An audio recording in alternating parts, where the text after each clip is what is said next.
Grampy Shea is the Dr. Doreen is an expert in autism. Doreen Grampy Shea. Dr. Grampy Shea. Dr. Doreen Grampy Shea. Dr. Doreen Grampy Shea is a visionary in the field of autism. Now you can ask her questions on Ask Dr. Doreen.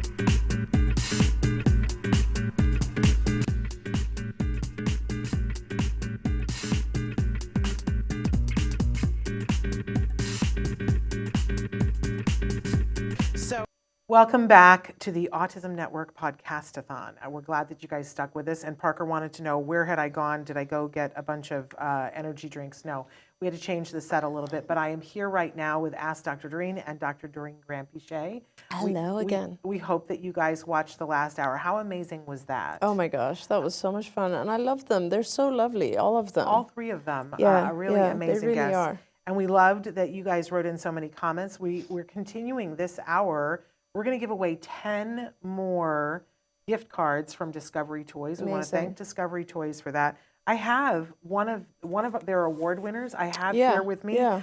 This is Family Talk 2, and they have so many great things. But this was one of the things that won an award a couple of years ago. And basically, it's a very simple thing, but it's a ring, and it's got questions on it that you can ask someone to be conversation starters. Yes. When you've got older kids and like grandparents are coming, there's one that's grandparents. They have several different versions of this. So I just turned to, have you ever stood up for something you believed in, describe the situation? And it's a great way to start a conversation as a family. We used to keep these in the bowl on the dining room table. I love it. As a conversation starter. So that's, and so many wonderful things. I really encourage you to check out our toy guide to see some of the winners from Discovery Toys. But better yet, when you win a gift certificate, go on their website and take a look around, because they've got some amazing toys. And we thank them for being a part of the podcastathon and making it possible for you guys to win gift cards. Now, here's how this works. As we're talking and you guys are asking questions, we want questions and comments. So every time you ask a question or give a comment, you'll be entered. You'll get one ticket that goes into a hat for that winner. Perfect. We're going to give away 10 gift certificates in this hour, 10 $25 gift certificates. Now, if you already won in the first hour, you won't be eligible, but please feel free to ask questions and comments anyway. But we're going to continue that. We're not doing that every hour of the podcastathon, but especially here at the beginning, we wanted to give away a bunch of those. Also want to remind everybody that we, every hour, the guests and hosts will have a charity that they want donations to go to. You and I feel very strongly about a very special charity. Autism Care Today. Yes, that gives grants for things that families need and ask for. Yes. And we both feel very strongly about functional communication. Mike Hipple was with us last hour. I don't know if he's still with us, but Mike is a very outspoken AAC advocate. Right. And so you will appreciate this, I hope, Mike, but we felt that we wanted to make sure that some more iPads got into people's hands. Absolutely. For functional communication. So we put our heads together and thought it'd be good if my head would be bald. You like how that works? We're looking for any opportunity. Honestly, really. So I have agreed that if we raise a minimum of $5,000, because that'll be, a few iPads. Now, would we like to raise $10,000? Sure. But if we raise a minimum of $5,000 in the 44th hour, which will take place, of the podcastathon will take place on Thursday morning, what will you do? I will, with all joy and happiness, shave Shannon's head while we're live on the show. And who doesn't want to see that? Oh my gosh, I'm so excited. I am too. It's like, let's just fast forward. Let's just do it. If it wasn't that I know that I'm going to want to take a shower immediately afterwards, I would say let's just do it now. But we also want to raise the money, right? So we're asking for donations, and there is on my Facebook right now. I don't know if I put the link. We'll get you the link. It would be a good thing if we got you guys the link. But anyway, right now we're hour 2 and we're already giddy. Oh my God, I can't imagine how you're going to be by exactly. We're going to be, exactly. There it is. Look at how great Traven is. Oh, so it's great. givebetter.com. Is it give better or give butter? Give butter, excuse me, I can't read. We're giddy. We just, how fun was it to sit with Joe Montaigne and Holly and Kobe? I mean, come on. Givebutter.com/iPad challenge. A donation of any size helps us to get there, so we really appreciate that. And absolutely love, we've got all kinds of people who are joining the conversation. Andrea is here. It says it was awesome. You guys are amazing. Alicia is here. And I'm so glad you guys, I put my email in the stream on the chat so that you guys could get my email, those of you who won gift certificates last time. So this is the first hour of Ask Dr. Doreen, where we will take questions, live questions. You guys can be writing in questions or comments, but we really love the opportunity because Dr. Grampy Shea is a true expert in the field of autism. She's been working in this field for more than 45 years. 45. I mean, like, that's a thing.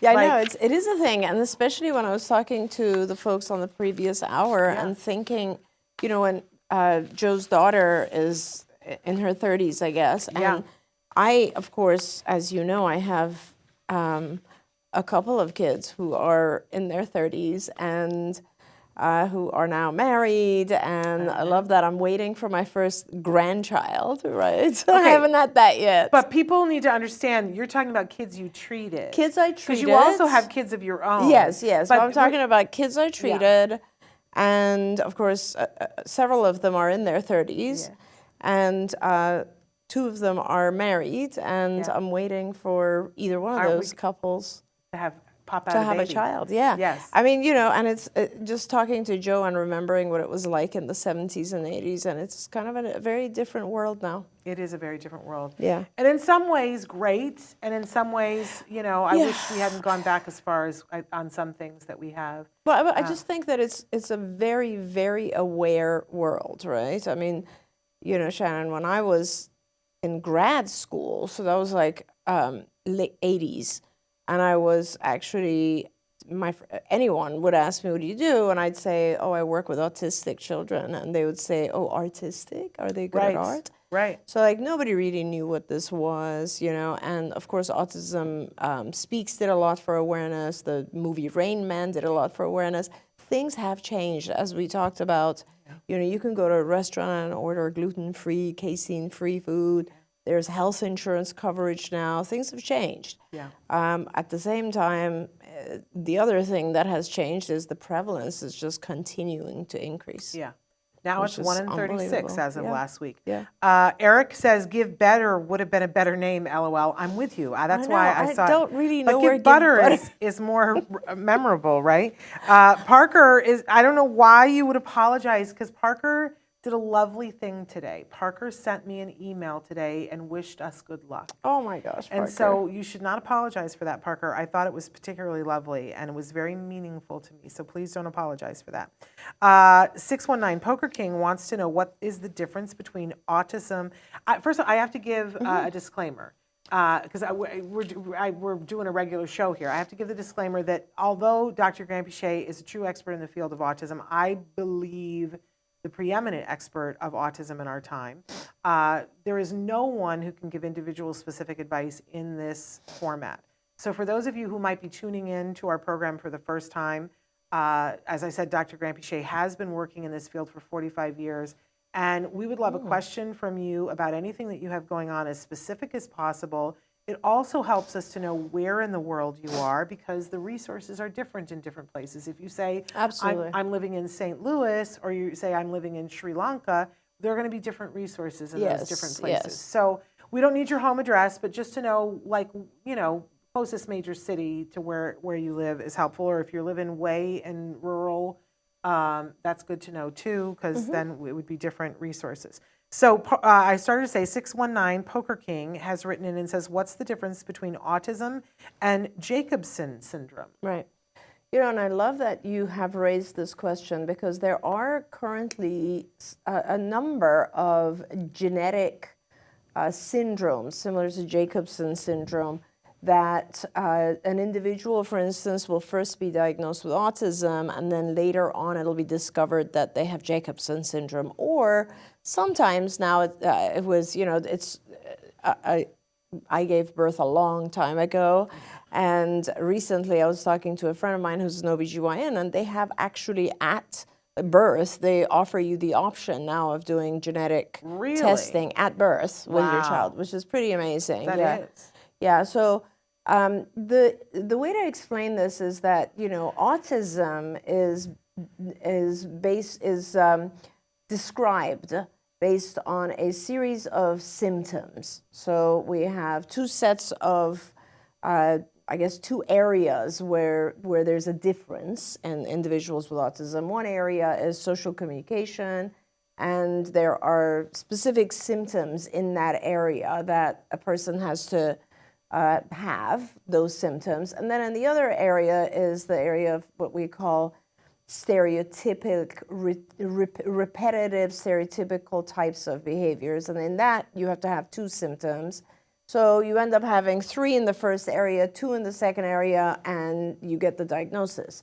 However, there are several types of genetic syndromes that could also trigger those same symptoms.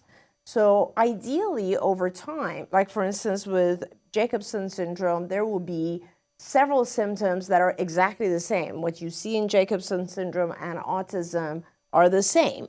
And there are other syndromes, by genetic disorders or syndromes, that have this overlap in how they are seen in their symptomology.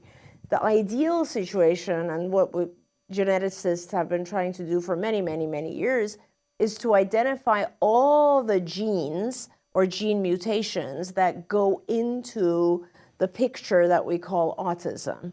And they believe that it's somewhere around 30 or so gene changes, some of which have been identified and are called Jacobson, some of which are identified and called other types of disabilities or syndromes.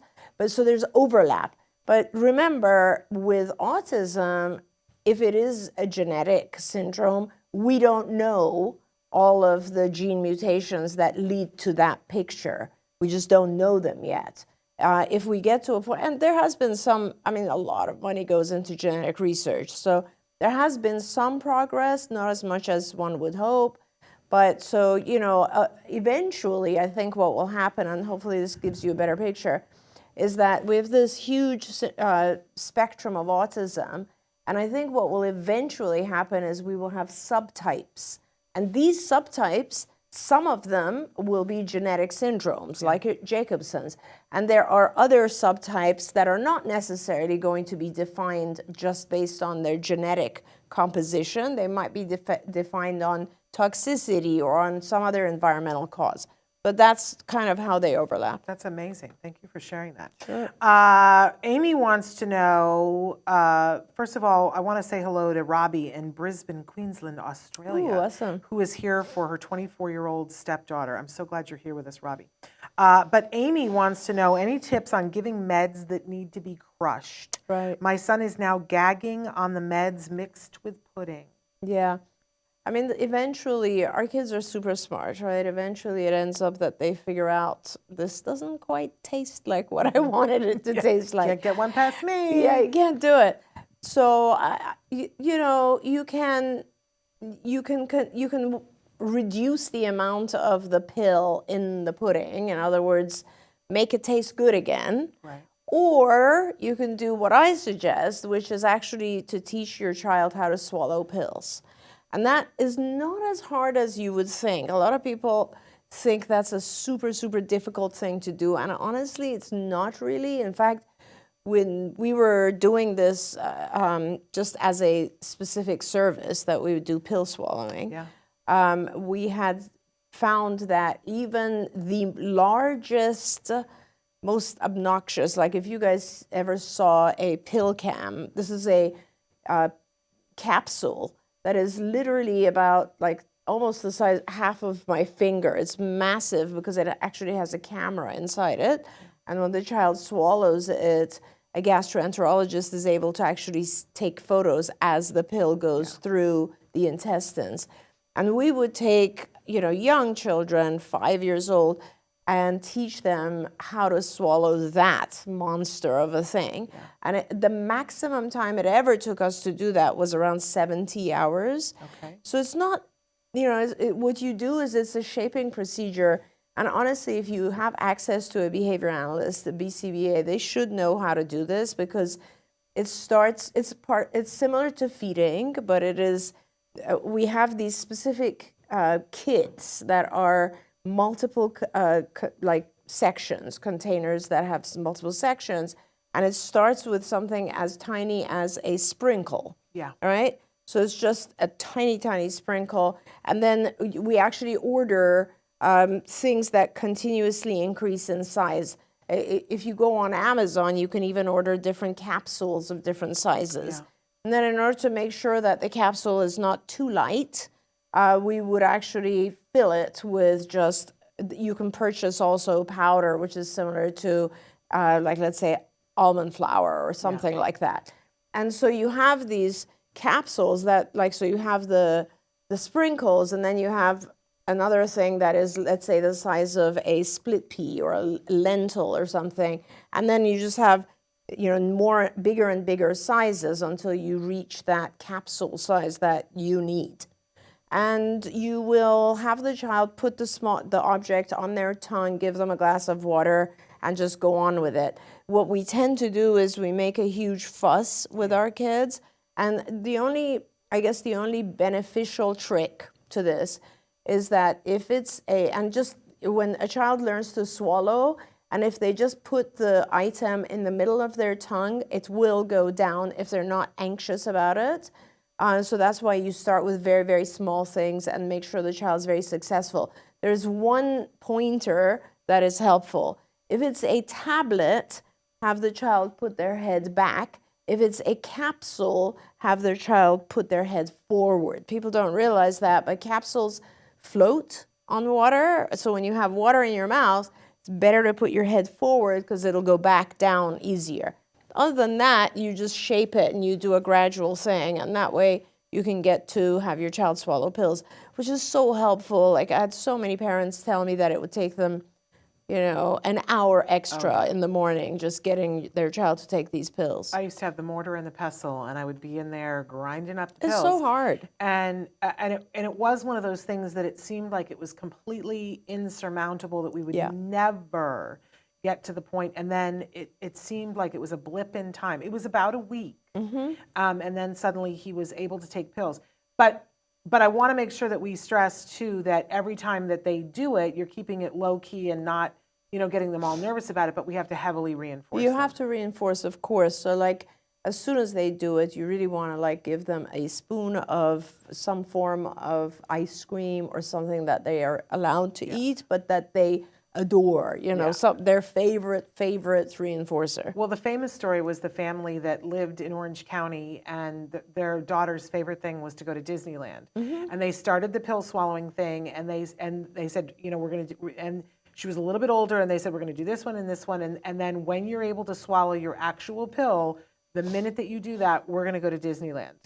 And everybody around them was like, what if she does it at a time? They were like, no, it's so worth it for our lives. And the day she swallowed that pill, it was like the car was already packed. Mom knew it was kind of coming that day. Yeah. And they got right in the car and they went to Disneyland because it was that big of a deal for them. Yeah, it is. It's important. That they were going to do that. So, okay, Parker, I just adore you, Parker.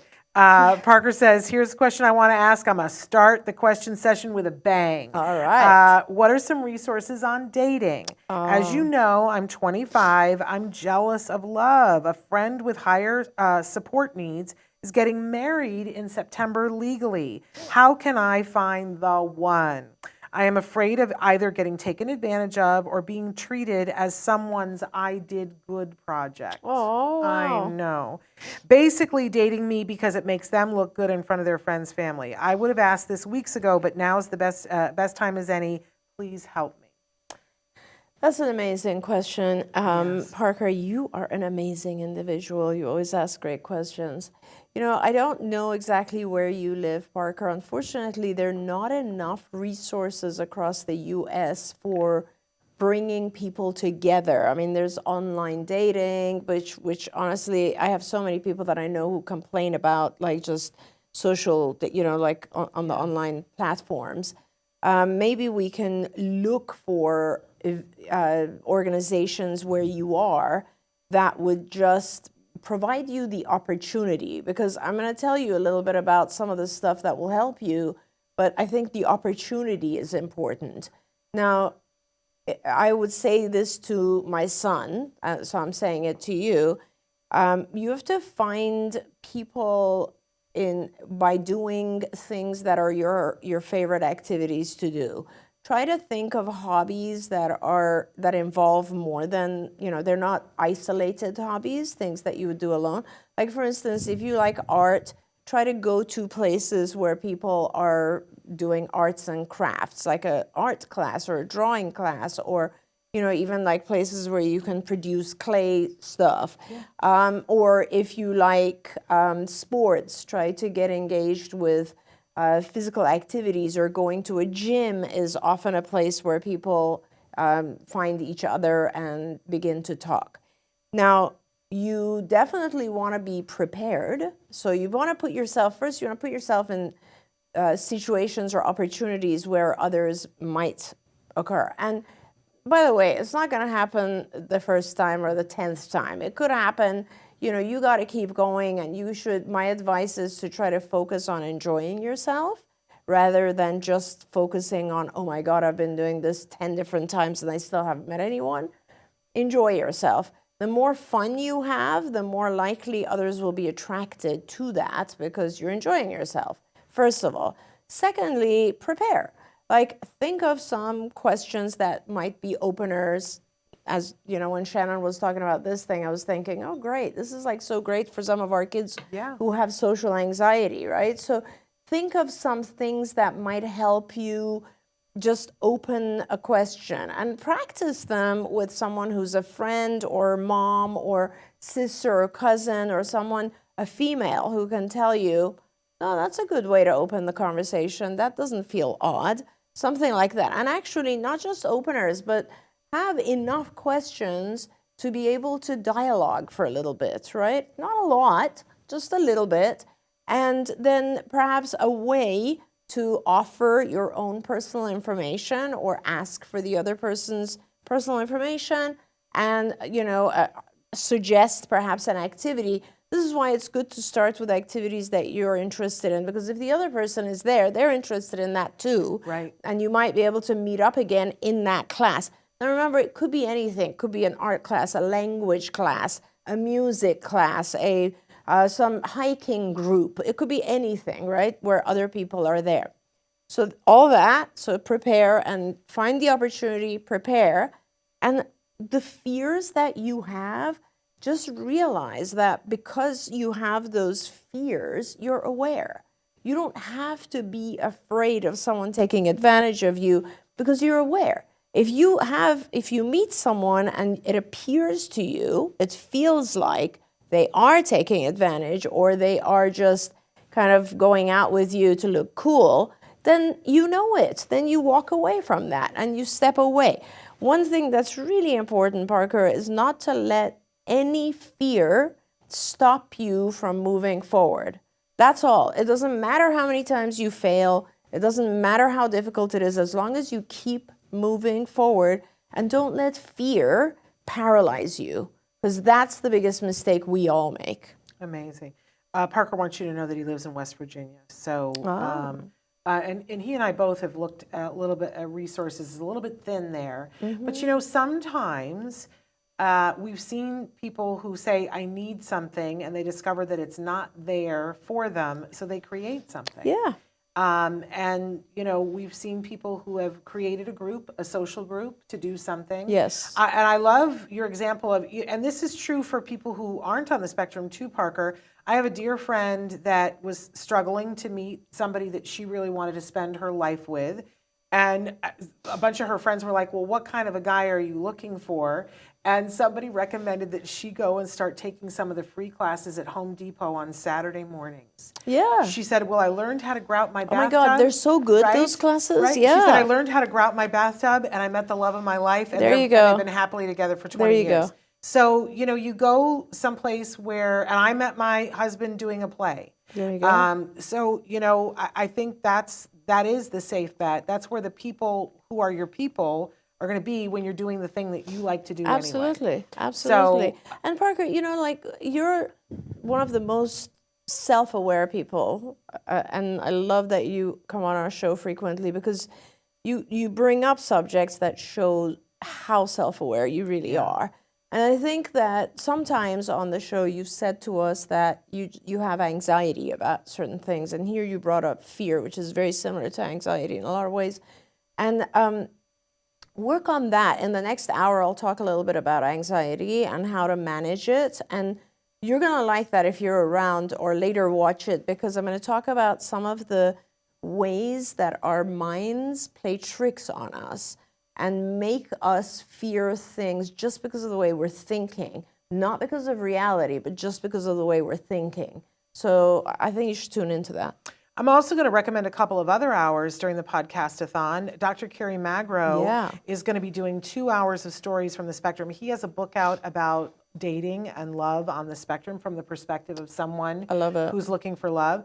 Amy Gravino is going to host 2 hours, and she is an autism sexuality advocate and relationship coach. Yes, there you go. So she's got some great tips and advice for you. And then Tom Iland is going to be doing a Stories from the Spectrum for us, where the whole subject is going to be about dating, love, relationships, and marriage. Amazing. And he's going to be here doing that talk with his girlfriend.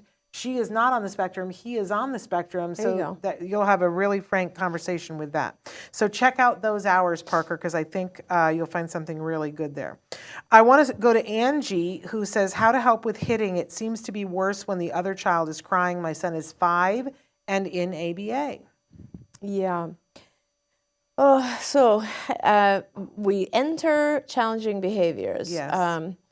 And it's fun. It's interesting that, not funny, it's interesting that you brought up, it seems to be worse when the other child is crying. I'm experiencing that right now with one of my own patients, with a baby who has just entered his world. But what I wanted to tell you is, in general, when it's a behavior that is challenging, the first thing you want to remember is that it is communication. When our kids cry, hit, tantrum, aggress, run away, spit, whatever it is, they're trying to communicate something. Often they're trying to communicate something that is so frustrating that they can't either don't have the verbal capacity or can't find the words to express how they're feeling. Just 2 hours ago, I was chatting with Kobe, and he was telling me that when he was much younger, just textures on his skin were so irritating that he had such a hard time saying that or expressing that. And, obviously then he would scream or cry or get away. And, in this particular case, in every challenging behavior, whenever it happens, you want to ask yourself the question, what are they trying to communicate? And that is, in ABA language, we call that the function of the behavior. And the key to it is we as human beings are always trying to communicate two things. One is that we want to get closer to something, or the second is we want to get away from something. And some examples of that are, you want to get more attention, that would be one thing. You want to get more tangible items. I want to get my toys. I want to get a nice car. I want to get whatever it is. I want to get more money as an adult. I want to get to go outside and play as a child. You're always looking for something that you want to get more of, or you're trying to avoid something, which is, I want to get away from this classroom, which is forcing me to sit down. I want to get away from these people who are telling me what to do all the time. I want to get away from this crying baby because that sound is bothering me. I want to get away from clothes that are too irritating to my skin, whatever it is. If you can try to figure out what it is the individual is trying to communicate, and the way we as behavior analysts figure that out, by the way, is that we observe lots and lots of times. And for instance, you've made a big jump already. You've realized that the crying increases when there's a baby around. Is it a baby around? Is it a crying baby, or a child is crying? Maybe that sound is bothering your child. That could be it. Or maybe your child is just afraid they will lose attention because this other individual who's crying is going to get the attention. When you figure out what it is, you teach your child, you model exactly how to communicate that in a more adaptive way. So instead of aggressing, hitting, can they say, I don't like this noise. I want to get away from here.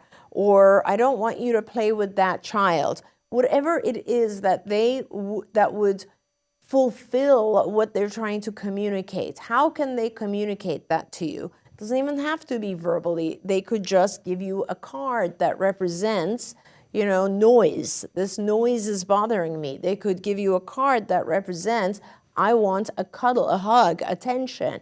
Whatever it is, if they can communicate, then they won't hit. Because remember, the hitting is a form of communication. So what we try to do is we try to teach our kids how to communicate in more adaptive ways rather than challenging ways. Amazing. I want to remind everybody, writing your questions and comments right now. We're going to do last call on those because then we're going to pick winners a little bit later. And we're not going to get to all the questions and comments, which I apologize to, but we'll continue on and get to as many of them as we can. Susie, hello, Susie. Susie wants to know, can you talk a little bit about texture sensitivity with food? We can't get our son to try different foods. Yes. So this is, feeding, Susie, is also one of those things that behavior analysts, some are trained to do. We used to do a lot of feeding programs. And you have to identify the textures. You've already done step one, which is you've identified that there is some sensitivity. Now you have to kind of figure out which ones. Like sometimes kids are sensitive to mushy foods. Sometimes they're sensitive to crunchy foods, salty foods. It depends on what it is. And basically, once you've identified that, you will now have one plate or bowl of a food that is highly desired, a huge, powerful reinforcer, and then a tiny, tiny morsel of the texture that your child doesn't like. And you just do that. You say one tiny little bit and you get this bowl of ice cream, let's say. And you start there and your child's like, okay, I guess it's worth it because I really, really want that bowl of ice cream. So you give them that quarter of a spoon of whatever it is, and then a big, big reinforcer. And then over the course of the next 2 weeks, 3 weeks, you gradually increase the amount of the textured food that they wouldn't like, and you will decrease the reinforcer a little bit so that it's almost even with the others, and then they become interchangeable. But you have to do it very gradually. Now, I explained it, and it's usually pretty simple. But then remember, there are kids who have never learned how to chew, for instance. Yes. And if your child has not, if it's more than just texture sensitivity and they're not able to chew or swallow, then I think I would refer you to a professional. Speech therapists are often trained also to do feeding therapy, so you just need to find someone to do that. Otherwise, if he has been eating some things that are different textures, but is this one particular texture that is hard, then I would try to shape it that way. Okay. And, here's the thing, that we get so emotional about the food, right? Mm-hmm. And it turns into a battle. Yeah. And one of the things that I learned from you guys was, do you see where it is there? Yeah. One of the things that I learned from you guys is that I needed to get unemotional about some stuff. Yes. And that there wasn't an argument, there wasn't a fight, that I could just say, so, would you like to have this ice cream? As soon as you have this one little tiny taste of it, you can have the ice cream, and then I'm done. Yeah. I don't need to belabor it. I don't need to beg. I don't need to cajole. And our kids are so sharp. That sometimes, like, they pick up on our energy and go, okay, this is a non-negotiable thing. Right. And if you're all hysterical and saying, please, please, please, then they will. Oh, I love how our kids, when it's not your kid, when it's your kid, it's a whole other thing. It's amazing. But our kids get hysterical and they will gag, and some of them will make themselves throw up, and it turns into this whole Emmy award-winning performance, right? And you just don't need to participate in it. It's just this is what's here, and if you don't want that, then you're not going to have that, and that's just all that it is. But you can have it. But it's unemotional, no histrionics, no war, no battle. And even, and no discussion even. Yeah. Like a lot of times I like to have like visual, like, so it's like a visual picture of the object, the reinforcer they want, and the tiny morsel of thing that you're asking them. So you would like, you know, chew a quarter of a carrot and I will give you a bowl of ice cream. Those two pictures. And then just let them decide. And you get very busy with some little thing that's right there at the table, so you're not ignoring your child, but you're folding the napkin or doing whatever, drawing your attention to something else and letting them see this is not a big deal. Right. But when you do it, then it's a big deal, and then you get the big reinforcer. That's okay. right. I want to get to, we've got a lot of people writing in about body changes. Bear started it by saying, good evening, I'm the father of an autistic child. My oldest son is 12. We're living in Las Vegas, Nevada. Are there any books on body changes for this age level? I've been racking my brain. Yeah, I'm not sure there are. Well, there's a need. Somebody needs to fill that need. Absolutely. And maybe there are. And you know what? We'll look. And if we can find something, then we will shoot you an email if you send us your email. Yes, absolutely. I want to get or to if maybe some of our viewers have an idea. Yes, write things in. I haven't scrolled down enough to see. Maybe somebody did. NJZ says, we have a 3.5-year-old that does 40 hours a week of ABA therapy. Good on you. My wife says that biomedical treatment is essential for recovery. How important is it, and is it a good investment for us as parents? What a great question. What a fantastic question. You get a gold star, NJZ. And thank you for throwing that question at me. Yes. Because honestly, it's like I love the opportunity to be able to talk about this. So biomedical interventions could be the key to the success of your child. They could be. Not every single child needs biomedical interventions, but a lot of kids that I've met have benefited from biomedical interventions. And I'll tell you specifically what I'm talking about. So for example, a large percentage of the children that I meet and diagnose and treat have gastrointestinal issues. Like they have bloating, they have reactions to certain foods, they can't digest, sometimes there's diarrhea, sometimes there's constipation. That in itself is something that's very disturbing to anyone. And if your child is going through that experience, for example, not only are they struggling and possibly have pain, but they're also not really digesting their food properly. There's not enough nutrition getting to their brain. When there's inflammation in the GI tract, the immune system is mostly in the GI tract, so you're going to affect their immune system. That issue needs to be treated, because then you have a child who doesn't have reactions to food, doesn't have bloating, doesn't have constipation or diarrhea. They're feeling better. A lot of times this kind of thing also affects their sleep. So they might be sleeping better. Or say you just have a child who has sleep disturbance or this difficulty. That has to be treated. Let's say you have a child who has food allergies, is not able to digest certain things.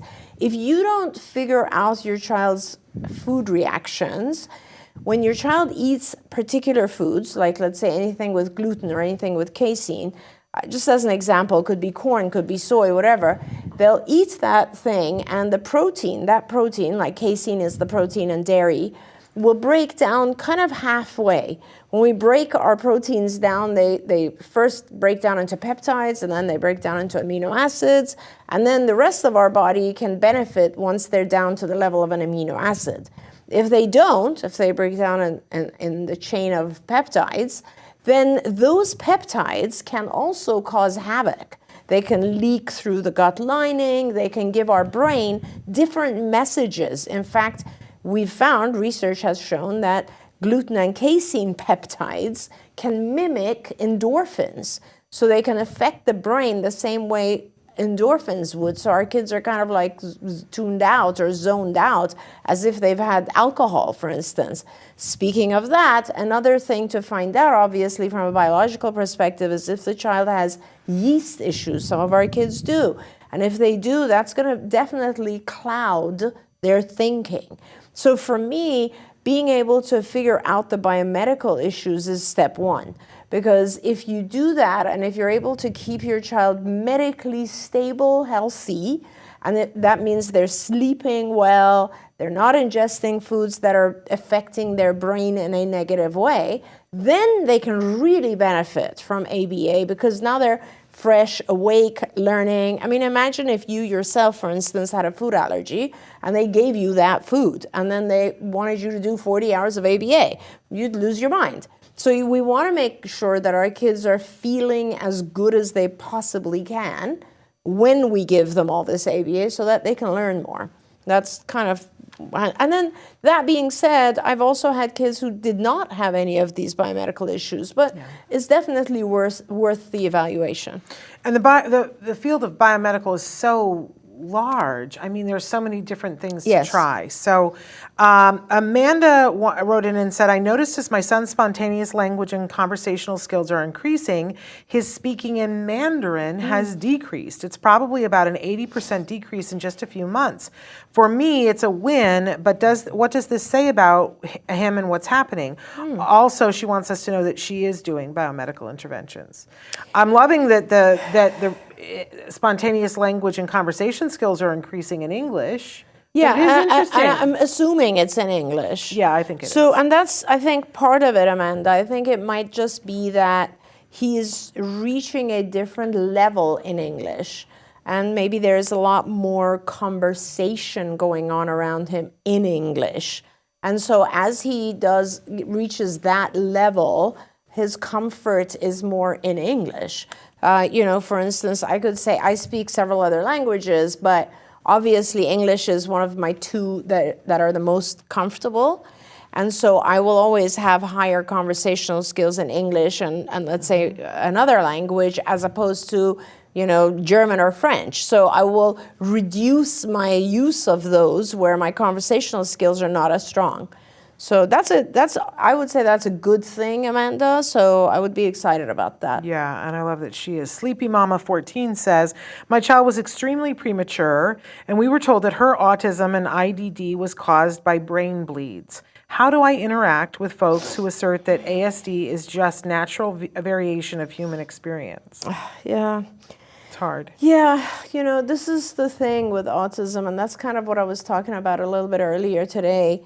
It's a series of symptoms, and there are lots of different things that are causing it for different individuals. I was very engaged for many, many years in trying to identify some of the subtypes of autism we call phenotypes. Because there are so many, as we heard from somebody earlier, Jacobson syndrome, and obviously some sort of injury to the brain could cause those symptoms as well. There are seizures. There are kids where nothing is happening until they have seizures. There are so many different things that could be leading to those symptoms. It's hard to talk to people about this. No one should ever yet say, I know exactly what causes autism, because we don't. There's multiple different things we know can trigger it, but all of those things are also different. And what triggers it in one child is not going to be the same as what triggers it in another child.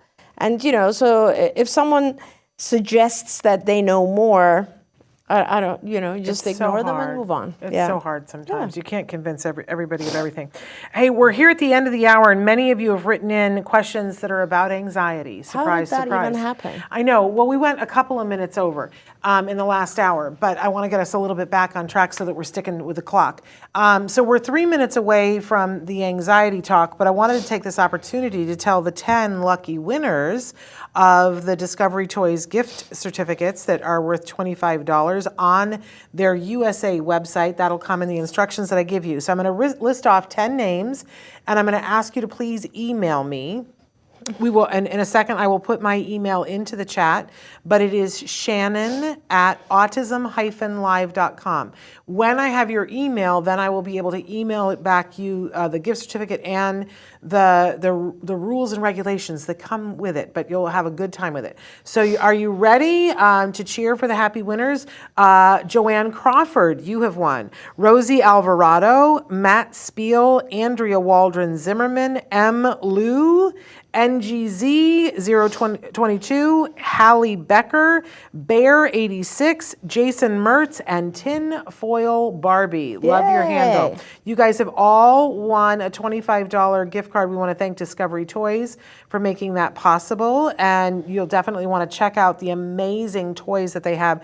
We've given them so many awards in our toy guide because I just love, love, love their toys. We've got we don't really even have a minute. What am I saying?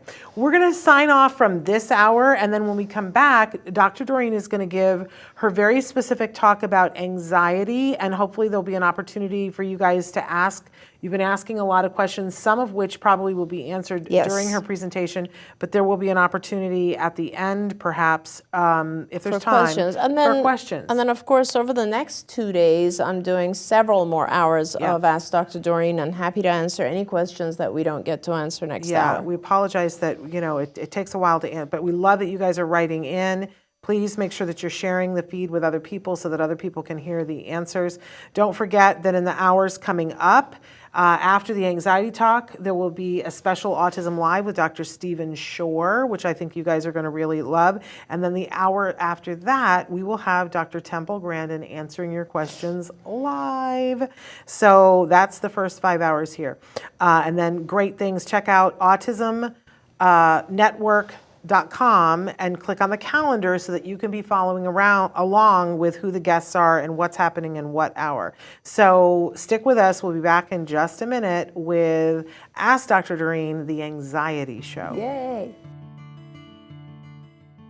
Don't forget, you can watch Ask Dr. Doreen live every Tuesday morning at 10 a.m. Pacific time. We hope to see you there.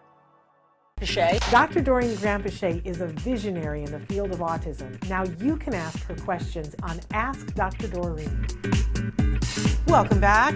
It looks like it's still Ask Dr. Doreen. We were going to go to Autism Live, but we are having trouble connecting with Dr. Stephen Shore. Hopefully he's going to be able to join us soon. So in the meantime, Dr. Grampy Shea agreed to come back and answer some of the questions that you guys had written in, because this is the podcastathon, and this is how we do it. We got to keep going. We keep going no matter what. So I'm going to start with some of the questions that you guys had written in and saying congratulations to all the winners. Well, a very specific question about what's a good way to get my son's iron levels up. Because one of the things that you talked about was that anxiety, you can be if you have too much of something or too little of something. I remember they put me on vitamin D. My vitamin D was so catastrophically low, and I thought, well, that can't be causing my anxiety. And yet it helped. And you had also this phase where you had a lot of vertigo. Do you remember? Oh, I totally remember. Yeah, and that's a very common one that causes anxiety. Any kind of dizziness, They're very correlated with each other. I really recommend functional medicine physicians, and they're everywhere. Yes. And you just have to find one, because the functional medicine doctors will start with, and I know sometimes our kids, this in itself will cause anxiety, but they'll do a blood test. And from that, they will, because urine testing is not going to be able to give you everything, but together that will give you a lot of information about any kind of deficiency. Iron is not that hard to replace. There are supplements, obviously. You would want to make sure that your child is able to take the supplements. Be careful with iron. Iron also causes constipation. So a lot of times when you take iron, it's together with a stool softener in the pill. So, you can just supplement according to what your body needs, and that's super important. Yes, wonderful. They also wrote about transition anxiety, when they're transitioning from one thing to another. And I love the fact that some of the folks on here are talking about sensory experiences that help our kids. As I was talking, kind of saying that one of the ways to get out of your head is just to feel the things that are around you. And start to one by one go through your body and what it is experiencing. With our children, a lot of times it helps if they're doing things that involve smell. Definitely. Smell is, in fact, one of those that a lot of people have found really, really affects memory. Like, smell is very closely associated to various experiences and memory. Like, it evokes in memory. both a good way and a bad way, In a right? good way and a bad way. So if you can establish routines or experiences that are wonderful for your child and pair them with a particular smell, that smell in the future will cause comfort and happiness and will bring about some of the positive emotions that you paired. This is why a lot of us love candles that smell like candy cane because of Disneyland, because of places where we were kids. We would go to those places, it was just heaven, and we paired it with that smell. I am not going to make a Gwyneth Paltrow joke. I'm just saying. Pamela Elmore says, this is so good, thank you. Will the slides be available? I appreciate this information so much. And you had said we could Absolutely, we can make those available. Of course, we will provide you all the slides. Okay, Joanne had written in while you were talking about some of the cognitive distortion and things of that nature and says this works with the higher functioning kids, which is kind of what you had been saying before, that if there's the level of understanding to be able to cognitively look at it, that's absolutely true. And she said, I know exactly what you're talking about, but my son has severe autism and is nonverbal. I've been attacked many times. Breathing does not work in that case. And of course it doesn't. You're absolutely right. No. Because when you are still being attacked, yes, like that's trauma. And so anxiety because of trauma, if it's still happening, is an entirely different kettle of fish. Now remember, anxiety is a feeling, right? Anxiety is a feeling, and as we said, it is usually a feeling of apprehension. In other words, something bad's going to happen in the future, right? What you're going through is trauma over and over and over. So you're essentially habituating your body to trauma, and you're saying, oh, this is just going to be part of my life.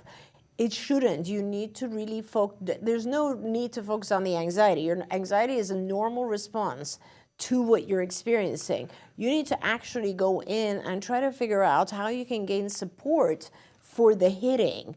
And remember, we're talking again about challenging behavior, and every child will stop those challenging behaviors if they're given a different way to communicate whatever it is. So that's where your focus needs to be on doing a functional analysis of the hitting and getting help for that. I didn't take a second at the start of the show to say that we are going to be giving away another 10 gift cards in this hour from Discovery Toys. Great. How you can make yourself eligible is by, on YouTube or on Twitter or on Facebook, write in a comment or a question, and then you are eligible. Every time you write in a comment or a question, that is one ticket that goes in the hat. At the end of the hour, we will draw out 10 names, and you can only win one, though. So if you've already won, you can still comment and question, but your name won't go into the hat and you won't win. Be very happy that you've won a Discovery Toy gift card. We love Discovery Toys. They've been very generous with us for the podcastathon. We won't be giving them away every hour, but every once in a while we'll pop up and go, this is an hour that we're going to be giving them away. It's super fun. I will say, though, that you can only use the gift cards on the USA Discovery Toys website. You'll get those instructions when I email the gift card to you. It's a virtual gift card.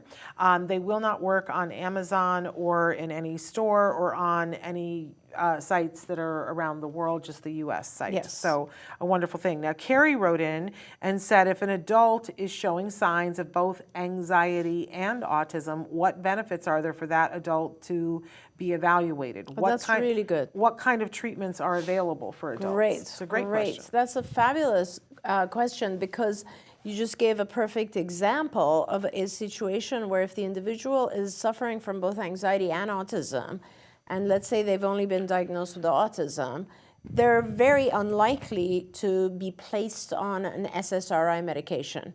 It's possible, but unlikely. But if they're diagnosed with anxiety, they are going to be offered a medication for anxiety, which, by the way, will definitely also affect the autism. Like, it will improve things for your child. And the other thing is no one's going to really focus on doing cognitive behavior therapy or even behavioral, like this desensitization. No one's dealing with the anxiety, and the anxiety will continue to evoke types of emotions and things that will make the experience of autism harder. Okay, amazing.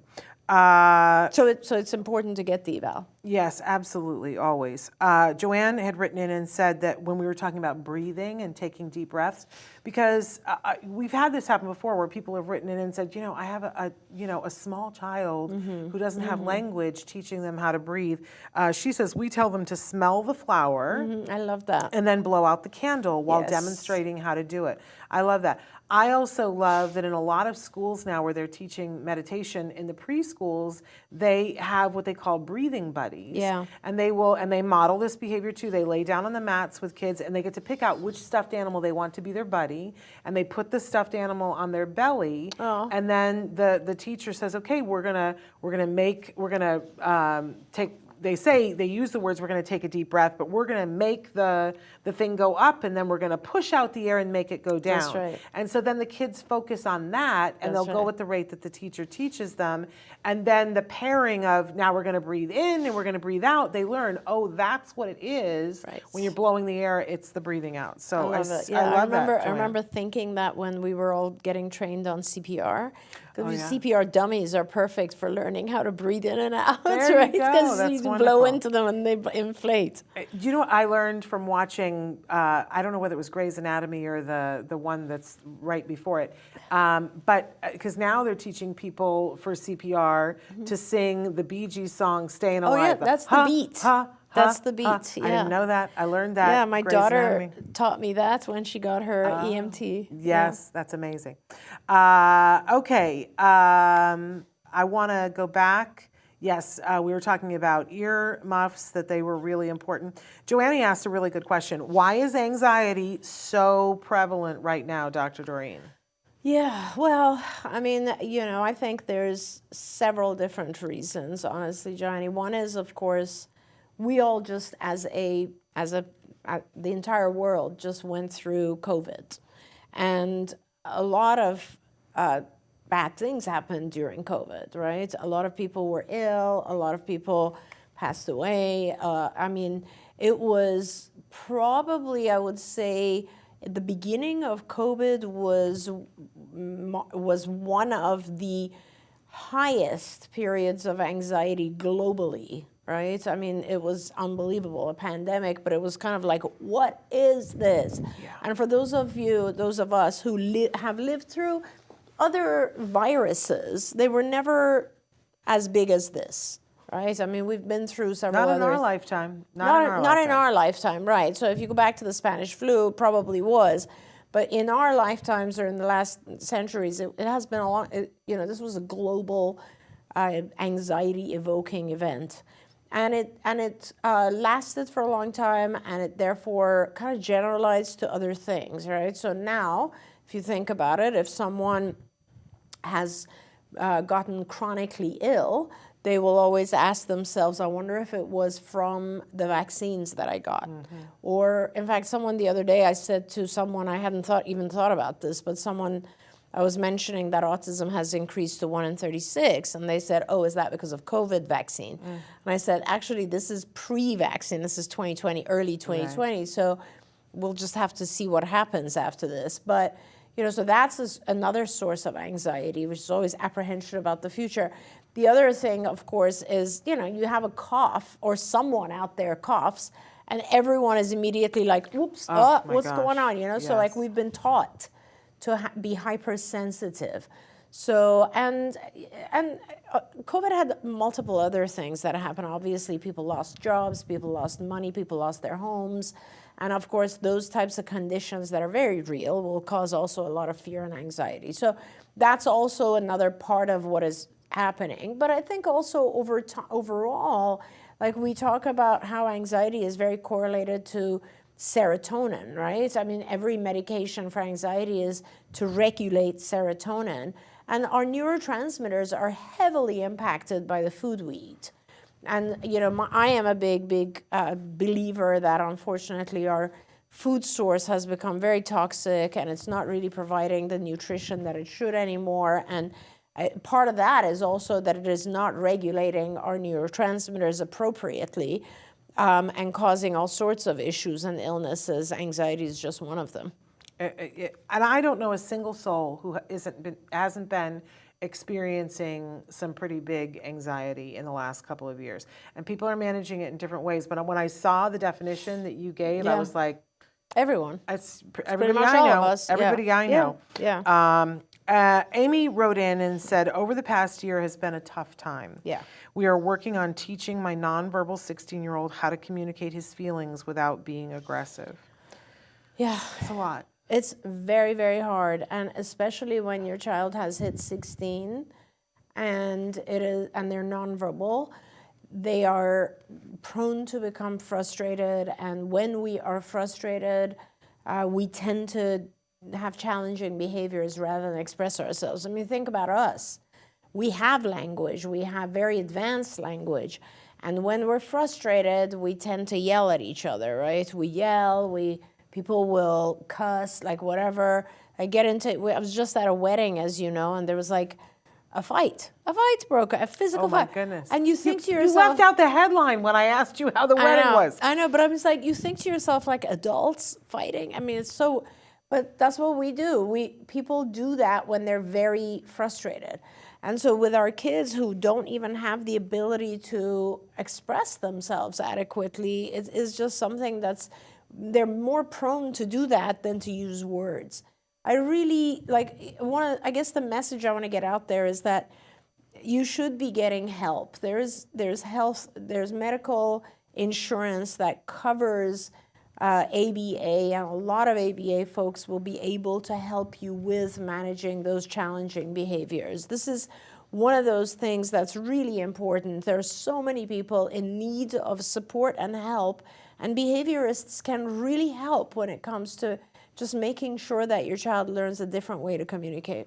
And can I put in a word about respite here? You Yes. talked about it earlier, but Yes. if you have a 16-year-old that is having trouble communicating and engaging in challenging behavior to do that, then can I please beg you to get as much respite care as you possibly can, because you need it. You need to have time away where you can be who you are. Tomorrow at, I believe it's 4 o'clock, we're doing a special episode of Let's Talk Autism with Nancy Alspaugh-Jackson. And we have the filmmaker and the subject matter, the star of the documentary Beyond, Tamara Mark. And I have to recommend this film to you because Tamara is a former dancer who had 2 boys. Both ended up being pretty impacted on the autism spectrum.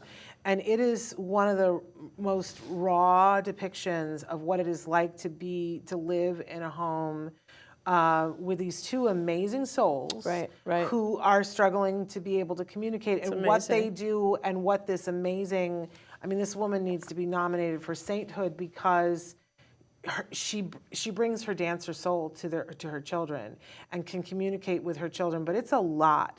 And the movie is about the fact that it's a full-time job for her. Absolutely. And in it, she talks about I every once in a while I got to step away, but the planning that has to happen in order for her to step away is tremendous. Yeah. But it's worth it. It is worth it. It's important to do. What is it called again? It's called Beyond. Beyond. And it's a really beautiful feature-length documentary.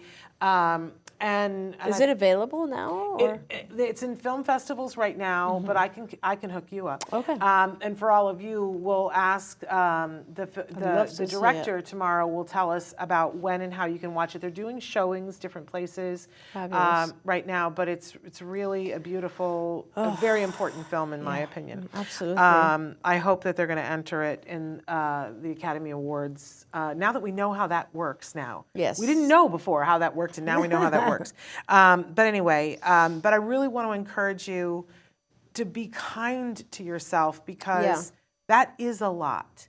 to have, first of all, you always say, and I said this about you before, you're like the best person at perspective taking in the world. And if I try to think like you think, right, that, oh, what would Dr. Grampy Shea, do you know how often I say that? What would she say?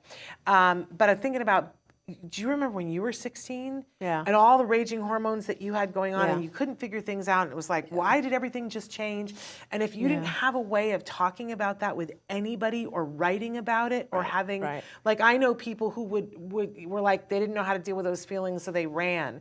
But you know, I used to love the Waltons. And in the original Walton movie, he journals, and it's in the original book, he journals about, I'm 16 years old, and my body is growing, and I feel like maybe I'm going to explode. Yeah. And it's very honest and raw about what it feels like to be a 16-year-old boy. Imagine if he didn't have that outlet to write. Yeah. What that must be like. Journaling is a very, like, respected tool in therapy. But so for our kiddos who don't have communication, It's so hard. And I don't know if Mike so Hipple hard. is still watching, but Mike can tell you that, you know, before he got his AAC device and was able to type, you know, he talks very eloquently about what that was like for him. And he's a huge proponent of making sure that they have devices so they can communicate. So he's a ball of frustration at 16 not being able to communicate. But that's hard for you to be there with. And you're going to need to take some time away. Yeah. And that doesn't make you a bad parent. That will actually make you a better parent if you give yourself some time and space to remember who you are aside from being your child's parent. It's that's so hard. important. It's so hard, right? But It really is. It's sending you a hug. Yeah, it's Sending just you a very hug. difficult. 2008, R.A. Fix wants to know, and I'm not familiar with this book. They want to know, what's your opinion of this book, Teach Me Language by Sabrina Freeman.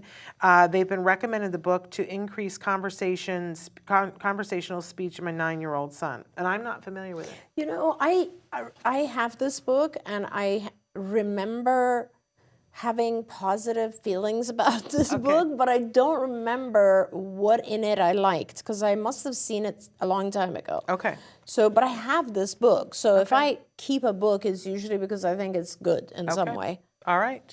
Well, not a ringing endorsement, but close. Yeah. So there you go. I want to acknowledge that so many of you have written in. Judy said, wow, can't say thank you enough for how this information is helping so many lives. Excuse me, and she says, we look up to you, Shannon and Dr. Dorina. I'm just the person carrying the water. No. She's the messenger. No. Lucy says, I love Autism Live. Thank you for covering important topics and CBT. Really wonderful. Amanda says, my son is on 1 ml of Prozac. I don't know why I'm so scared to pull him off. After I do, he will be 100% off the pharmaceutical meds. I'm having a hard time taking that final leap. We've been weaning off for 7 months now. He's been on since 11 and he's 14 now. His doctor said I can take him off. It's just me. Well, bless your heart, Amanda. Well, I love that, because you now give us an opportunity to practice some of the stuff we just talked about. Because, Amanda, you're saying you have anxiety about taking him off. Can you tell us why? Can you tell us what about that thought gives you anxiety? Do you think he will fall apart as soon as you take him off the 1 milligram? Let's figure out what the cognitive distortion is here. There we go.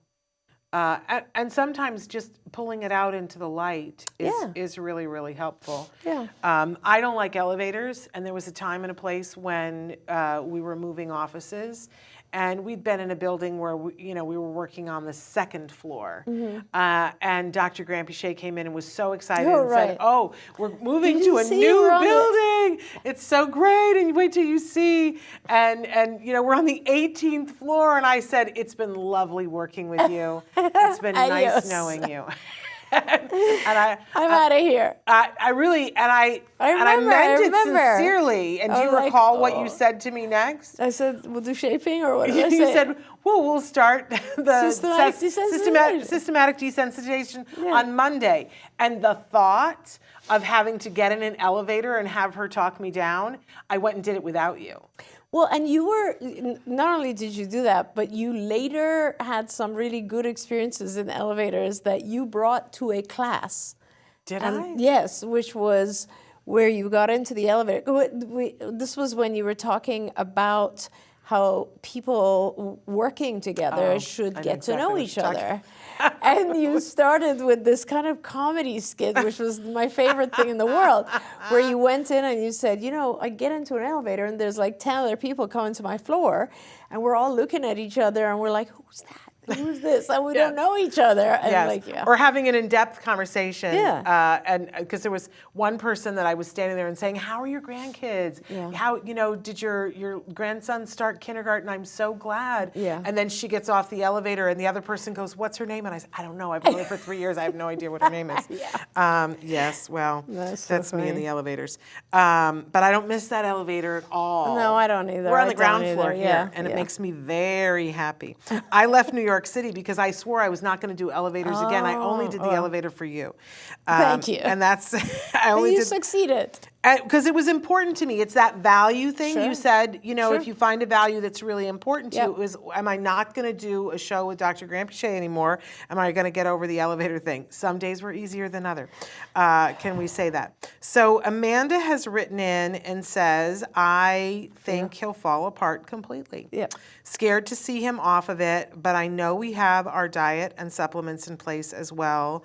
And she said, I did miss the presentation No because worries, I was putting Amanda. my kids to sleep. So that's It's actually okay. awesome because you can go back and watch the last hour because I talked about things that cause us anxiety and how our mind plays these tricks. And this one is catastrophizing. You are thinking that a catastrophe is about to happen, and it's not. It's just your mind being overly protective and thinking, oh my gosh, you've been weaning him off for 7 months. So I think the last milligram is good. And also think about this. If he has a little meltdown, you can always add the 1 milligram and take even more time. Yeah. There's no, catastrophes very, very rarely happen in real life. And a lot of times it's our belief system that is controlling those fears. Yeah, somebody said something to me once, because I have a lot of anxiety. Even listening to you talk about anxiety, I don't know if you noticed, I was getting a little anxious. Yeah, there was like part of you that was into it and part of you that was like, yeah, I was like, oh, this is fascinating. It's me. Oh, I don't know how happy I am to hear that. Yeah. And Traven, I have to tell you that the battery on my iPad is dying, so I might have to switch it out or plug it in. I'll give you this one. Okay. Because otherwise I will lose my questions and I don't want to. Yes, I know recently I went through a thing because it's that thing about moving the dial. We're about to, in 25 minutes, we're going to have Dr. Temple Grandin with us. And there was a time and a place where I was sitting in a restaurant with Dr. Grandin and my son was there and we were having this conversation and my son threw me under the bus to Dr. Temple Grandin. And he, because Temple was talking to him and saying, what are you doing? What are you working on? Right. And, what's your life like and stuff, and they were having this conversation while they were eating spare ribs, and they were having a good time. I wish you'd been there because the conversation that they were having was hilarious. It was hilarious, and she started telling him about an article in a Business Weekly magazine that was about pairing wines with cat food. Oh my gosh. Different cat food dinners, oh my and they goodness. got the giggles, the two of them. I wish there'd been cameras. It was the most fun to sit there and watch that. But then my son took a left turn and threw me under the bus to Dr. Grandin. And he said, well, my life isn't very good because my mom won't let me go. We just come through an airport, an international airport, and I wouldn't let him go in the bathroom by himself, in the men's room. Okay. I made him go in the women's room, and there was a woman in there who had a minor cow Oh my gosh. about it. And she was like, why is he in here? He's a teenager. He was like 11, but he was tall. And I was like, could you, you're in a stall. What are you so worried about, right? But then he says to Dr. she won't let me go to the men's room by myself. And Dr. Grandin was like, that stops right now, right here. And she said, right now, I want you to get up and go to the men's room. And she gave him a couple of rules. And she said, do you know what you're doing? And he was like, yes. I love that. That's amazing. And she was like, and you're going to sit right here and you're going to deal with it. But one of the things that at the time, I was doing ACT therapy. And one of the things that they kept bringing up is that I have this value that I want to keep my son safe, but I have this other value that I want him to live this amazing independent life. Right. and that the two go like this Yes. sometimes. Yes, yes. And that I have to recognize and be aware of that and Yes. say, okay, recently I couldn't even have imagined this when my son was 4 or 5, that he, after his finals, he went away on a ski trip to Big Bear Yeah. with like 5 of his friends for Yeah. 3 days before Christmas. Yeah. Someone sedate me. I was like, you're going to do what? Yeah. And of course I told you and you were like, oh, how fabulous. And Yeah, I was how like, fun. Did he have a what good are you time? talking about? And it was great and he had a great time. But I was, 8 Yeah. feet off the floor with anxiety. And then somebody said to me, but isn't the goal that someday you want him to call you and be like, oh, today Mom, I'm hanging out with the guys. Today I'm in Brisbane, and me sitting at lunch with somebody saying, oh, he's in Brisbane. And that gave me something else to picture. Yeah.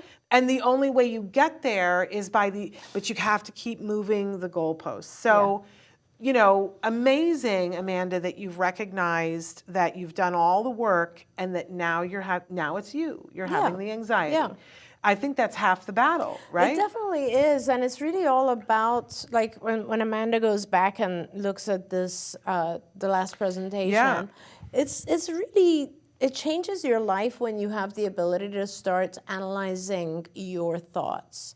And this is actually, it's very interesting, something Kobe said that I said to you later. I said he reminds me of someone else that we both know.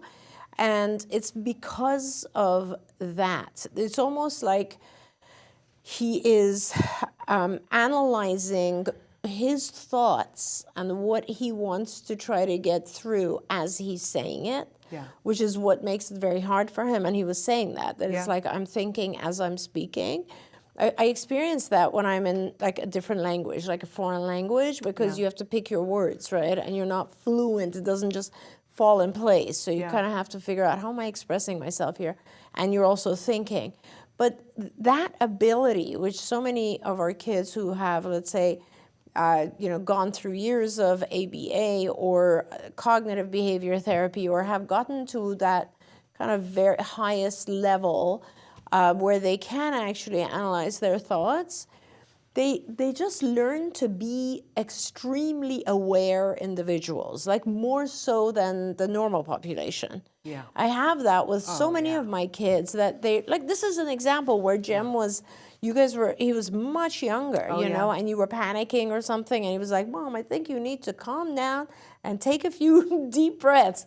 But that's what I mean. Like, the kids actually learn incredible. Like, I don't know if one of my kids, as I'm writing this book, and asking a lot of the kids who have gone through therapy to kind of tell me their experience and so on, I find these responses to be unbelievably deep. Yeah. And just so self-aware. Yes. It's incredible Yes. that they are just, and that awareness of the self, I think, will help them with anxiety. This is what we all need to be, is like aware of how funny the reasons are for our anxiety, Yeah, it's almost like, when somebody takes the time to teach you perspective taking, Yes. your understanding of yourself and other people is so Just much changes. more profound.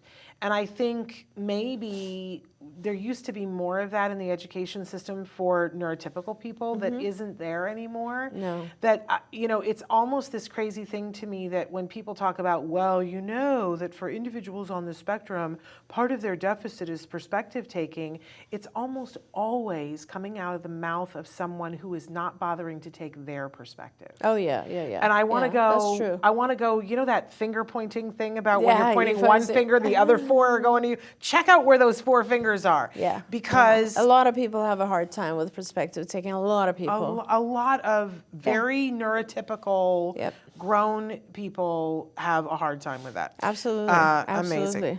I also want to acknowledge our journey, Cameron's New Life says, I know if it was not for both of you, my son would not be where he is today. Very grateful. We're Thank sending you. you a hug. Thank you. Absolutely sending you a hug.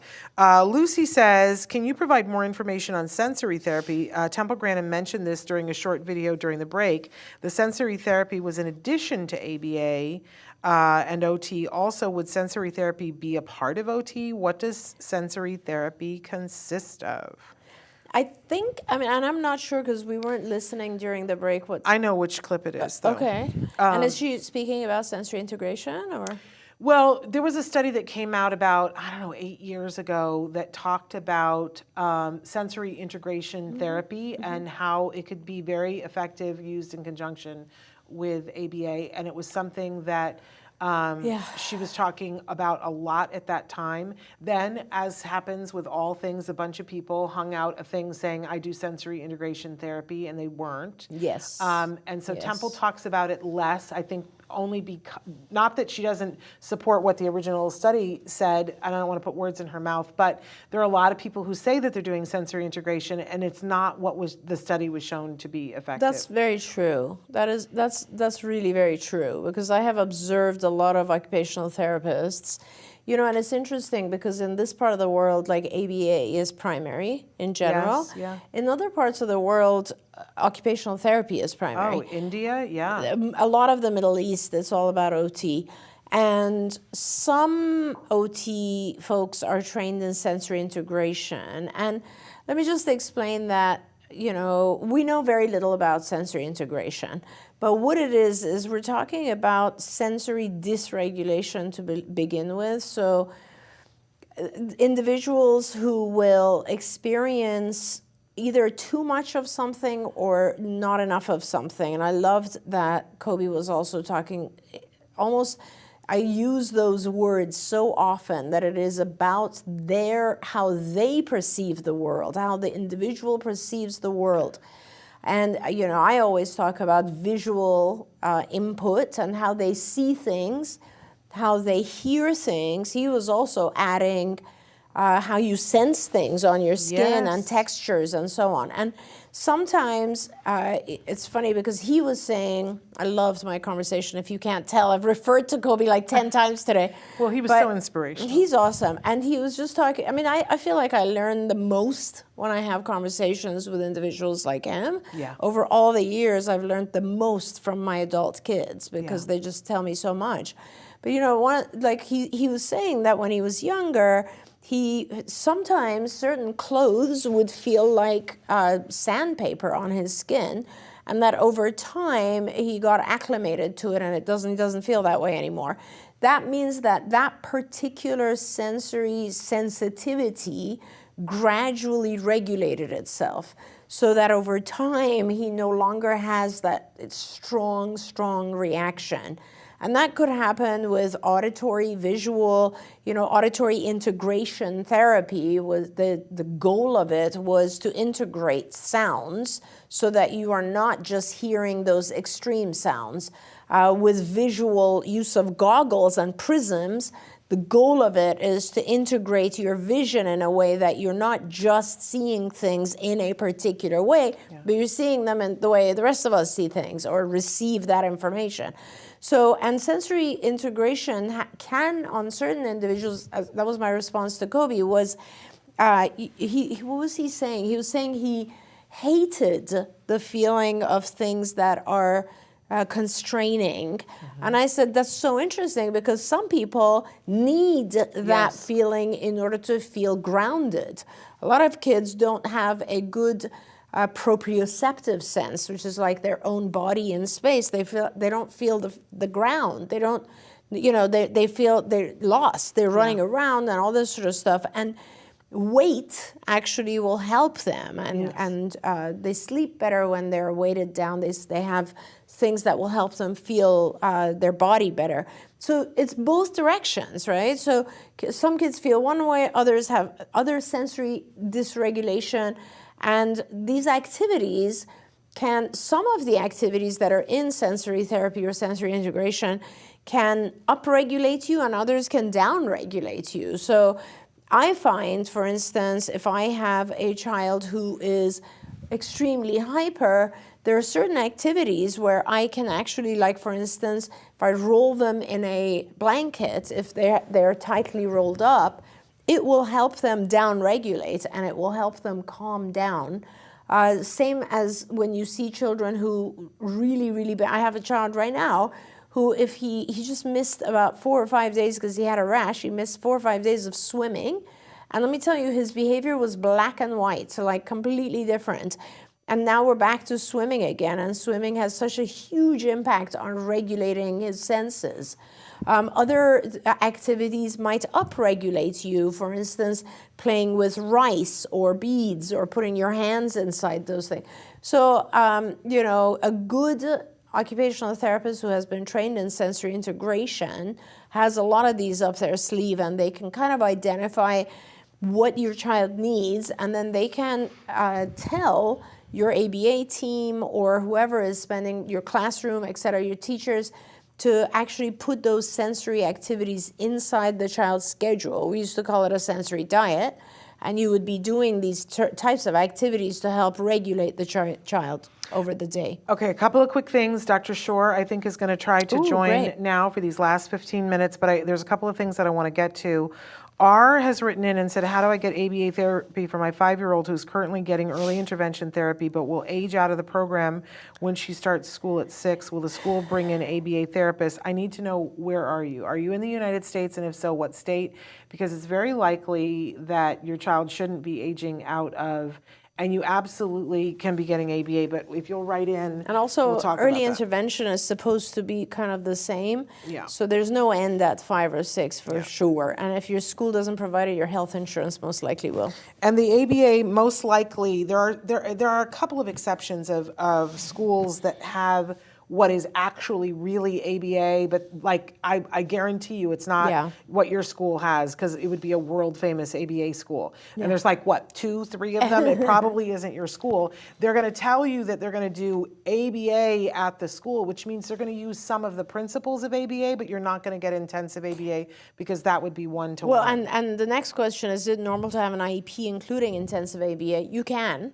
You could have an IEP which gives you intensive ABA, but it is more likely that you will not. It's more likely that someone will tell you, we're going to do 10 hours of ABA in the classroom, and if it's in the classroom and it's with multiple other kids, it's not really 1-to-1 ABA. So I would suggest that you approach outside health insurance as well as have your school provide ABA. You want it in all environments. And she's in Wisconsin, or they are in Wisconsin, and they went on to say, okay, they told us that they only work at this facility until age 6, and I just lost my iPad. So then you basically, the what you would do is you will get health insurance. You'll talk to your insurance company. They will offer you providers of ABA. You will contact those folks and get started. And by the way, if they take too long, go back to your insurance, because they're obligated to have contact with your child, usually within 30 days. Yes, there is a phrase that every time we talk about it on the air, people kind of lose their minds over it. But because so many people post-pandemic have been told, oh, you're on a waiting list, and it's like a year later and they haven't started services. And you do need to call your insurance company, and you need to say that this is a denial of access to care. I'm going to say that again slower. A denial of access to care. Yeah. And you will notice that they'll be like, hold on a minute, and suddenly you'll be talking to somebody else, and suddenly they'll be like, well, we might have to switch your provider and da-da-da-da-da, because it's illegal to charge you a premium and then say we don't have somebody. And by the way, this isn't just for autism. This is if you're having a pain in your hip and you've been referred to the specialist. This is for your mom who has Alzheimer's. This is the story across the board that people are being told, well, we don't have somebody for you to see for the next 6 months. Well, then they have to pay for somebody else. That's what health insurance is, not health sometimes when we have somebody here to take you. And ask me how I really feel about all of that. Traven's going to let us know when we have Dr. Shore, and I'm going to continue on until then. Okay, he's here. We're just going to get him in. Let me talk a little bit about him. And you were saying before that this is somebody that, you know, you love and respect and have for a long, long time. Dr. Stephen Shore is a professor of special education at Adelphi University. And how lucky are those folks? No kidding. Yeah, they seriously. learn actually the reality. Yeah, it's awesome. And he is an outspoken advocate for individuals, especially adults, on the autism spectrum, and for their rights and for their human and civil rights, and speaks around the world on a regular basis doing that.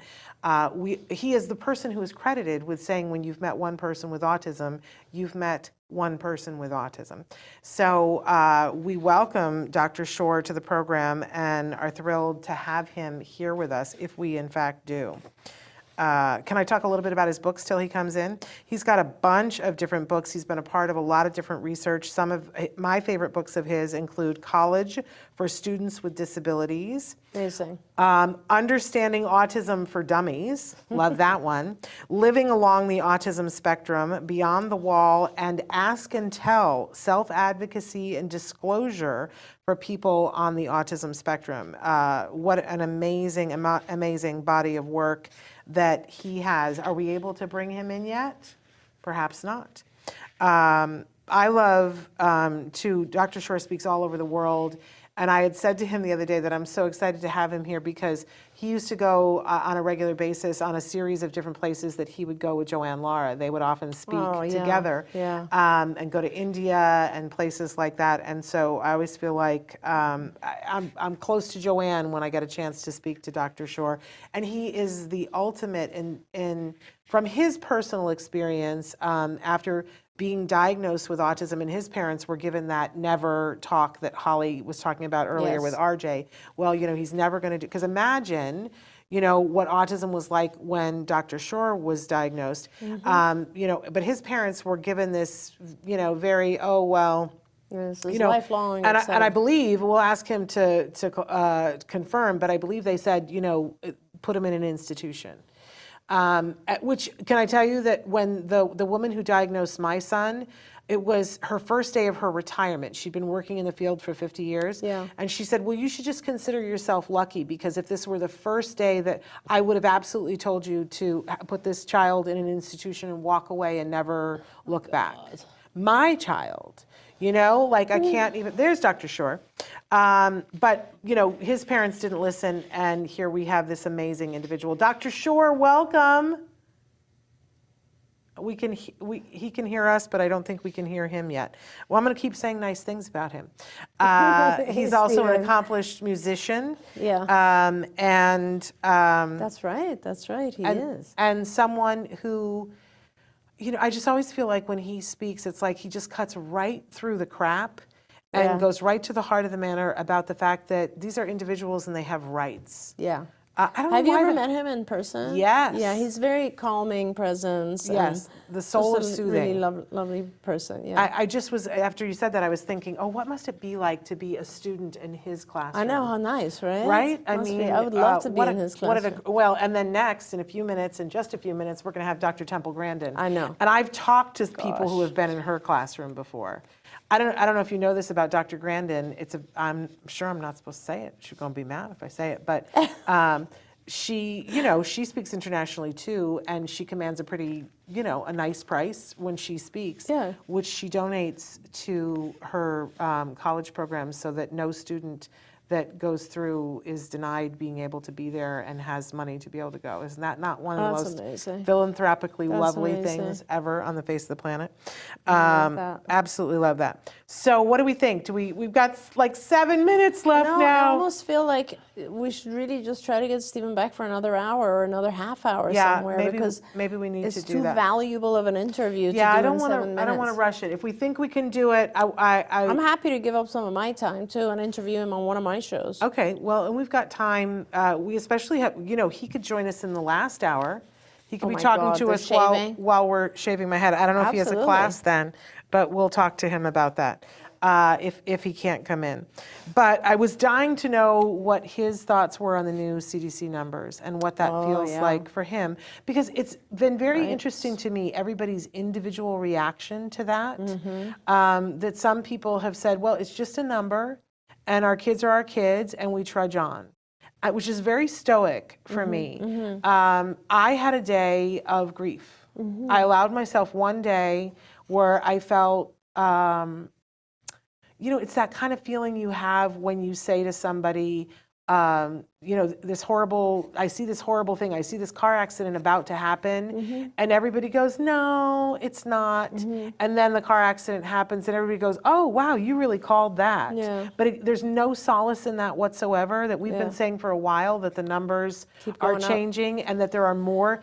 I just ask people this. Do you know 2 people in your life that don't have a diagnosis that you think likely, children I'm talking, friends, children, that people are like, nope, we're not going to get the dog? Because I know at least 2 people. Yeah. And if we all know 2 people that don't have a diagnosis yet or are waiting for the diagnosis, then the number is different than 1 in 36. And I had a feeling that was similar to the beginning of COVID. Oh. Because I didn't know what it means. Oh. And it was the same, it was fear of like this global issue. Yeah. That why? Where is this coming from? Why is this happening? And it was just the beginning. Remember, we had no idea what this means. And with autism, it's kind of like, I don't want to compare it to COVID because it's not, but it's a thing we know very little about, despite billions of dollars of research, you know, and we just are completely taken over by it and still don't have a direct connection. Amazing. I'm looking to see, okay, I'm going to go ahead and announce the winners for this hour. And I guess, are we going to try to reconnect with Dr. Shore another time? I'm looking at Traven's face to see a yes or no. No, we couldn't hear him. But that's all right. Will you give him our apologies and say I will contact him and we'll try to get him on another time? Because we've only got like 3 minutes now before Dr. Grandin. This is me talking to my producer. Sorry, good television. ahead. It's live. I do want to go over the winners of this hour's Discovery Toys gift certificates. These are all $25 gift certificates. Remember, once you've won one, you can't win again. So our winners in this hour are Amy Scott. No, I'm looking at the wrong ones. That was last hour, excuse me. In this hour, it's Our Journey, Cameron's New Life, woo, Sarah Sellery, Kelsey Eddings, Jim Miller, Simone Koch, 2008 R.A. Fix, Madeline Hahn, Matthew Asner is tuning in, Lou ZC, and R. You have won. R, have you seen the movie RRR? My favorite movie this year. I had to say that, that came up. I'm so sorry, but we're going to try to get Dr. Shore back in a different hour. We're going to invite him to come the last hour, but we've got 44 hours. We'll find another hour. We've got lots of options for him. We'll find a place where we can, because he's too fabulous to not have. So Absolutely. our apologies to him. We thought we could make it work, but we just need more time to make that work. But up next, we have the fabulous Dr. Temple Grandin. Amazing. And I'm so excited to be talking with her because, you know, her new book came out today. Yeah. Autism and Education, the Way I See It, or As I See It. I think it's As I See It. Sorry, Temple. That's from Future Horizons, who is also the publisher of my book. We love Future Horizons, so we're really excited to talk with her about that. And you guys can be writing in your questions. We are going to continue the Discovery Toys giveaway in the next hour, and we will have 10 more gift certificates to give away. So that will be super fun. I see a bunch of questions. Matt Asner said that's a federal law, correct? But I don't know what you were referring to. About the age of 7 or aging out, Matt. I don't know if that's what you were referring to. Because we do have state laws and we have federal laws. We talked about that early this morning on the program, that there are state mandates about when your services can happen, and they say sometimes things like, I think he was referring to access to care. Because we were talking about denial of access to care. Denial of access to care. But that is federal. In both cases, it's an appeal. Yes. So there we are. Okay, I think you're absolutely right. All right, so we're going to say goodbye to you because you've been here a long, long time. And again, like at some point, I will have to say hello to Dr. Grandin, and I met her in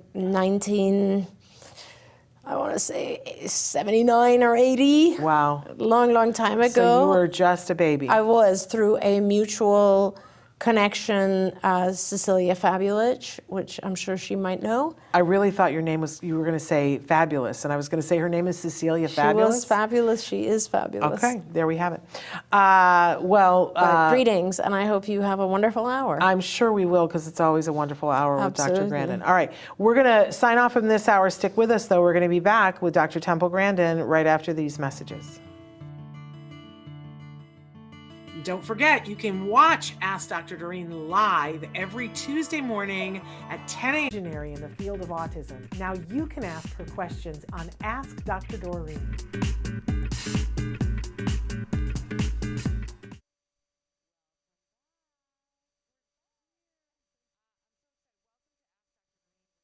Dr. Doreen Grampy Shea.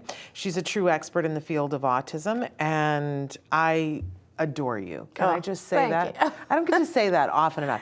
I adore her for many different reasons. I talk about it sometimes here on the program for the work that she's done over the last 45 years. Yes. Which is kind of crazy to think So about. I was just talking with Dr. Stephen Yes. Edelson, who's also been in the field for 45 years. Isn't that crazy? Yeah, and we both started with Lovos and then met Dr. Bernie Rimland and then just went different paths, but have always kind of felt the same about what's happening with autism. It was really good. It was a great conversation to have. And he's a wonderful human being, and I mean I need to cast no aspersions his way, but you don't look like you've been in this field for 45 years. Thank you. You know what I'm saying? And Steve looks like he's been here for a hot minute, but you don't look like... Thank you, I appreciate that. But I gotta tell you, Shan, like first of all, he also looked great. He I does, was like, he wow, does. he looks amazing. I mean, nothing against him, but he doesn't look like he's 32, which you do. Well, thank you. That's very nice of you.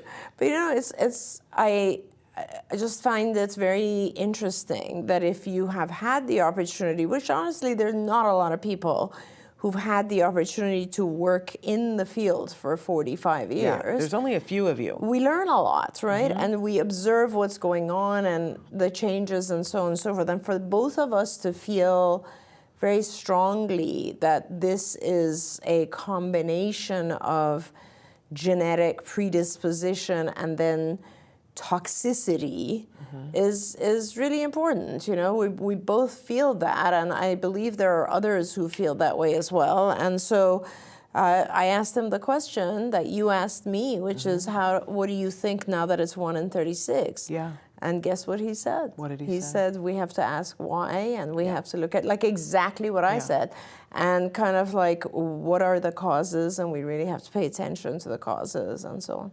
Here's what I don't understand, and then we're going to get into your questions, you guys, and you can be writing in questions right now, and we are going to give away some of the toy gift certificates this hour, and we're going to talk about the head shaving.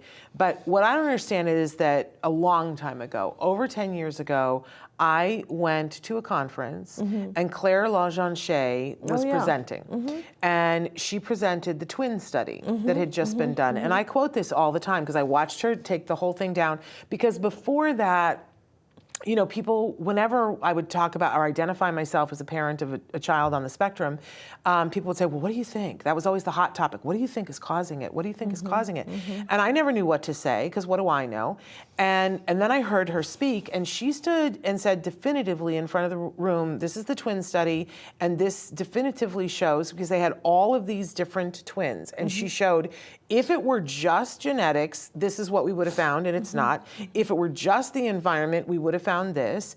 But instead, what we found was this that shows clearly, and that's when they started using the phrase that predisposition or trigger. Well, yes, that your genes load the gun and environment pulls the trigger. Yes. And I sat there and I was like, oh, well, case closed. Here's the study. It was 100%. very clear. And I closed my book and I was like, now we're there. And I don't understand why that seems to be so hard. And I quote that study all the time to even people who do research. I'm like, well, the Claire Lajean twin study back in 2011. Yeah. Hello. Yeah, and you know, if you are kind of at all involved in science, one of the first things that you know is that genetics change, genes change, but they don't change that rapidly. Right.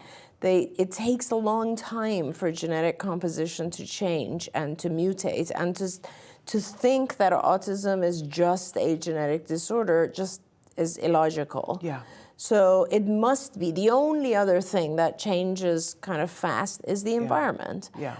And Steve, being very smart, called it pollution. Yeah. And I've never referred to it as pollution, but toxicity is pollution. Yep. And when we say pollution, people often think it's just air, right, in the air. And that's not what we're talking about. There's so much stuff that is toxic. He mentioned, and this is what I love about this whole process for us, I'm still learning. And he said, another study just came out, I think he said yesterday, on lithium from batteries causing toxicity in the water. Oh, we've had so many requests for experts in the last 24 hours to talk about lithium exposure. It's terrible. Which I haven't been forwarding to you because, we're a little busy. But yes, I knew that something big had happened with that. Sometime you know who we have to invite to, we had him on once a long time ago, is Ken Cook from the Environmental Working Group. That's amazing. If we could get him back, that's incredible. Yeah, he did a presentation at that same conference that was called 10 Americans. Yes. Have you seen this talk that he does where he goes through? No, I haven't. He says, here we have 10 Americans, we've looked at their blood, and here are all the things that we found. And he tears it apart, and he says things like, here is a formaldehyde that was in mattresses that was ruled out in 1967. We found this in their blood. And at the end, and I'm giving it away, and he's going to sue me. But at the end, he says, so I'd like to ask you guys, who do you think these 10 Americans are? And we're all like, coal miners. Right, right. They're newborn babies. Oh, my God. They're newborn babies, and yet when they are born and they test their blood, they're finding formaldehyde, evidence of exposure to formaldehyde from a mattress that has been, that's been outlawed since 1967. So I love that he calls it pollution. We'll get Ken Cook in here because it's a pretty, and you just at the point when you feel like, well, it's all over, it's hopeless then. If we've, messed up the environment this bad that we're never going to be free of all this, he then turns it around for you and says, remember when there was the fluorocarbons and we were all saying that we were going to lose the ozone, and everybody had a can of Right Guard and they would spray the Right Guard, and we found out that was bad for the environment. Yes. And then a year later it was all outlawed. Right. And you couldn't spray hairspray anymore. Aquanet couldn't be Aquanet anymore because of the fluorocarbons. And he said, so if enough people get enough concerned, we can turn the tide, but people need to know. We'll have him on. Well, that's actually like a really good point. Is that, it is possible to turn things around, but you only can change things after there's some level of acknowledgement. Exactly. And we still don't really even acknowledge publicly the amount of toxicity that's in our world, nor do we acknowledge the fact that almost all of our food is genetically modified. Yeah. And those types of things we have to acknowledge, we have to talk about, and that's kind of what I'm really glad that there are folks like Steve who are still talking about that and spreading that information. Yeah, I call it Frankenfood. Yeah. Because it's like Frankenstein. Absolutely, And this idea that it was going to be so good for all of us, just tragic. We'll say Monsanto and say ha put.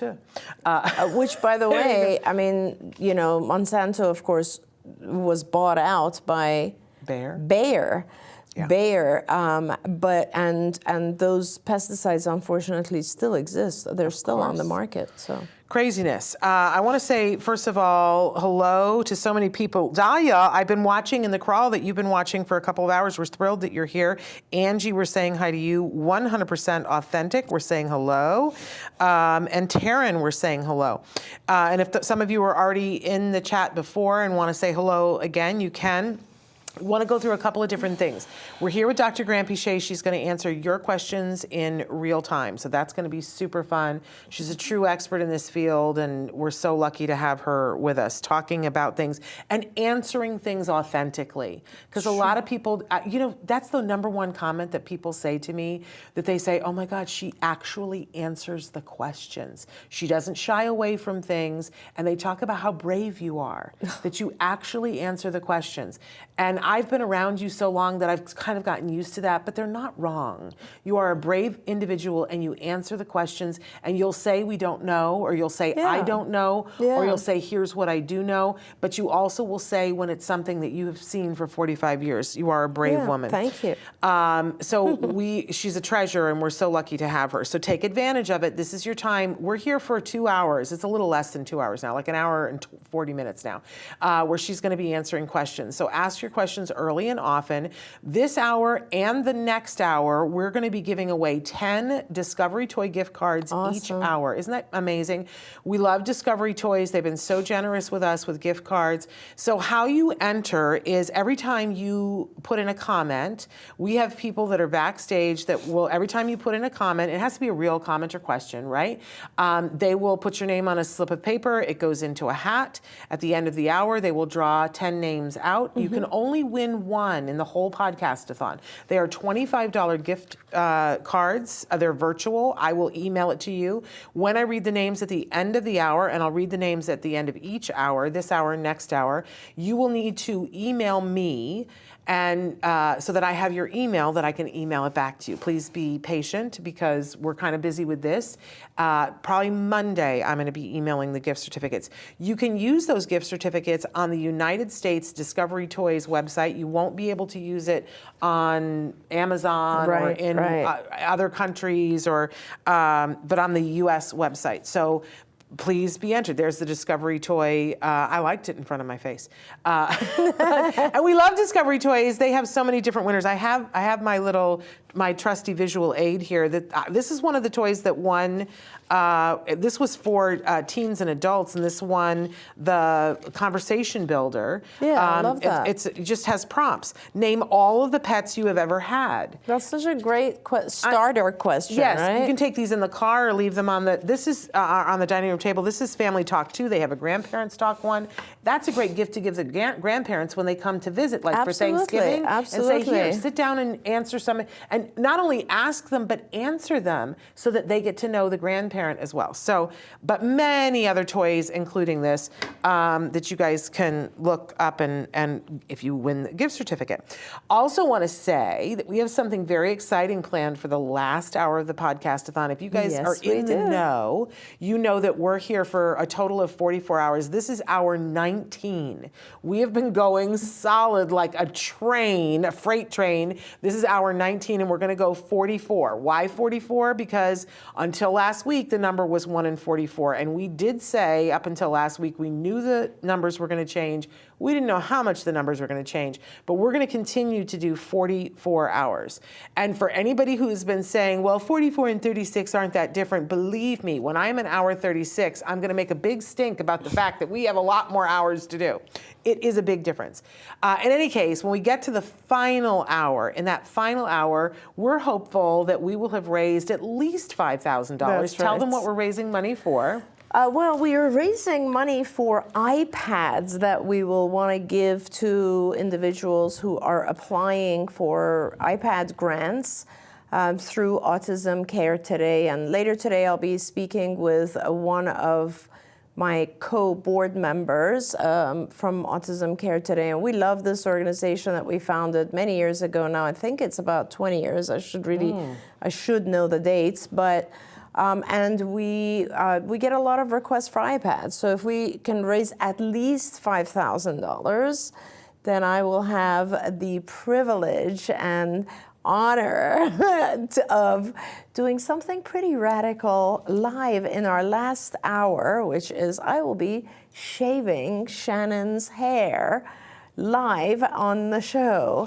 And I will be bald. We will have shaved Shannon again. And that will be a very fun thing. So if you want to see that, and I'll tell you what, I think everybody more wants to see you doing it than me getting the shave. No, I don't know. I don't know about that, but I am very excited, and I've bought a lot of good equipment for this. So we've had way too much fun just even planning that. I know. Both of us are so excited. It's going to be a letdown, I think, in the end. No, I don't think it'll be a letdown at all. And I'm excited about it. And I would like for her to shave my head in honor of iPads for people, because it's very important to me that people have functional communication. I believe that that is a basic human right.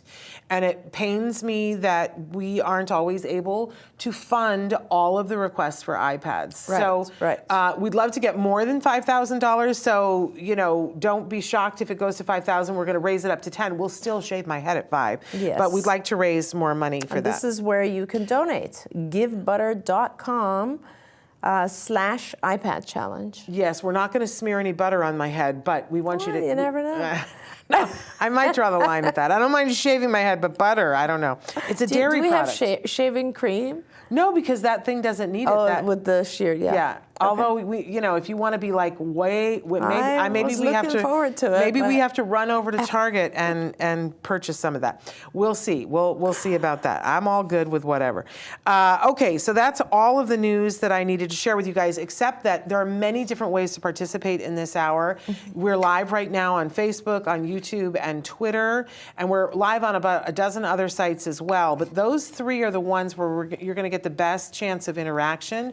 That's when you get entered into the contest to get your name written down in the hat so you can be drawn out of the hat. So YouTube, Twitter, or Facebook, and we're able to see those comments right here live. So I want to again say hi to everybody. Angie has written in already and said, my 5-year-old was put on 0.1 of clonidine for impulse behaviors. Since then, his sleep has gone downhill. He used to sleep 12 hours a night with no issues. What should I do? The clonidine is helping the behavior. Yeah, so it's rare. It's not, it is, clonidine is a sedative, and it is, one of its intended uses is ADHD, but it is rare for people to use it for impulsive behavior. It's more often used as a sedative.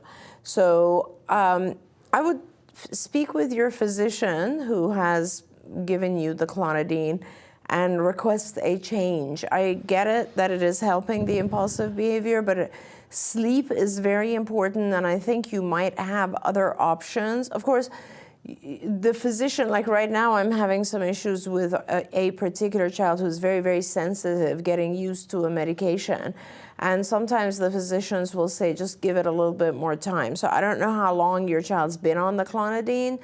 That is a pretty small dose, but let's wait and see what your physician says. If they suggest to just give it a little bit more time, maybe what you should do is then add things that would help with sleep. A lot of people are very happy with a very low dose of melatonin, for instance.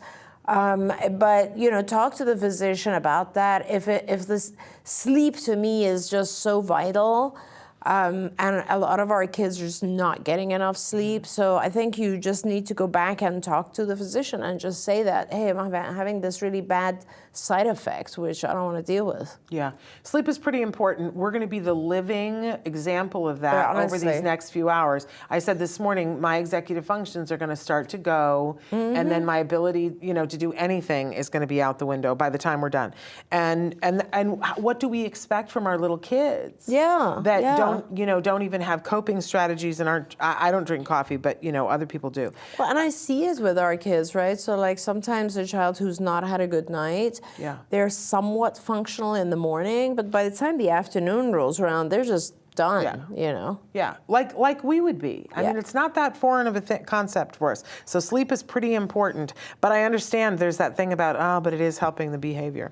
But I love your advice there. Now, Dahlia has written in and said, my son is 2.5 years old, nonverbal. He is throwing things and spitting a lot. He is not targeting anyone when throwing items. How to deal with this behavior? And she goes on to say, if my son continues to be nonverbal by age 4, when is it time to be in JK? Which I don't know what JK is. That junior kindergarten? Maybe that's what I thought too, transitional kindergarten?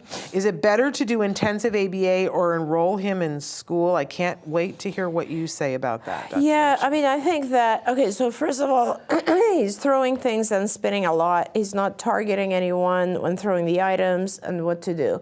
So you immediately need to have someone help you do what's called a functional behavior assessment of the behavior. And that means that we're trying to figure out why he's doing this behavior, very specifically. Why is he throwing? Now, sometimes, he's not targeting anyone, so it's not revenge or he's angry, but it's more possibly it could be that he gets attention when he does that.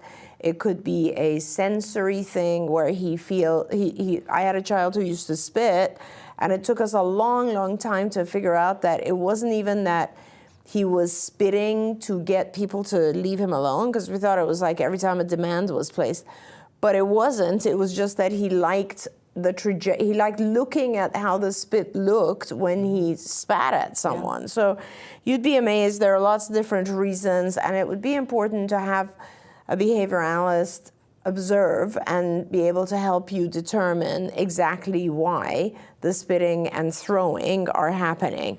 And based on the function, they will give you solutions and what to do with it. And these will be different for sure. So for instance, you say he's not targeting people when throwing items, but when he throws an item, depending on the type of item, perhaps there's a delay, right? So perhaps he is delaying response time. So does it occur, for instance, these are things that behavior analysts would analyze, is does it occur whenever a demand is placed or whenever he's asked to do something? And just by throwing something, he might be delaying having to respond. Yeah. Or is it done in an environment where when he throws or spits, he's removed from that environment? He might want to be removed. Does it occur when with only specific people? There's a lot of questions to be asked in order to determine exactly what is causing it and how to deal with it, right? Because if he's doing it for delay purposes, then you need to make sure you don't allow the throwing of objects to delay the sequence of events. If he's doing it for attention, then you want to make sure you ignore it and do not give it attention. There's different treatments based on the function. Now, you asked if my son continues to be nonverbal by age 4, when is it time to be in what we think is junior kindergarten? Is it better to do intensive ABA or enroll him in school? My answer is really clear on that. It is always better to do intensive therapy, intensive ABA at this age. I mean, he's only 4. I would be really working on intensive ABA at least until 5 or 6 if you can, and delaying. In fact, a lot of times I would instruct my families to delay kindergarten so that we could get more ABA time in. Think of ABA as one-to-one teaching, and also think of it as teaching, I think, things that are maybe more vital than things that are academic, right? I think someone is saying that my sound is too low. I just saw. Mic is soft. Yeah, maybe we can deal with that, Traven. But anyway, so what I was saying is that we really want to make sure that we're getting as much ABA time as possible. To me, it's more important for a child to communicate and socialize than it is for them to learn letters and numbers. And of course, that is important as well, but I think just language and communication and safety and adaptive skills, taking care of themselves, those types of things are vital. And if I'm limited in time, then I will always pay more attention to that stuff. If you do continue there, and your team is focused on verbal behavior, they're focused on teaching vocalization, imitation of vocal sound, manding, which is requesting things, tacting, labeling items, that kind of stuff, hopefully the verbal component will come in. And even if it doesn't come in, there's a lot that they can teach him non-verbally. So I would still really continue with the ABA. And I agree with that, yes, right? Yes. I was yelling about that this morning at 3:30. It's the better choice. Taryn wants to know, what do you think about ABLE's curriculum? ABLES. ABLES is one of the curricula that is out there, web ABLES now, and I think that it is pretty good for up to a certain level. I think that most of the curricula that are out there don't really go into the higher areas of teaching that ABA is able to do. For instance, executive functioning and cognitive skills and advanced, very abstract language. Those are things that are still missing from these curricula. And but if your child is, you do the assessment and you feel like your child is still, there are still skills in the ABLES curricula that your child is not capable of doing, then continue to go down that path and teach them. Once you hit a certain level, though, make sure, this is really important, I think, is that our kids get bored too when things are repetitive or not moving forward or not quickly becoming useful. So I think that you just want to make sure that you're not repeating things if the child knows them already. We're saying hi to Yama, who says hi to Shannon and Dr. Doreen. And Marina is very excited that you're going to shave my head. We can't wait either, Marina. 100% Authentic wrote in and said, yesterday, after I watched you, I drove to Flagstaff. My granddaughter was found. I admitted her to have her reevaluated. When she came to us 2 years ago, her father would not release her records from Oregon. DDD stated they couldn't give her other services because they didn't have her records. Now that we are getting her reevaluated, can that work for other services? Yes, absolutely. And it's so wonderful. Thank God that you found her and that you are able to take over and do these things. And I think it's very important to start with an evaluation. Yes, and you're in a good state where hopefully you can get connected to good services. That's right. That's where it all starts. Lou ZC says, is there research that shows that neurofeedback or biofeedback effectively works to treat autism? What are your thoughts on this? Yeah, there is a little bit of research. There's not a whole lot, but I do believe in biofeedback. I've done biofeedback when I was a student, and I've had it done to me. And biofeedback, it's interesting if you think about kind of the principles of learning, right? Which is all of ABA is based on the principles of learning. It's all about anything that is rewarded is increased. Right? So any behavior that is followed by a reinforcer or a reward will increase. That's the whole concept of operant conditioning. And I love referring to it as operant conditioning because people don't realize that learning is almost instinctual, which is why we can apply these principles to animals that don't even really have a lot of cognitive function either. Mm-hmm. So for example, mice or pigeons or so on, when they do something and they receive the appropriate feedback, that behavior increases.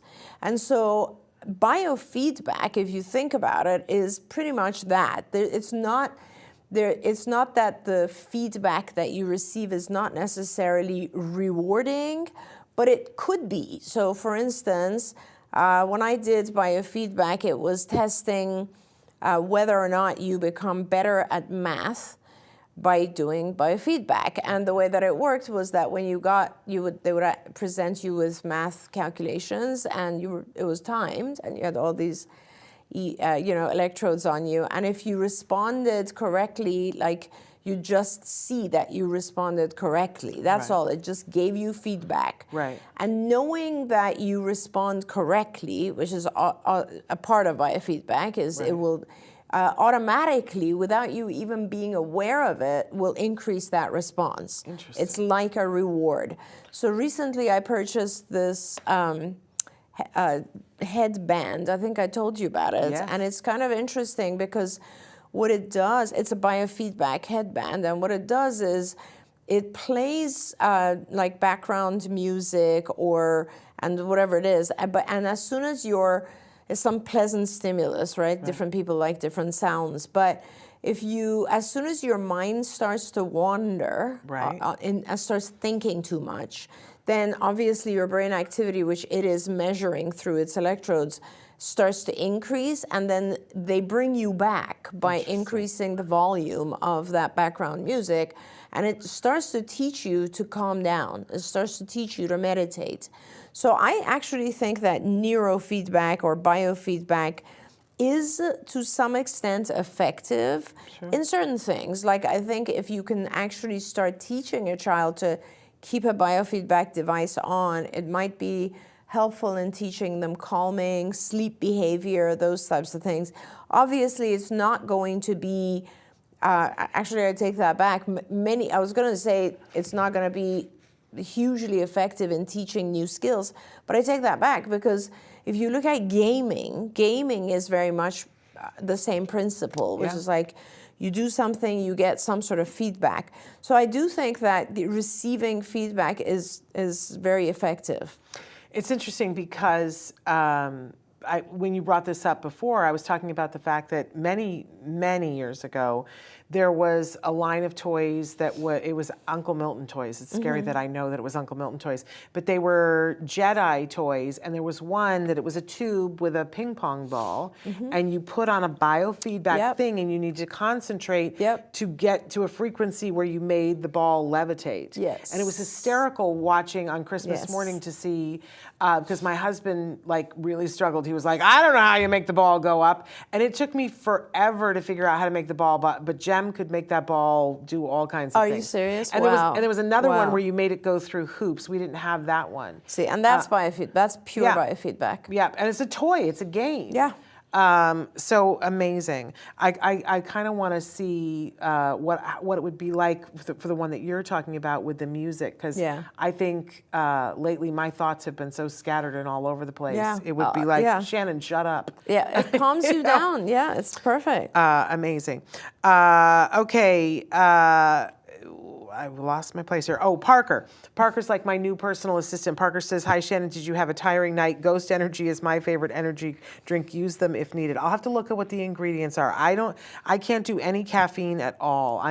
As you know, as tired as I will get, I can't do an artificial stimulant because I become a hot mess. Amazing. So Angie says, will we be able to rewatch? I missed my answer about the clonidine. I was picking up my son. Oh. Yes, you will. We are recording and the podcast will be available, but I don't know which site that you're watching on, but I think especially on Facebook, if you tune in now, you should be able to rewind back to that point. Oh, nice. On some of the platforms you can do it. Check that out and see if that works, Angie. Okay. And Lucy, follow-up question says, is neurofeedback also effective for ADHD? Yeah, it's very effective for ADHD. In fact, there's a lot of treatments for ADHD that are based on biofeedback. So yes, it is very effective in slowing you down and helping you regulate your attention. Like as Shannon was saying, this game is a great example of the fact that you are so focused on something that it actually over time helps improve your attention and your ability to screen out distractions, which is really a big part of ADHD. Amazing. Dahlia wants to know, what are the signs of potty training readiness in autistic children? My son will come to me for a hug or to stand beside me after pooping in his diaper. This happens only sometimes. That's awesome. So actually, I talk about potty training for a whole hour tomorrow. Yes. So Dahlia, please join us if you can. And yeah, I think that if you see that your child is coming to you when he's pooped in his diaper, he might be telling you, I don't like the feeling of having a poopy diaper. So that definitely would be considered a readiness sign. And there are other signs as well. And I think a lot of it has to do with the child being uncomfortable when they're soiled or wet. Yeah. But we also notice, too, that sometimes they go to a specific place to do it, right? I find that fascinating. Yeah. So a lot of kids will, like, especially with bowel movements, they will hide. Yeah. And they'll go in a closet or something. And I think that has a lot to do with just some sensation is happening in their body, and somehow they feel like that's a private thing. It's interesting that they pick up on that. It really is, but it could also be that, you know, someone has said, oh, no, we have to change you right away or whatever. So the child might think they've done something wrong. Yeah. So. Yeah, crazy. I mean, I think it's so funny that my husband and I were having a conversation about this just like yesterday or the day before that there was a period of time after Jem was diagnosed with autism where we were led to believe that he was not understanding anything that we said, and he didn't have the ability to communicate anything back to us, right? But on the day that he turned 3, he had been working with this speech path that we really, really liked. On the day, but his services with her were ending because he was turning 3, and we were switching over to other intervention. And we went in for the session, and she said she was just going to do a little test, and she had one of those pads that started out, it was 2 pictures, and she would say to him, which one do you use to play with? And he wasn't even looking, but there was one that had 6 pictures, and I remember he very distinctly, he was looking, and she'd turn the page, and she said, which one would you use to cook? And he just wept, right? And he whapped the frying pan. And I said, he knew it was the frying pan. I got all excited. He was like, he knew it was the frying pan. And she said, no, it's just a fluke. He's not even looking. And so then she turned the page and she asked, and then like for the next 14, he got exactly right. I said, that's not a fluke. Yeah. He understands what you're saying. And it was this crazy moment because I was so excited. I said, he's understanding some of what we're saying. Yes. Because we were talking about this. I said, do you remember that there was a time when we thought he couldn't understand anything that was going on around him? That seems impossible now. Yeah. But it was the case. That's how we felt. And yet we slowly realized that he was picking up more than we knew. Yeah. And I think a lot of times people say that our kids on the spectrum, well, they're oblivious. They don't know about that. They don't know. And yet they're picking up stuff that we're not teaching them. This is true. They're picking up the shame, and they're picking up that it's private, and they're picking up all these other things. I think we always need to remember, just like we always have to assume intelligence, I think we have to assume that they're picking up a lot more, and maybe they can't categorize it in a way right now that they can regurgitate it towards us, but they're picking stuff up. Yeah, and I think a lot of our kids also understand, just in general, like understand more than we think they do. Yes. You know, so yeah, it's very important to keep remembering that. Absolutely. Amazing. So around the potty training, we want to be careful that we're not ever putting a shame thing on, but also people need to think about how they language their feelings about things around their children. Yes, you know, absolutely. that we're never talking about our kids as being a burden or you know, while I was giving the talk this morning, I was talking about the challenges around being an autism parent, and I said, but I want to stop and say that the challenges did not involve my son. They involved being able to get connected to the services to help my son. My son is not challenging. He had behaviors that were challenging, but that didn't make him challenging. I think it's really important that we all get mindful about how we talk to and about our kids, because I think they hear more. I didn't mean to get on a soapbox, but I just felt actually, that's a really good point, because it kind of goes back again towards some of the stuff that I was talking about with the cognitive distortions. Yes. Because a lot of the challenges that, you know, you said, yes, you're right. And although things have changed, there's still a lot of challenge involved with access to care, getting the right provider, getting funding in place, getting people not to cancel, getting schedule. I mean, you know, there's so much, right? Yeah. And getting, you know, the schools to cooperate with the providers, et cetera, et cetera. There's so much of that. But I think a lot of the challenge that we experience as parents are just based on what's in our head too. Yes. It's these thoughts that we have, you know, and those just make things a lot harder. Like for instance, imagine if a parent had a guarantee from God or whatever source you believe in, a guarantee that everything will be okay, everything will be fine. Then, you know, you go through life differently. Absolutely. You know, because a lot of what we are experiencing as parents is just these things that, this all or none thinking that I was talking about, which is like, oh my God, what's going to happen? Like, is he ever going to talk? What's going to happen when I die? What's going to happen to him?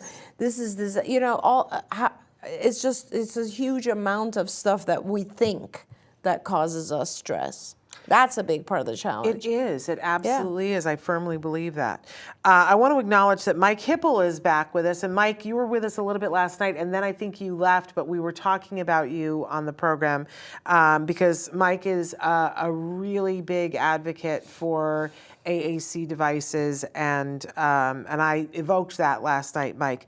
Mike has written in, because when we were talking about is it better to do therapy or to go to school, he said you can have your child not go to school until they are 7 in most states. In some states it's 6. Some states it's 5, some states it's even 3. So it varies, but yes, I agree with you, Mike. We want to delay that as much as possible. I see that you've suggested using a communication system so they don't get frustrated.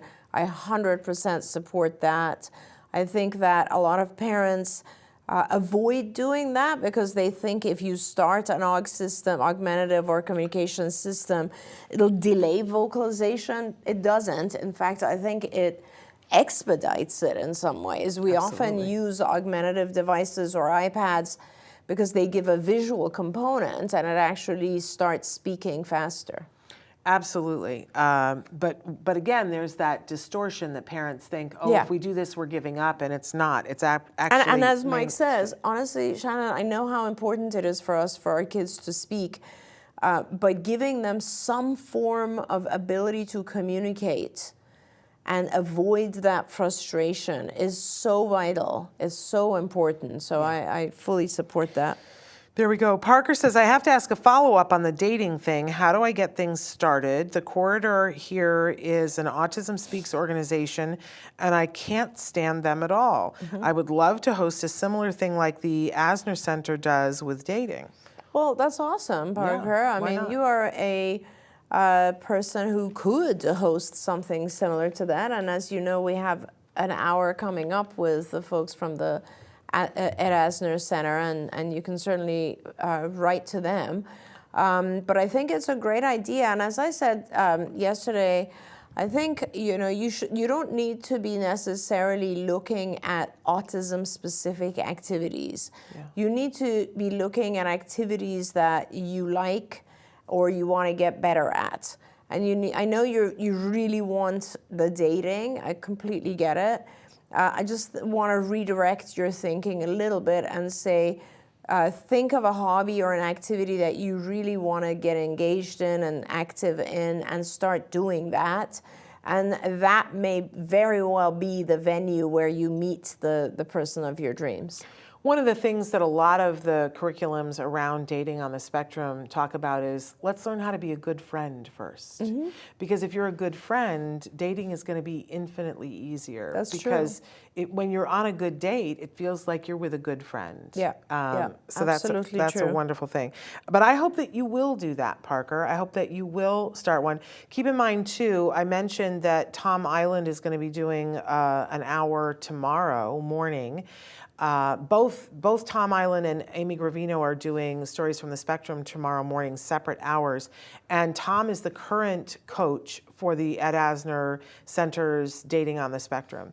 So, and he's going to be here. His topic is going to be love, dating, marriage, and relationships. Wonderful. And he's going to be here with his girlfriend. That's great. And they'll talk together, Rosetta Walker, who is the Queen of Inspiration. That's awesome. And on Amy Gravino's show, there's also Peter Gerhardt, right? Peter Gerhardt is going to be with her. And he's a very good speaker. And Amy is an autism sexuality advocate. Isn't that the best title ever? Amazing. And relationship coach. Amazing. So, and she is so hilarious. Yeah. She is just the funniest person.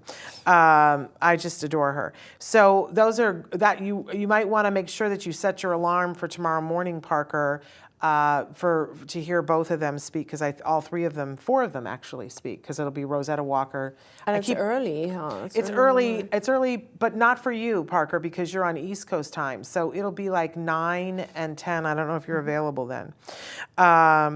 Yaima says, hi, Dr. Reen. I'm taking the Autism Parenting Foundation, I think you mean the Partnership Foundation, right? 40 hours RBT training program. Congratulations.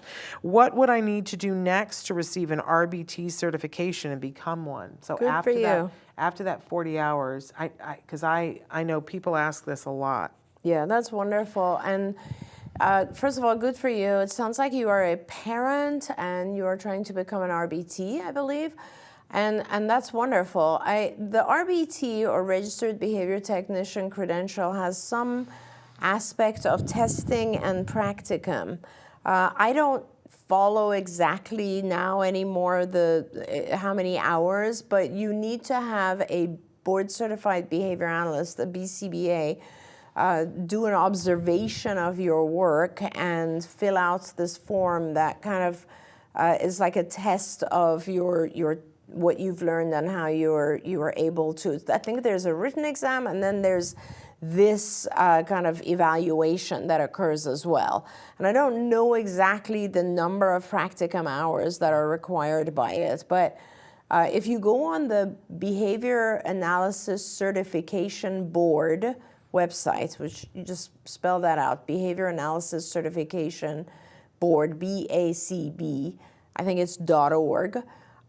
There's a section that outlines all the specific requirements for the RBT. But you know, and it's valuable to have the certification. I applaud you.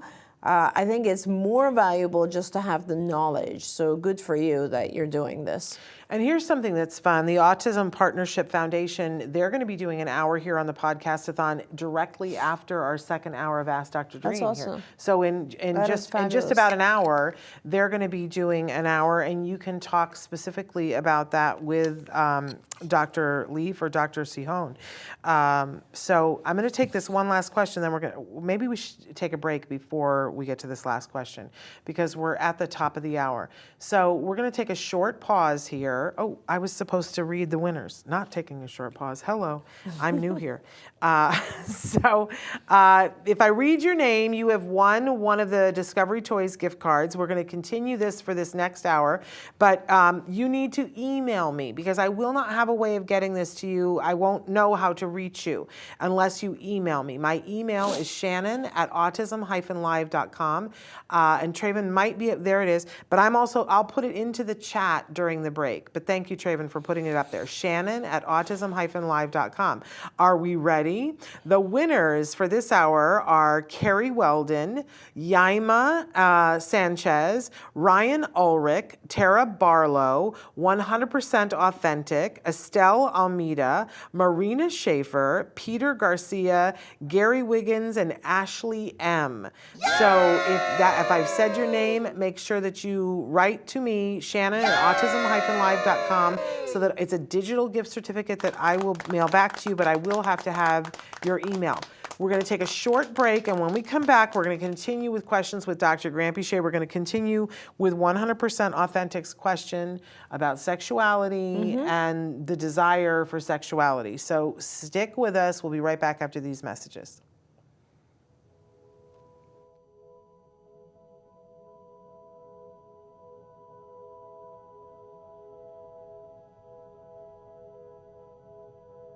If you found anything helpful in this video, please give us a like. In fact, make sure that you smash that subscribe button on YouTube and give us a like on Facebook. You can also follow us on Twitter and on Instagram for important updates. And please download our free podcast wherever you get your podcasts. Thank you so much. See you next time.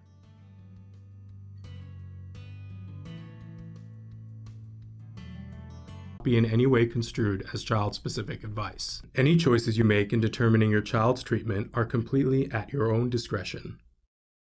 Dr. Doreen Grampy Shea is the Dr. Doreen is an expert in autism. Doreen Grampy Shea. Dr. Grampy Shea. Dr. Doreen Grampy Shea. Dr. Doreen Grampy Shea is a visionary in the field of autism. Now you can ask her questions on Ask Dr. Doreen.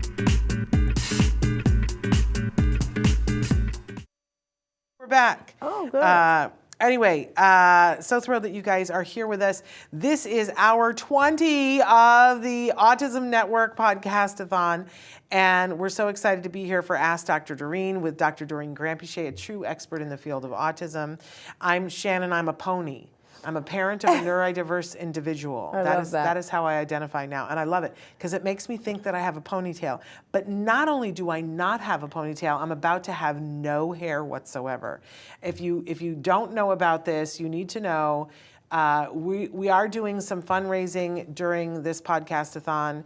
Dr. Grampy Shea has a wonderful charity that she founded. Tell them a little bit about it. Autism Care Today, ACT Today. Please, you guys, I haven't checked, but I want to make sure that we reach at least 5,000 in donations. We give grants to families. And if you can just even donate $1, it all goes towards families. And our goal here, this is where we're collecting the funds, givebutter.com/iPad challenge. Do not ask me who came up with that name or how. I'm going to put it on Sarah Twiddell. I think it was. And we're hoping that we will raise $5,000 for iPads because we get a lot of requests for iPads. And if you help us reach $5,000, then Shannon has agreed that on hour 44, which is tomorrow at 10 a.m., please don't miss it. When we are live, I will have the experience of shaving her head on live podcast, which will be so much fun. And we will take all this Brillo pad of gray off.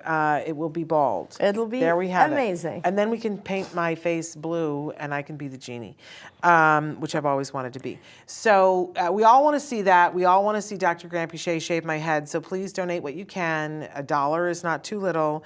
And that will go towards iPads, because that's a project that is very near and dear to both of our hearts, functional communication. It's a right for every human being.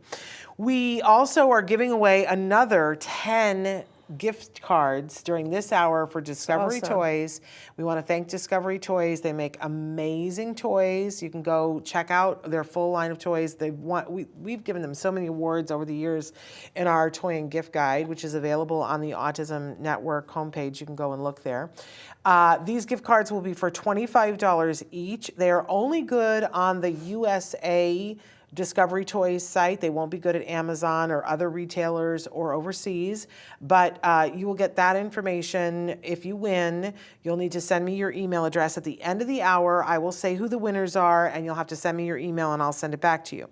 The way you win one, the way you enter to win one, is by making a comment or giving a question during this next hour. We have people backstage who are writing down the names every time somebody makes a comment, and then they'll go into a hat for 10 names to be picked out. I want to make you aware of the fact that you can only win one time during the podcastathon. We want to make sure that everybody has an opportunity to win a gift certificate. So if you've already won, keep asking questions, but know that you won't be entered to win again. So it makes it really great. If you've just come in and you're like, I don't have one, I haven't won one, you've got great chances. Yeah. Start asking questions. Before we went to break, we promised that we were going to get to 100% Authentic's comment that she wrote in before the break. This is about her granddaughter that she was able to go and get for reevaluation tomorrow. She says, some of the facts that I learned yesterday is that it seems that my granddaughter is addicted to sex or self-arousal. She has been emailing men extensive sexual conversations. We had to take away electronic devices because it's scary. She was using the iPad from school to have these conversations. It seems she left for sexual reasons. She shows aggravation in regards of wanting sex. When she wants it, she wants it. I'm not really sure how to ask this. This seems to be a problem. We have directed her to make friends with someone and build the relationship. This is, I think, a very a difficult conversation, right? But it's not an uncommon conversation. I have to be very careful what I say, because there are people that I know that have daughters that are on the autism spectrum that have faced issues with this. That it seems like, and I won't say that the men haven't faced it too, but it kind of manifests in a different way, it seems like to me. But so I'm terribly interested to hear what you want to say about this. Yeah, and I hope that I'm going to be very open and frank as I always am, and I hope that I don't offend anyone with my answer. But I appreciate you writing this and asking this question. And I want to begin by pointing out that there's two things here that I see in your question. First of all, I want to say I wish I knew more about your granddaughter. I know very little. I don't even know her age. I don't know her functioning 18. level. 18. Yeah. I don't know her functioning level. And I think if I'm correct, yesterday we established that she also suffers from other comorbid issues like anxiety, etc. But all of that plays a role in this. But just focusing on this particular issue, just reading your question that you wrote in, recognize that we're talking about two different issues here. And again, behavior depends on reinforcers. Behavior increases when it is followed by a reward or reinforcer. And in this particular case, self-arousal or masturbation could be a reinforcer that you might allow in order to have your granddaughter have some physical satisfaction or reinforcer, as opposed to wanting sex itself. Because if she learns that self-arousal is okay and private, it's much safer, obviously, and so that could be something that would reduce her desire of actual sex with strangers, with people she doesn't know, because now she's getting that reinforcer or value or somewhere else in a safe environment. But the other thing that I want to point out is that sexual conversations with men isn't sex. What she's getting there is attention. Mm-hmm. So on the one hand, she might very well be craving and wanting the sexual arousal, which she could potentially satisfy through self-satisfaction or, masturbation. But on the other hand, she's seeking out male attention, which could also be replaced, but you have to focus on replacing that appropriately. So, male attention, and again, you have to identify what aspect of the male attention it is that she's seeking. Perhaps she feels beautiful when she has these conversations. And are there other ways that you can give her that attention and that satisfaction and make her feel good about herself through other means, like other men who are family members or people that you trust can actually reassure her, have conversation with her, let her know that she is wonderful, and so on? Yeah, I guess the thing that I want to add to this fire is that, and I'm so glad that we have Amy on the lineup, because Amy talks about this, Amy Gravino, who is an autism sexuality advocate and relationship coach.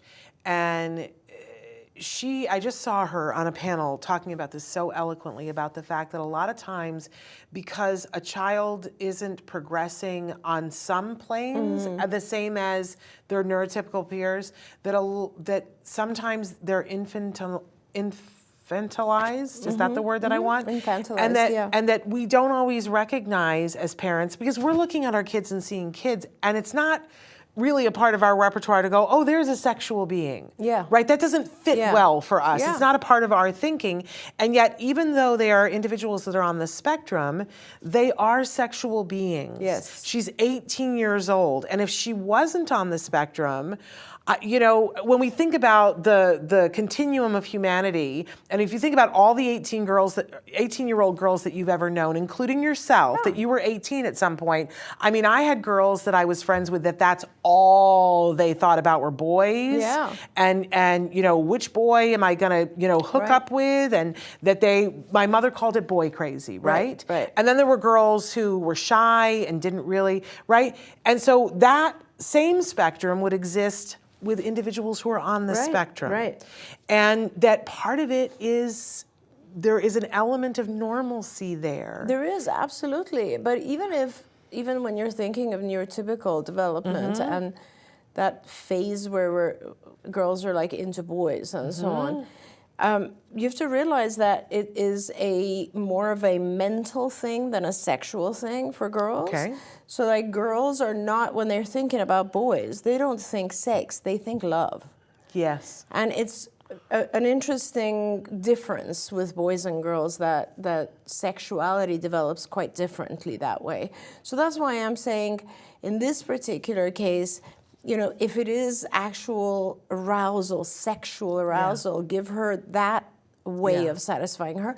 And if it is more mental and about love, which a lot of times is just wanting to be noticed, wanting to be felt special. It's power. Yes. It's power and it's control and it makes you Give feel her good that. about Yep, yourself. absolutely. Yeah, absolutely. Absolutely. So, because I think it can get scary. I think we can get overwhelmed by it and start Yes. thinking, oh my gosh, you know, but I love your advice and I hope that this grandmother feels a little bit more secure Yeah, in and it. I think she commented again. She said, we don't have the problem with masturbation. Let me go to that comment. It's further down. Hello, where is it? We don't have the problem with masturbation. However, she is doing in front of her 12-year-old brother. Right. We've directed to a private space. Sex is not taboo in our family. Congratulations to you. We just want her to have it in a healthy way. That's a Perfect. good, healthy way That's to look at it. absolutely, and you'll just keep reminding her that this is a private activity. Yeah. And moving her to a private environment, and that's what you have to do. Yeah, there we go. And that might be difficult, but it's it might doable. not be enough, is what I'm saying. You also need to pay attention to the social aspect or the Yes. emotional aspect that, you know, in those conversations that she's having with men, it isn't about sex. It's about wanting attention. That's a very different thing. However, with the internet, and again, I got to be careful so that I don't give private things away, but I have one friend that I know that the teenage daughter was online, as you're saying, and I think you're absolutely right. I think she was looking for that love and attention and all of that. But the men that she was talking to online, you know, would get on planes from faraway places, and they were not interested in Exactly. the It's very friendship and very the unsafe. compassion, and they right. they were hoping to hook up. Yeah. And that can be a very scary thing. Very scary. Okay. Parker says he's hearing the yay again. I don't know if you know this, but Traven has put in sort of like, I don't know if you know about the program iCarly. Yeah, sure. And how they have the little buttons and they would go, yay. And so every once in a while, I Traven see. hits the yay now, and it's one of Parker's favorite things. That's funny. We love that. Okay, we're welcoming Autism Journey with Elijah. We're thrilled that you're here. And Joannie says it's hour 20. Yep. We're feeling it, Joannie. I am anyway. Parker says, I have a question, but this isn't for me. Prom season is around the corner for the teens. How can they prepare for it? From asking a date to the etiquette during dinner and dancing. I don't need this, but there is something my mom would, this is something that my mom would have asked years ago. And I just want to say that right before we came in, I got an email and I didn't have a whole lot of time to look at it, but the sneaker ball is this weekend. And that is like a prom, but it's for individuals that are on the spectrum of all ages, Parker. And it's not a bad idea to throw a prom. Lots of people throw proms now. So maybe this would be helpful to you long term. Maybe you want to throw a prom for your first event that you're doing. I don't know. Just be an thinking. organizer. Yeah, but and Parker, I don't know. I'm not aware of anyone who's written material exactly on this, but it's a very worthwhile topic because, you know, even neurotypical people also have a hard time with how do I ask a girl, which girl, what are the subtle signs that I can be somewhat assured that the answer is going to be positive? What if it's not? How do I cope with that? And, you know, we can certainly do an hour on this conversation and talk about just some pointers that we can give. Wouldn't that be a great reality show, like, you know, 1 hour or 2 hour prom 101? Yep. I kind of like that. All right. Now, yeah. I said after this, I'm not throwing any big events, but already I'm like, oh, maybe we should throw a prom. Somebody stop me. Yes. Parker, you should throw a prom. I should not be throwing a proms. But can I say that we have a lot of organizations in Los Angeles, and the one that comes most to mind is Fullerton Cares, that I don't know if they're doing it again after the pandemic, but before the pandemic, every year they would, when the prom season would happen, they would have people could apply, and they would mentor them through this, including having local florists give the corsages and the things. What do they call them when the wrist? I guess it's a wrist corsage. Yeah. And the Larry.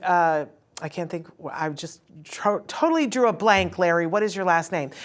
His restaurant would allow them to come and have the dinner there. Nice. They would. The local hair salon would do their hair. That's amazing. And they made it a whole big thing for them every year. I love that. The local limousine company would sponsor. So, and they're not the only ones who do this, but Fullerton Cares does it extra.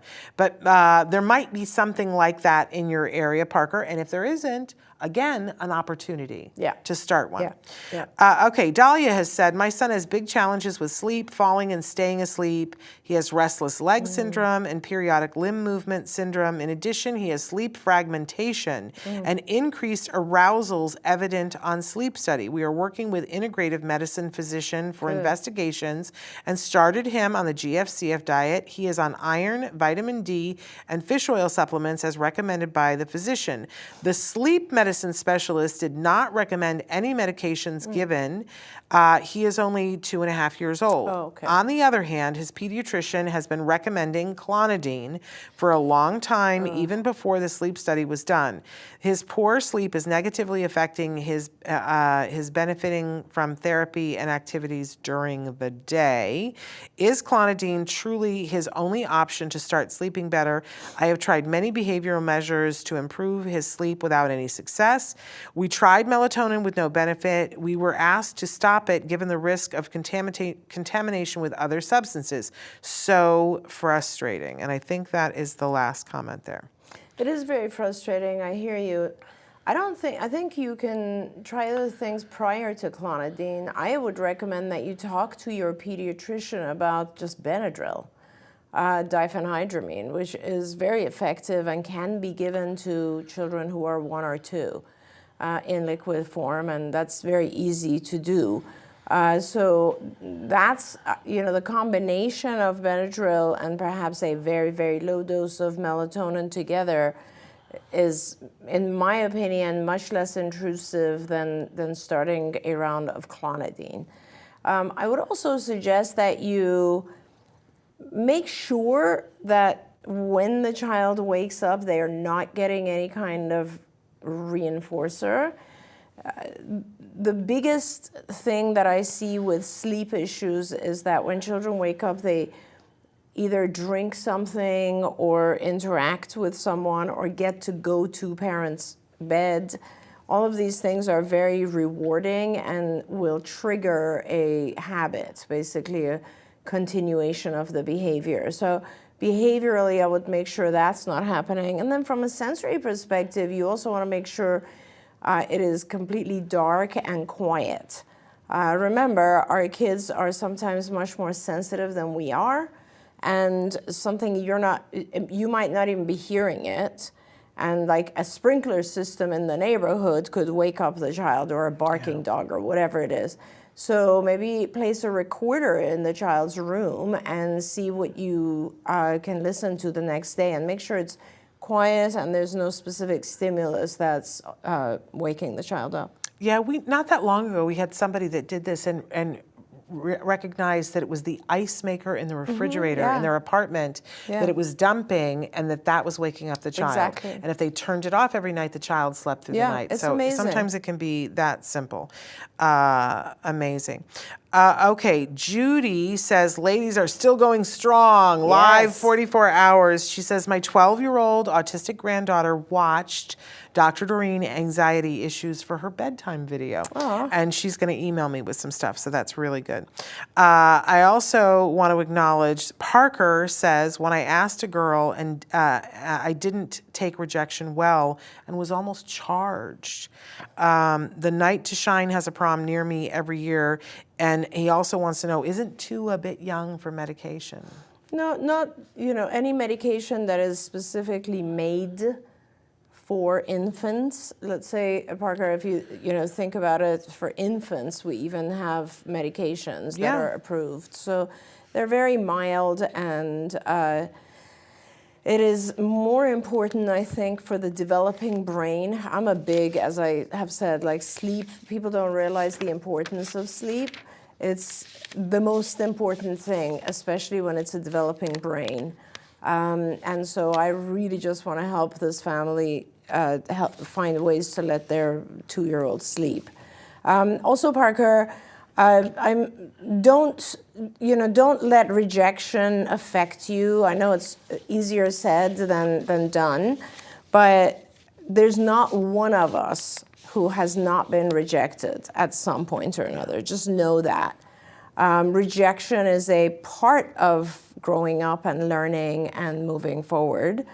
And so, we all go through that. I think I had my husband, as you know, is a big golfer. So last night when I went home, nobody was home, and all the TVs in the house were on with the Masters was playing. With no one home? No one home. He just, it's like, so the Masters was on, and they were interviewing Rory McIlroy, who's a very good golfer, and he was talking about failure. Yeah. And he was, because, he's hoping to win this, and he's come second, but not won it. And he was talking about how we wouldn't learn anything if we didn't fail. And that's something I really believe in. So, don't let it deter you from your purpose. Yeah, and to add to that, I would say that one of the things that my mom taught me was that if you wanted something, it was okay to ask for it. Mm-hmm. And if you were interested in somebody and wanted to go on a date with them, that to live the rest of your life and know that you asked and got rejected, it's so much easier to live with that long term than to think, why didn't I ask? Mm-hmm. And that was really helpful to me. In my life, that it's like, oh, well, if that's something that I, want to do, it's much better to get a no and know that you tried. Mm-hmm. Even as we got ready to do this podcastathon, which has been overwhelming a time or two, right? Yeah. I said all along, no matter how it goes, we're all going to feel better that we tried. Oh, 100%. Right? Yeah. So. And I'm going to feel fantastic just shaving your head at the end. And I'm going to feel fantastic when you do it, because I'm going to know. I've had so much fun thinking about that. And I'm going to know that not only is it going to be great for me, it's going to be my early summer cut. So by summer it'll be nice and short. And I've been cutting my own hair, so it's a hot mess. Like, it's all different lengths and things. So this is going to level the playing field. It's all going to come in normal. And I would say to somebody, because I have done this before, and I loved it. I am somebody, if I could take alopecia away from somebody who's suffering with it, yes, I would, because I'm not attached to my hair in the way that other people are, and so for me it's all good. You don't have to worry about me. But and knowing that if that ends up being a way for somebody to communicate, honestly, it couldn't be a happier thing for me to do. 2008 says, what are your thoughts about Gestalt language development, natural language acquisition by Marge Blank? How compares to verbal operants in ABA? Wow, I don't know about Gestalt or natural language, Gestalt language development or natural language acquisition. As a psychologist, when you talk about Gestalt, it's always about that basically has to do with seeing the bigger picture, seeing the overall picture. Yeah. And when we talk about verbal operants, I don't know how the two would tie into each other. Verbal operants are very important. They are basically what we talk about, the manding, tacting, interverbals, and the different ways of learning language, or the different steps of learning language. And I guess they all come together to form language. I'm not sure, because I don't know this particular, perhaps it's a book, Natural Language Acquisition. I'm not familiar with it. By Marge Blank, that's what it sounds like to me, a book.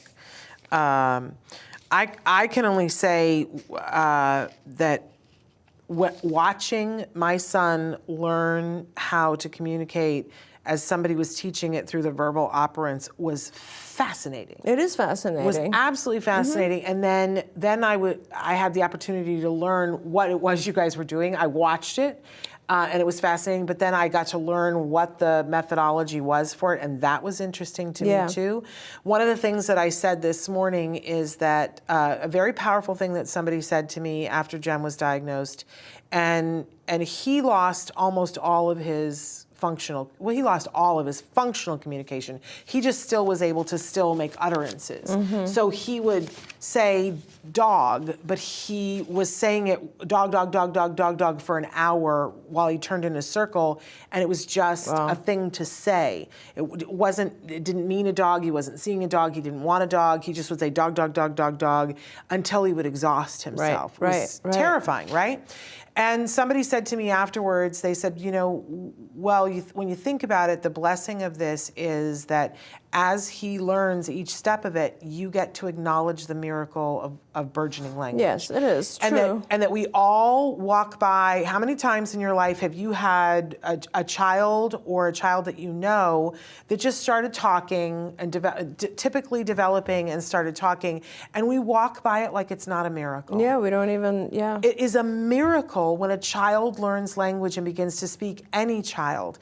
And we all walk by it like it's nothing. And when you have a child that's on the autism spectrum, you are forced to acknowledge the miracle of growing language. Absolutely. And to see the little pieces and how you guys built this platform upon which his language developed to the point that it is now was fascinating. It is because when you think about it, dog is a great example. Let's talk about that.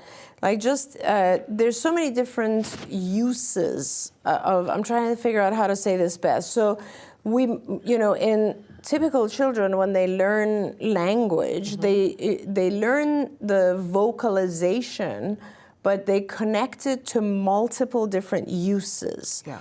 And with the verbal operants, that is what we teach. So for instance, if a child now wants to see a dog and says dog, that is one use, which is manding. So they're requesting a dog. If you're in the car and driving and they see a dog passing and they're like, dog, that is just labeling, which is tacting. That's a completely different use. Or if you ask the child, which animal barks, and they say dog, that's an intraverbal, which is a completely different use. So I think the important thing about teaching language is that it's not just teaching specific sounds or vocalizations. And that's the difference between speech and language. It's about teaching the use of those speech utterances in multiple different ways, so that it becomes functional and useful. And can I add to, because one of the things that they did, because his favorite food when he was a baby was hot dogs.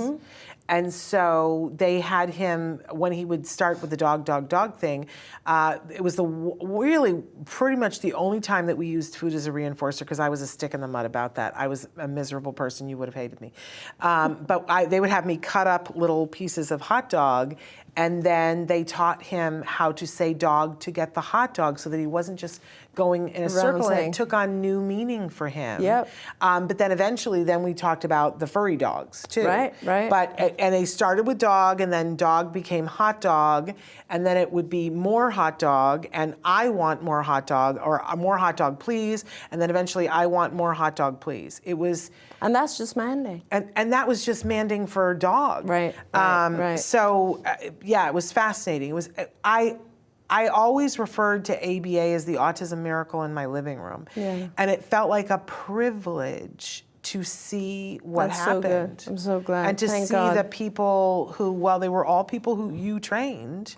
So, thank God for you. Yeah, thank you. Well, I mean, there's a lot of fantastic people who are just continuously adding to this field every year as well. So it's wonderful. And I love them too, but I love you first and best. I love you. Thank you.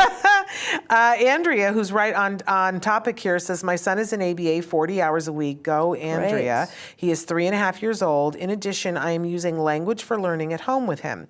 I can get him to answer questions like, what is this? But getting him to say, this is I'm having issues with. Any suggestions? Yeah.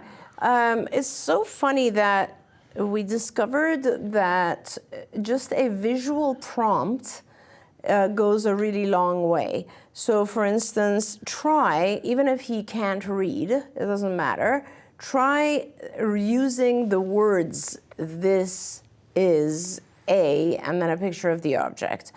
And then point to the thing. It shows him there is more than one response. Another thing is you can hold up 3 fingers and when you do it, this is and then have him do it. A visual prompt, and then you can remove the visual prompt gradually, will definitely get him started on this.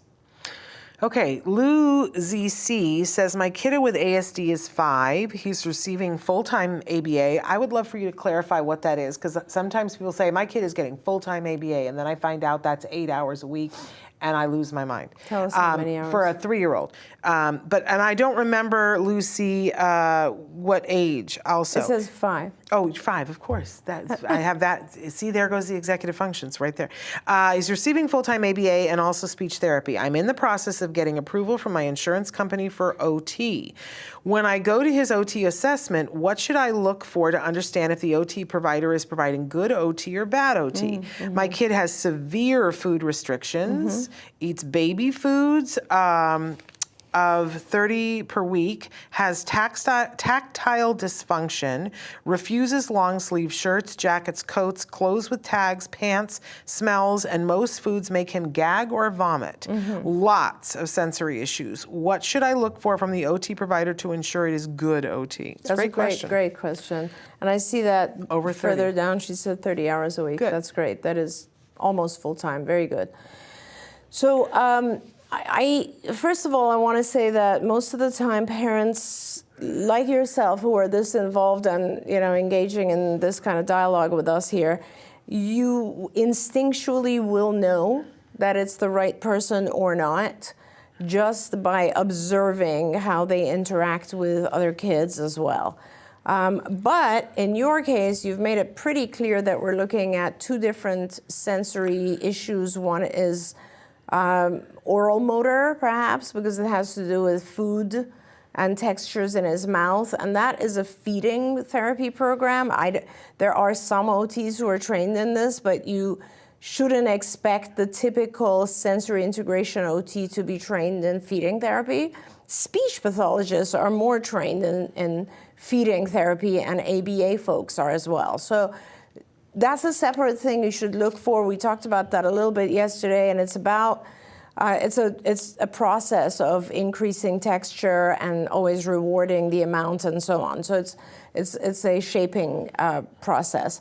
In terms of the tactile issues that he is having, specifically ask the OT to do an evaluation, first of all. So if they know to ask you the right questions and if they know to test out different things with your child, that's a good sign. And, even if they don't, and once you tell them, hey, he has tactile issues and he doesn't like any sleeves or any contact with his body, and ask the OT, what do you suggest? What exactly would you do to help improve this? And if it makes sense to you, you got to do it. And it should be some form of gradual exposure, obviously. But, when I evaluate OTs, I always just want to see them work with the child for about an hour, and then I want to see if I am getting what I expected for the child out of that hour. So I think, you know the issues, go into it, observe, let the OT interact with your child and see. I want to know, my question here is, why are you having to go through your insurance company for OT? Why is it not happening through the school? Because Because normally the school is the one that provides that. Well, it depends. It's also possible this child is not in school, public school, but I have honestly found it easier to go through insurance for OT. Really? And speech. Okay, this is news to me. Yeah. Because a lot of us get it through school. So interesting. Okay, that was my question. Pamela has written in and says, I have twin boys who are autistic. Both can make 3-word sentences and can spell both their names differently. Please, how can I teach them to make more sentences? Do you want them to make more sentences in speaking or in writing? Because you're talking about spelling, so I'm not sure. I think you want them to vocalize more. But she says we're in Switzerland. They have no ABA here. Just play therapy with 1 hour of speech session per week. Yeah. So I happen to have a lovely previous person that used to work for me, who is a behavior analyst in Switzerland. She is in Lausanne, and she is a wonderful, very, very talented clinician who does ABA and also consults with families, I believe, all over Switzerland. And I think by now she's been forced to learn French. Her name is Rachel Leonard Bozard, and I think I gave you her number at one point. I can try to find it again, and if you write in, we'll help you with that. But it's not something that I can tell you just on a show in regards to improving or increasing language. I mean, there's 8 different areas that we work in when we're using ABA. ABA is kind of like a tool, and you can apply it to any different area of learning. So you can use it to teach language, you can use it to teach self-help skills, social skills, whatever it might be, academic skills and so on. So if you're talking about language, that's our biggest area of focus. And so there's literally hundreds of lessons that go into expanding a child's language, which, as we just mentioned, some ways that we teach language. But if you look at the curriculum, there's, everything from labels to actions to prepositions, pronouns, attributes, functions of objects, locations, occupation. I mean, there's hundreds of lessons, and as you teach these, like for instance, I'll teach an object, but then I will also teach colors, let's say, and then I will put it together, and as you mentioned, Shannon, gradually expand it into not accepting shorter responses, but now teaching the child to describe things in more detail. But this is, I'm in 1 minute explaining something that is a 3 or 4 year project. So instead of doing that, I don't want to do that incorrectly. And at the end of our book, Evidence-Based Interventions for Children with Autism, at the end of it, there's an appendix that lists some of these lessons, but it doesn't go into describing them. And I'm really going to make sure that I publish something that describes these lessons a little bit better, because there's so many people asking. There you go. Jennifer says, my 16-year-old was diagnosed as ASD 1 year ago. They think ABA is bad. Do you think there are benefits of ABA for someone that age? Not sure if we should try to convince them or if it's a moot idea at this age. And who is they? The 16-year-old? The 16-year-old. Yeah, 2 years ago. So they were only diagnosed at 14. Well, no, I do not think. I think ABA is effective and can be good for anyone at any age if it's done right. For a person who was only diagnosed at 14, that means that their level of functioning is so high that it wasn't interfering with their life until, let's say, 12 or 14. So then you're not so much going to be looking at strict ABA. Certainly you're not going to be doing discrete trial, which is the more structured form of ABA. If you're doing any ABA, it's more what we call natural environment training, and it's very natural in the environment. But I also think, and depending on the skills they need, there's absolutely some skills that they will learn best through natural environment training of pure behavioral procedures. Otherwise, I think you should be looking at cognitive behavioral therapies, because your child may very well be at the level that they can understand and benefit from all those very kind of abstract cognitive processes. So it's either natural environment training within the umbrella of ABA, or it's cognitive behavioral training or therapies. So I want to say, too, about this 16-year-old thinking that ABA is bad. There is a huge controversy right now around ABA because there is a relatively small group of self-advocates who are very, very vocal about saying that ABA is not kind. It is, they will make it akin to abuse. Abuse, but also trying to, what's the phrase for when people try to pray away the gay, or conversion therapy. They will compare it to that. And I'm just noticing and picking up on the fact that you're using the term they, the pronoun they. Because if they are 16 and they are moving in a community where people are using the pronoun they, I would not be surprised if they have heard that. I see, and that is very, that would be very concerning to somebody who is saying, I would like to use the pronoun they. And I think, there are lots of schools of thought about this.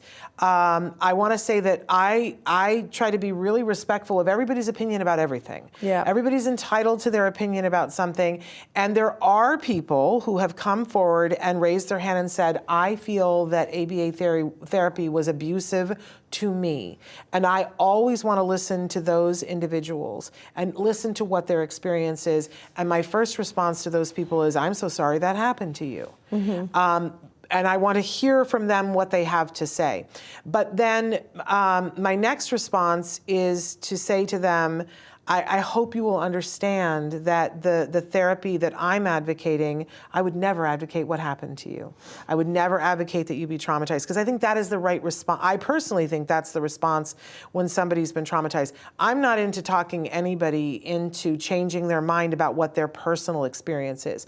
But I do think that there are many people who have heard that story and then decide for themselves, even though they know nothing about ABA, well, then it's all bad. Mm-hmm. It's all bad. And I disagree with that kind of black and white thinking, but again, people are entitled to their opinion about that. In the next hour that we have coming up, we're going to be joined, it's a takeover hour by Dr. Justin Leaf from the Autism Partnership Foundation, talking about a term called progressive ABA, which is how they're delineating ABA that is very individual based and takes into consideration the individual. I am at the point where it's so frustrating to me, because it's like knowing that there is this amazing thing that's out there that can help so many people, right? And wanting to talk about that, but trying to be mindful of the fact that some people are saying that they had a negative experience. The only thing that I say to people is, when we think about everybody who ever went to public school, and I do this always in a big room of people, and I'll say, how many of you ever had a traumatizing experience at public school? Yes. Individual, not you heard about it from, but and almost the entire room raises their hand and says that they've had at least one traumatizing experience in public school. Yes. And my question always is then, why aren't we trying to stop public school? Yeah. Why aren't we trying to shut that down? Why don't we all just decide that all public school is bad? If everybody has had a negative experience, why don't we shut it down? And the truth is, we don't shut it down because we understand that all public school is not bad. All public school is not traumatizing, and we try really hard to make sure that people who are doing traumatizing things aren't doing it. We also don't say to the people who had the traumatizing experience in the school, no, you didn't. Yeah. Because that's not right. Yeah. And I want to I love the way that you express that, because I'd not thought about that in that way, right? I want to give you a different way that I think about it as well, having been in the field of ABA for a very long time. And I want to say that, you know, when I, excuse me, when I grew up in England, and if you did anything wrong, you would get spanked with a ruler. And of course, that doesn't happen anymore nowadays, right? Yeah. So things change, obviously. And it is true that years ago, you know, they were using electric shock even in behavioral therapies.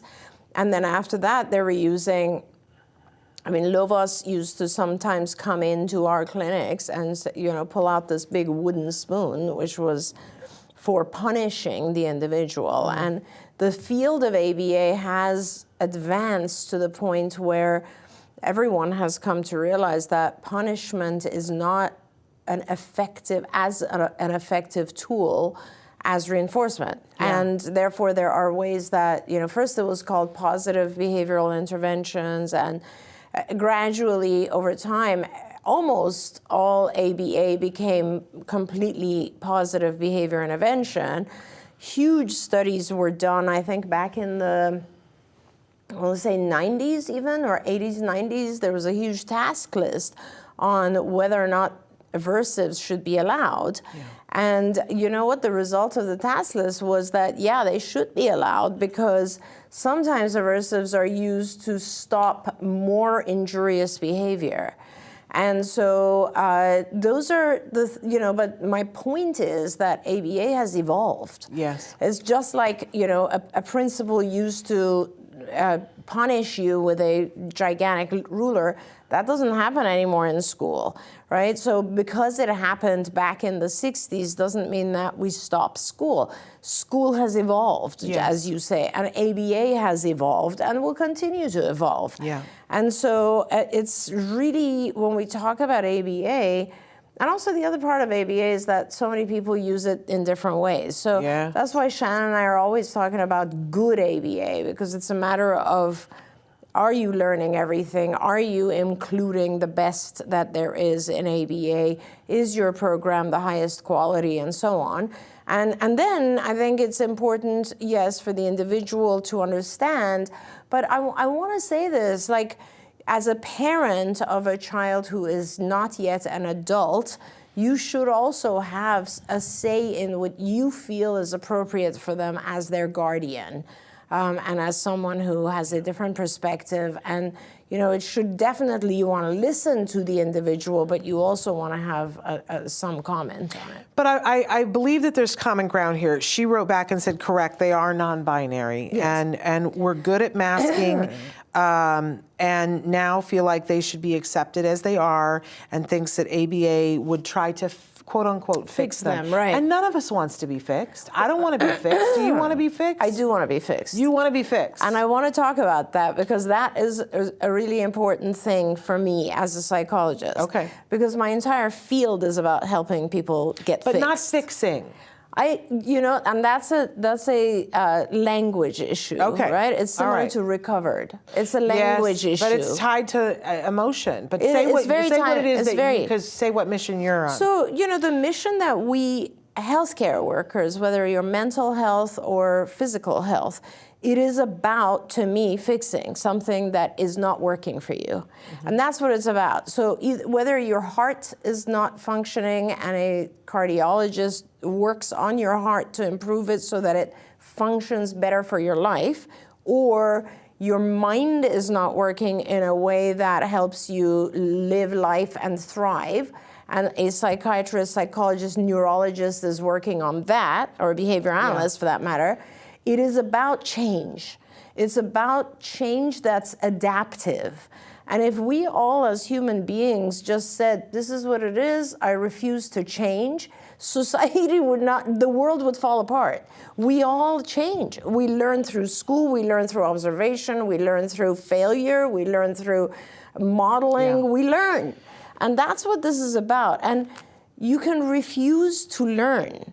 You certainly can refuse to learn, but your position in society, how far you get amongst other people, the successes you will have, all of those will be affected by your refusal to learn. But here's the filter, because I see where the filter is coming from you in this mental health care, arena, and I'm an educator. Mm-hmm. So where I'm coming from is the educational standpoint that, I don't want to change who I am, right? But I want to learn things, and I want to learn and grow. Absolutely. And I always give the example that if I learn to speak Chinese, then that's new and fabulous, and I have this new skill that I can go and do, but it doesn't change who I am.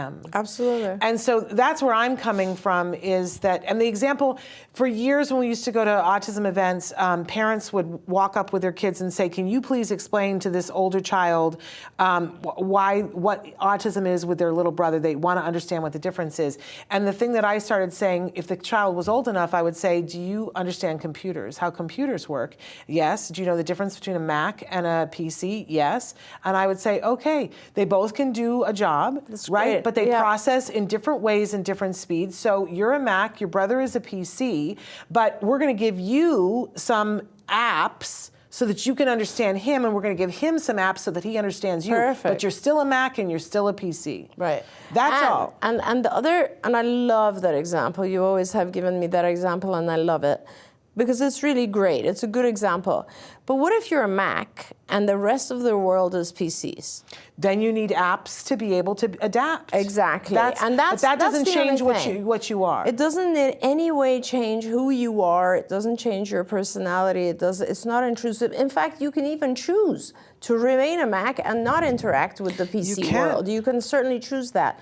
And all I'm saying is that it isn't about, first of all, it is something that, it is for your benefit if you choose to learn those apps that will help you communicate with others. Yes. Because only if it's to your benefit. well, that's humanity, right? Yeah. If you go back to Darwin, everything that we do is because we've adapted to where we are right now. We need another hour to talk about this, and we're taking our friends' time. Yes. We have to end, but we can. It's perfect timing because the next now they're going to show- talk about good Awesome, I quality love it. ABA. So here are the winners. If I say your name, you've won. You have to email me. I will put it into the chat, and then we're going to go. I apologize to Autism Partnership Foundation. We went over, but here are the winners: Jennifer Soares, Adam Taslitz, Val Cohen, Lee Sean Taylor, Zoe Jeffries, Carla Burke, Pamela Odian, CJ Ramos, Trey Adair, and Autism Journey with Elijah. You've all won a $25 gift certificate from Discovery Toys. You need to email me, Shannon@autism-live.com, but I will put it in the chat. Thank you for this spirited 2 hours. You're back in another couple of hours. Couple of hours, yeah. So, and I'm back in the hour after this with Let's Talk All the Things with Rachel Bird. But first, we have the Autism Partnership Foundation doing their takeover right now. Don't go anywhere because you'll want to hear this conversation in light of what we just talked about. Take it away. Don't forget, you can watch Ask Dr. Doreen live every Tuesday morning at 10 a.m. Pacific time. We hope to see you there. Any choices you make in determining your child's treatment are completely at your own discretion. Dr. Doreen Grampy Shea is the Dr. Doreen is an expert in autism. Doreen Grampy Shea. Dr. Grampy Shea. Dr. Doreen Grampy Shea. Dr. Doreen Grampy Shea is a visionary in the field of autism. Now you can ask her questions on Ask Dr. Doreen. Good morning and welcome to the final 3 hours of the Autism Network Podcastathon. We are here for a special 2 hours of Ask Dr. Doreen with the lady herself, Dr. Doreen Grampy Shea. Good morning. Good morning to you. How are you? I am a little bit left of center. I can imagine. But it's okay Yeah. because I'm just a little giddy. And as long as it stays that way, as long as I don't go over into the maudlin part of being tired, we'll be really good. What did you get, like 4 hours of sleep in the last 44 hours? Something like that. Yeah. Something like that. And that 4 hours wasn't completely uninterrupted. So, it's cat naps where we could take them. It's okay. I can sleep later on today. That's in 3 awesome. hours, I can That's sleep all I awesome. want for the rest of the weekend. So it's all good. And I have to say this, and here I'm not going to go to the maudlin thing, but I'm really proud of our community. Yeah. I'm proud of how they came together and helped us to do this 44 hours and the content that they brought and the important messages. Later on, I'm going to ask the viewers, what's the one thing that you learned in all the podcasts that you watched that was really, really valuable? Because I know I learned so much from the different things. So I'm looking forward to hear that. And I'm looking forward to these last 3 hours because we've got a lot still to cover and some amazing guests and maybe a couple of surprises. And there are only 2 hours left for us to reach our $5,000. I think we're more than, I don't know. We need you to donate. It's in jeopardy right now. Here's the thing. So please donate if you want to see me shave Shannon's head in 2 hours. So that's right. It'll happen right here live. We're not even going to change clothes. That's how soon it's happening, right? And we all want to do this. You especially. I am excited to do this. And I do too. I think if we haven't reached our goal, I'll have to make the number myself or make it hit the number myself. Well, I thought you were going to say you were only going to shave like the middle of my hair. Okay, yeah, that's another and I good was going to plan. say, please save me and donate enough. So that's really important. So you can, I have it, I just put it on my Facebook if you don't know where to go to donate, but it's givebutter.com/iPad challenge. Good job. Yeah, pretty. I like the tack is no longer sharp, but sometimes it'll spit out good things. So there we go. There it is. givebutter.com/iPad challenge. And we're trying to raise money for iPads. We're having a good time with this because we're talking about shaving my head, and I want us to have a good time with this, but we're doing this because we want to put functional communication in people's hands. Right. Everyone has I love the poster that we have in the lobby that says, communication is a right, not a privilege. And that means we have to make it accessible to everyone. So please donate and know that you'll have done a good thing. Donations of any size and any amount are welcome. givebutter.com/iPad challenge. Also want to let you know, Traven was just showing you, you can be writing in comments. We're live on so many different platforms, but especially on YouTube, Facebook, Twitch, and Twitter. Yes, I'm saying Twitch. Isn't that fun?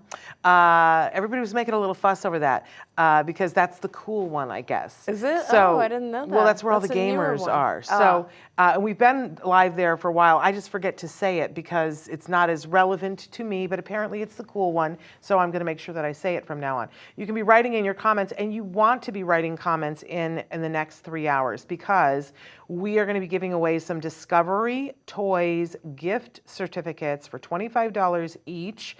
And the way that you enter is by making a comment. If you make a comment, we have a bunch of wonderful people in the back who are writing down every time that you guys make a comment. That puts one entry into the hat.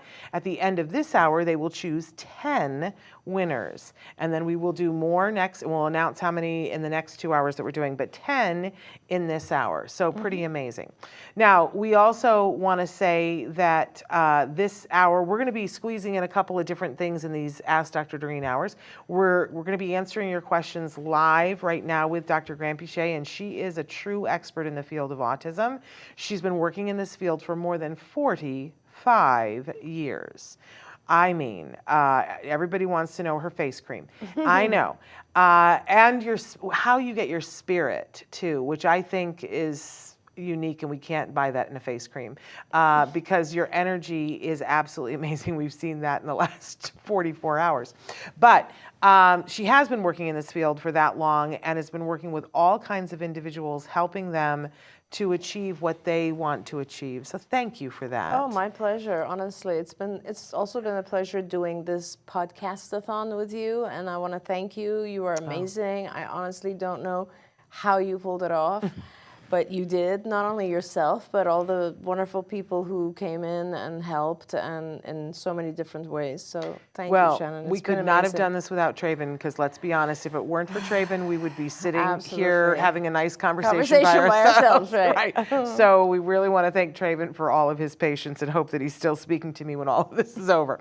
But I also want to say, too, none of this would have been possible. None of anything would have been possible without you. Oh, Shannon, That you're too kind. you bring yourself and your knowledge and your connections Thank you. always to everything, and your heart and your spirit, and so none of it's possible without you Thank either. you so much. I'm so No, glad thank we you. did it, and I know I will be going back to looking at Yeah. a lot of sessions that I missed Yes. because I was sleeping, but I loved the lineup, so Oh I my think people gosh. should go back. Yeah. I didn't get a chance to watch full episodes of almost anything, but I got to see at least a couple of minutes of almost everything. This last hour with Amy Gravino and Dr. Gerhardt, whoo, some really important stuff about sexuality that I don't think I've ever heard people speak that frankly, and it's important. Right. We need to do Right. that. Right. So all of that and much, much more.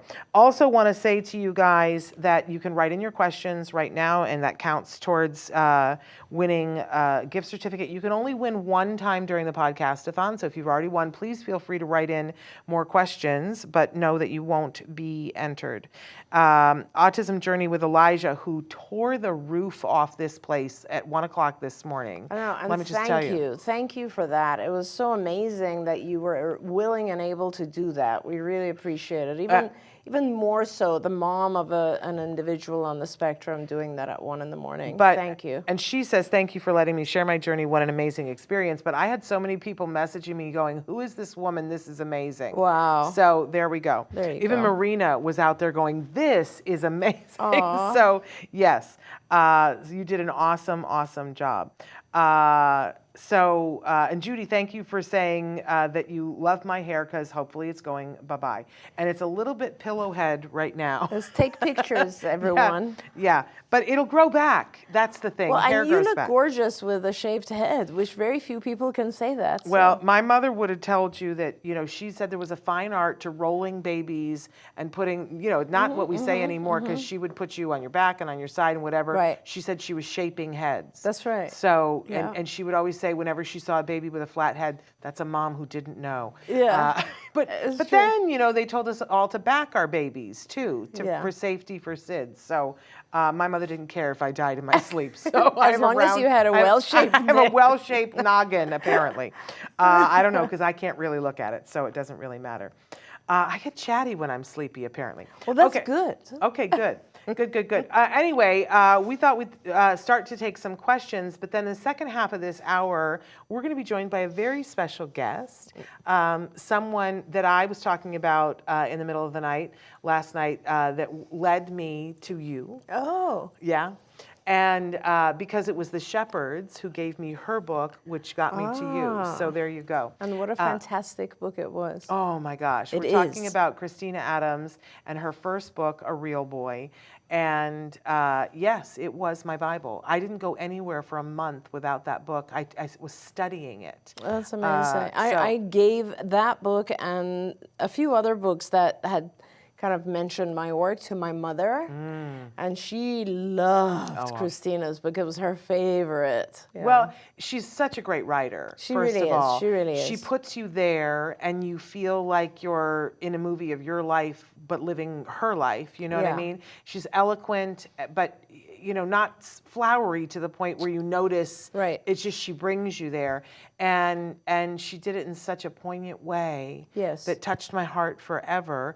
I used to keep a small stack of them and give them away to people. Yeah, absolutely. Because I felt that it was something important for people as they started their journey. Yes. And the fact that I can call her a friend now Yes. is so deeply emotional to me.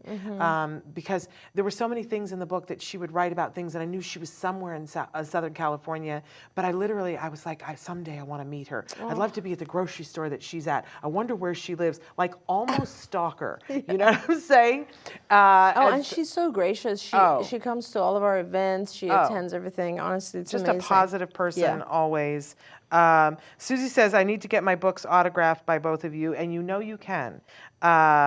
Srinikev, I'm sorry if I mauled that. Great morning, Dr. Doreen and Shannon. Amazing podcastathon. Lots of takeaways for years to come with my 5-year-old. I love that. Later on, I'm going to be asking, tell us one thing that you learned. And Dahlia, who was with us through a lot of the hours last night, and I noticed that, Dahlia, I really appreciated it, says hello to Dr. Doreen and Shannon. And I'm going to get started with questions here, and you guys can be writing in questions if you have.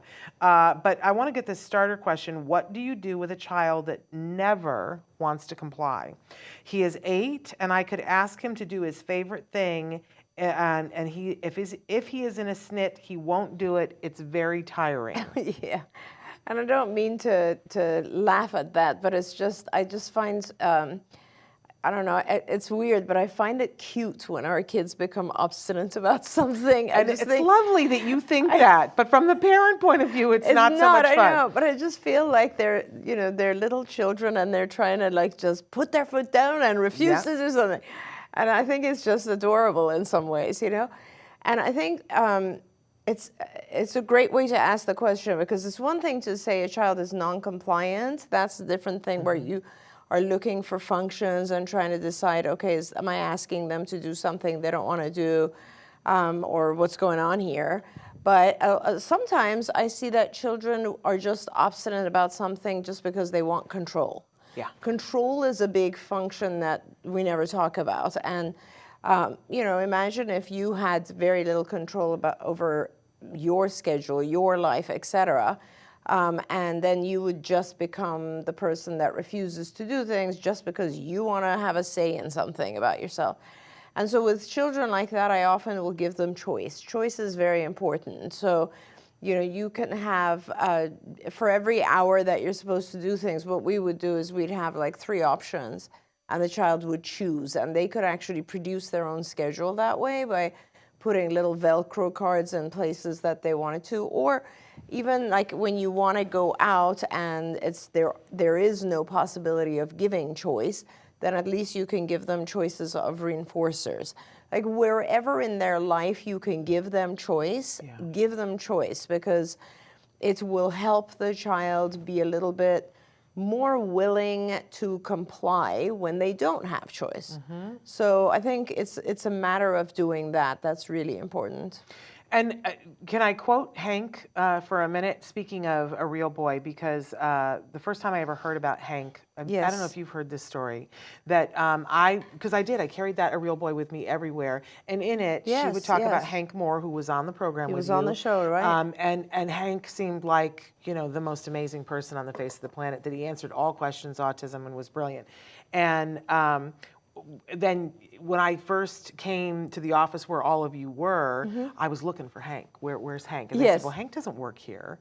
And it was sort of, you know, like, why are you looking for Hank? He's not on this side. And for years, I was looking for Hank and thought he must be mythical. He must be somebody made up. He's a conglomeration of people. Hank isn't really real. But then every once in a while I would ask somebody and say, is Hank real? Is there? They go, yeah, Hank's real. He just doesn't work here. And I go, okay, someday I'm going to meet Hank. And then there was one day that I got invited up to the conference room for something, the presentation that was going to be there. And somebody said, oh, Shannon, this is Hank and whatever. And I went, Hank? You're Hank? You are the Hank? You're Hank? And I had to sit down and I was like, I can't believe are you really the Hank? Oh my God, that's and you know, so and he funny. was so Hank, he was like, yeah, it's me. And everybody around us was going, what just happened? Oh my Somebody gosh. broke Shannon. What That just is happened? so funny. And it was like I had met Freddie Mercury. Yeah. Do you know what I mean? Yeah. In a person, I was crying and shaking and going, I can't believe that I'm sitting here with you. And Hank is brilliant. But one of the things that Hank would always say is that when you're having problems with compliance, up the praise. And I would always go, that makes no sense whatsoever. Yeah. I said, I'm having trouble with compliance. Right. And you are saying up the praise, these two things, because it seems like if you're having trouble with compliance, you should be saying to them, you need to do this, you need to do that. But that's the old stinking thinking that isn't effective. Right. It's always about reward, Shannon. It's always about making it fair, right? Yeah. I mean, if you think about it, like, it's interesting you brought that up right now, because I should have probably started with saying that, but having choice is I think also yes. reward. Yes. Having choice is a reinforcer, right? Yes. So like any form of reinforcement, making sure that there's, and I know this parent was saying it doesn't even matter if I tell them they're going to do something they love. Right. At that moment, it's not worth it for them. At that moment, they'd rather have control than whatever activity that you're offering them. Or at that moment, that is just not a reinforcer. Well, somebody wrote in that one of their takeaways that immediately is helping their family were in the executive function domain by the Autism Helper, because they presenting choice boards during shutdowns, which is exactly what you're talking about. That's exactly what I was saying, yeah. Very important. May says, hello, ladies. I want to ask about a comment Temple Grandin made about artistic kids on the spectrum also being good at mechanics, and is that true? Temple was talking about how they're, because I had asked her. I listened, yeah. Well, and I was asking her, like, how do you start to know what your kiddo might be good at, what their special interest could be? And she was saying, well, music and math go together, and that kids who are good at art are often very good at mechanics. Interesting. And so, the music and the math part I had heard before. I knew as well, yes. But I had never heard art and mechanics, Yes. but that certainly was true in Temple's case. I Yeah. mean, there's a great case in point, because she is as much about mechanical as a person can be. And I don't know if you've ever seen her drawings, her technical drawings or her personal Amazing. drawings. Works of art. Interesting. If you know, there's one very famous picture of a bird's eye view of one of the cattle chutes that she made that people hang on their walls. Amazing. Because it sort of mimics what is the kind of shell, the nautilus shell, Right, the way right, the way it beautiful. goes in a circle. Absolutely beautiful. And it's a kill shoot. Yes, that they're slaughtered at the end of it, and yet it is poetic and beautiful. And I hear that the difference of when you put cattle in that, they go without fear. Right, and because it's humane. Right. But it is a beautiful, beautiful thing. Draw Yeah. like nobody's business. And she could draw horses absolutely Really stunningly. interesting. Yes, I would love to see if she ever auctions off some of her horse drawings, or if she still does that. We'll have to ask her next time. I was busy asking her. Go ahead. No, I'm sorry, I interrupted you. No, I was too busy asking her at the time if she had seen The Last of Us. Oh, right.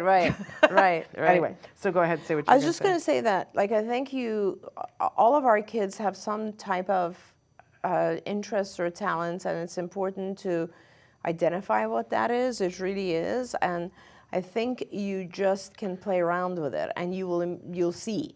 I wouldn't give the child just one try, because sometimes in the beginning our kids aren't familiar with things, and they might not, just take to it. But I've had a lot of times where I've noticed that a particular child doesn't have any kind of hobby or leisure activity, and I would play around, and I would get one of those small synthesizer pianos, and I just play melodies and see if the child's going to get into it, or pull out some paints or markers or whatever. Or my son is one of those that loves building things, mechanical type things, and he always, when he was little, would just ask for his birthday, Christmas, whatever, he'd always be like, I want a machine. And I'd always be like, what is a machine? And I figured out it's just stuff that, would go into each other that he could build, and it would do some function. So you just have to play around with it. Like, kids who like puzzles tend to like mechanical things, because that's kind of like building and similar. So, and it is so important. It is so, what you're doing is you're producing a new reinforcer for the child that they will have lifelong. Yeah. Can I tell you who has some really good toys in this category? Is Discovery Toys. Yes. That they have toys that you can give to a 3-year-old, that it's a plastic rotary battery operated screwdriver that they can put together their own dinosaur or a car or something like that. Yeah. They have things that are beginning gears for as young as 2-year-olds, gears that go together that make something move, that make a cause and effect thing, up through, teenage. Yes. Putting something together gears. So lots of different things. And musical things as well. So check that out. Sriniketh, I'm not sure I'm saying it right, has said, how can I redirect my 5-year-old who is overly involved in vocal disruption? He is happy doing that. Sometimes it's over his focus attention to tasks. He does wear a sensory jewelry, food-grade silicone necklace, which brings it down, but it is temporary. What a great question. And when you say vocal disruption, what do you mean? Do you mean that he makes sounds repeatedly? Because, you know, if that is the case, it's not necessarily a something that is activating his oral motor. If he's making sounds repeatedly, it could also be a sensory, like something that is, yes, makes the E sound only. Yeah, that's actually quite common. And there are 2 things, I think, that you can try. One is trying to, well, the way we say it is you try to get it under SD control, which basically means that get him to start imitating sounds, believe it or not. And this way, E will become one of the imitation sounds, but you're going to now work on other vowel sounds as well, like ooh, ah, and those types of things in front of a mirror. And it's interesting because once you get it under your control, in other words, I'm going to do it, now you do it, the free use of the E tends to go down a little bit, because now it's kind of like, oh, it's work. You know, it's not, it's work. But the thing that I found with kids who do a lot of that is that it is giving them auditory stimulation. They like hearing themselves making that noise, that sound. So I would suggest getting him some noise canceling headphones that are going to not give him that stimulation anymore. So it's just like you've gotten him a chewy thing when his mouth, that's incompatible behavior, right? So when his mouth is busy chewing, he can't really make that noise. And I don't think we know he's 5. Later on, you can also teach him other things that he can do, like chewing gum and so on, that will prevent the use making noises. But know that the reason he's doing it a lot of times with our kids is the auditory sensation that they get from it. So really give him headphones, put the headphones on him when he does that. That will help prevent it. Get him engaged in other vocal activity, like getting him to imitate sounds, words, get him into lessons so that he can begin vocalizing words and talking. And the more he learns that, the less of this he'll do. And sometimes I also want to say, I don't know if this is true in your case or not, but when children do the EE sound, they're also running back and forth, doing some sort of visual stimulation, running in a circle, running back and forth.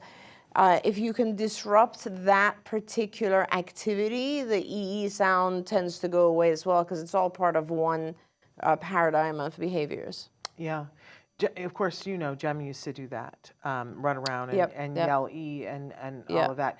And it's funny, I never thought of it as a visual stimulation. I always thought of it as a physical stimulation, but I'm sure that there was a visual. There's a visual aspect to it, yeah. But I love that you guys put him on a sensory diet. Yeah. And that it started, and this is, he was one person. This is not a one-size-fits-all, but this is an example that he was on a sensory diet where they would take the couch cushions off the couch and squeeze him, and they would go, it's a burrito time, and they would squeeze him between the couch cushions, and he would laugh and whatever, and he would be more focused for a period of time. And then that gradually morphed into that before he went to kindergarten, they taught him how to squeeze himself, that he could sit and just squeeze his elbows or squeeze his arms, or squeeze his thighs or squeeze his feet himself, and that helped him to be able to stay focused for a longer period of time. And sensory diet, just so we can kind of tell folks about this, you can at intervals in between other activities do something sensory. Like even if a child is really into running back and forth, allow them to do that as a reward. This is called the Premack principle, where you can reward behaviors that are already very high frequency, or reward behaviors that are low frequency by allowing the high frequency behaviors to follow. So if he's doing this thing and we know he craves this running back and forth or screaming E or whatever it is, allow short segments of that as a reward. And also, I think you're absolutely right. The reason that it's a reward is that it produces some form of sensory calming or, regulation type of thing. So it is hard, though, and I guess we're reading the rest of it, too. She says he likes under feet stimulation, like walking on ribbed footboards connected to make a path. And are you sure, again, and this is why, everything, but not from him, right? So you need to put the headphones on him when he's producing the sound. But going back to the under feet stimulation, again, are you sure that it is under feet stimulation as opposed to visual? Because you're talking about ribbed footboards. And this reminds me again of jam because of the fact that it was these patterns in like the floor. That he couldn't handle. Yeah, a lot of kids are we don't realize that they see things that we don't necessarily, we consider background. We don't, like, if you look at most floor tile, like I'm looking at our floor, whatever this is, vinyl, and it is full of pattern, but because it's lines, right? But we don't see that. We see it as a kind of a hole. Yeah. It doesn't bother us, or the boards on the wall, this acoustic stuff. But our kids might see those patterns and very, very strongly see those patterns. And I know this because a lot of my older recovered kids have told me this, that they see things, they hear things in a much more kind of discreet manner. Yeah. And so to them, observing those things like perhaps footboards, is just, maybe it's something they crave, maybe it's something that's aversive, we don't know. Yeah. But their intake of sensory stimuli is different. And you have to always pay attention and not assume that something they're doing, like making a sound, is a verbal type of stimulation. It could be auditory, it could go along with other behaviors that are visual. You have to play around with it. I'll never forget the day that you were talking about the fact that toe walking is a visual stimulation thing. Yeah, and I was like, so interesting. I remember going, my head just exploded because that would never have occurred to me. Yeah. And yet it is. Well, I mean, there's lots of experiments that have been published where you put these prism glasses on kids that toe walk, and they immediately stop toe walking just because now they see things quite differently. Yep. But there's other theories about toe walking that are also very interesting. Very interesting. We're getting a bunch of questions, but we've got our guest waiting. We want to introduce the fabulous Christina Adams. She's an award-winning journalist, an author. She, as I said before, public speaker. Speaks around the world. Yes. Her first book, A Real Boy, changed my life as it changed so many other people's lives. And her second book, Camel Crazy, she goes and speaks around the world about camel milk at so many different, governments ask her to come and speak. It's amazing how her life has turned out. I consider her a friend, and I think you consider her a friend as well. And amazed at her, honestly. She's just a light on this planet. So let's get her in here so that you guys can meet her. We love her. Christina Adams, are you there? Good morning, my friends. She was there. Perhaps she got tired of waiting. So no, we can, I wanted to say, there she is. Hi, Christina, can you hear us? She can hear us, but we can't. We can't hear her, Trayvon. So we'll get that taken care of. In the meantime, yes, people are applauding, saying Christina's here.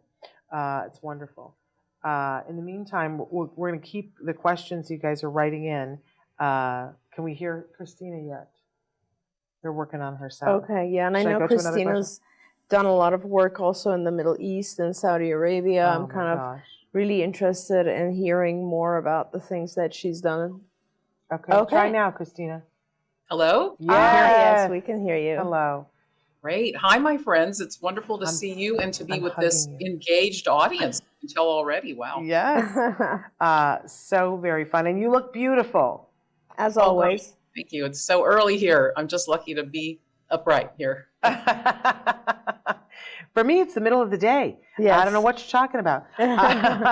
Christina, we're excited that you're here with us, and we were just saying about how you are up to many things lately. You travel the world and go all kinds of places. I guess I'm wondering either where are you going next, or where have you just come back from?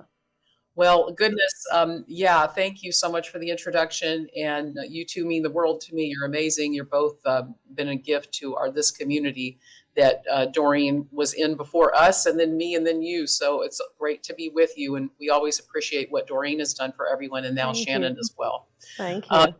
Yeah, that's true. And as far as me, so I've been doing, yes, a lot of speaking lately. I've done 2 in India, one for in Gujarat for the community of Maldharis, who are pastoralist people who keep camels. And the camel milk is becoming more in demand for the autistic children population and other people. And another one in India. And then I've done one in Algeria. And then I just finished one in Pakistan for a dairy conference, because they're trying to grow their dairy industry to benefit the vulnerables, as they say. And these are the pastoralist people who keep their livestock, and then also people like children with autism. And Pakistan has at least 400,000 people with autism, according to their survey. So it's a global issue, my friends. Amazing. That's incredible. I don't know how you manage to do all this, honestly, because you are also, of course, a parent yourself, and you just travel all over the world. It's incredible. Before we got you on, I was just telling Shannon how amazed I am at all the stuff that you've done also in Saudi Arabia, where I'm very focused on trying to help them as well right now. Well, that's great. I did have a wonderful trip there last year, and I was so fortunate to be invited for the camel issue. And then also I met some amazing people, including Princess Samira Al Saud, and she runs a wonderful operation for children with autism. She also helps people with schizophrenia as well. She is public about her own children's challenges. She's an amazing woman. So I was really lucky to see some of the schools, meet a lot of the parents, and do some lecturing there. And it's really always great to see countries starting to come forward to serve their populations with autism and related disorders. And it's a global issue now. And again, I am struck, as you already know, Doreen, and you as well, Shannon, but I'm struck because repeatedly we see that families in the same situation want the same things. It doesn't matter where they're from, what their faith is, what their economic status is. We all want the same things for our children, and it's just a beautiful thing to be part of it. For people who don't know you and aren't familiar with either of your books, but especially the first one, tell them a little bit about how autism came to be a part of your life, and maybe how you met Dr. Grampy Shea. Oh my goodness. Well, this is definitely OG talk, right? We're the OGs now of this kind of thing. So I was a new mom, and I was living in Orange County, California, and I just finished my graduate degree in writing. I already had a career in aerospace and journalism and government and such. So anyway, my son, I just finished graduate school, and I was about to do my artistic endeavors and write my novel, which I already had done, and but I didn't get it published yet. So then, boom, autism enters, and that's because of child getting kicked out of school, preschool, and all those things we all go through. And I was lucky. Some of the moms in my neighborhoods were real pioneers of this at the time. And they said, look, don't waste your time. Get a lawyer and deal with the school district. I was like, what? What are you talking about? And then get CARD, get Doreen Grampy Shea. Don't waste time, do it. And so I did reach out, and I met you, Doreen, back when you were in the little blue building near the freeway up in the valley. Yeah. And walking into that office, I was emotionally devastated at the time. I didn't know what to expect. You're filled with fear. And, meeting you, I was like, oh my, she looks so young. And I could say the same thing right now. But you're afraid. You're like, can this person help me? Can this person help my child. What are we going to do? And so then I started running the full-on program in my home. Back then we had it in our home, and then we'd send the shadows to school when he was ready to go to preschool after 6 months of diet and ABA. He was ready to go back to preschool and not get kicked out, even though he had an aide. But that's fine. This is the normal progression. Now it's a new way of parenting. So we just have to go with what our children need. And so then, luckily by the age of 5, my son passed a kindergarten readiness test undetected by an expert with 30 years of experience. She didn't know he had autism, and he was doing great. But then after that, I knew he still had weaknesses, and this is very common with our kids. And I had the idea that camel milk might help his autism symptoms, because removing dairy and other things in the diet was very important, which I discuss in A Real Boy. As long as also I did ABA, discussing that book too, and Doreen's, expertise. So then I flew in the camel milk from Bedouins in the desert. He got better overnight from a serving of it, and it was just set me on this amazing journey. And now I write and lecture about it. And the camel milk helps children and adults with various disorders, not just autism, around the world. Christina has invited. I know I keep saying somebody needs to make the movie of your life, because it's got so many twists and turns.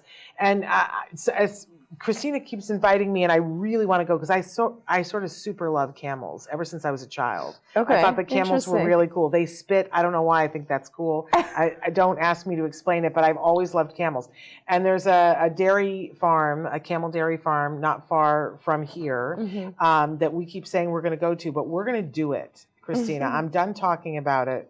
I want to go hug camels with you.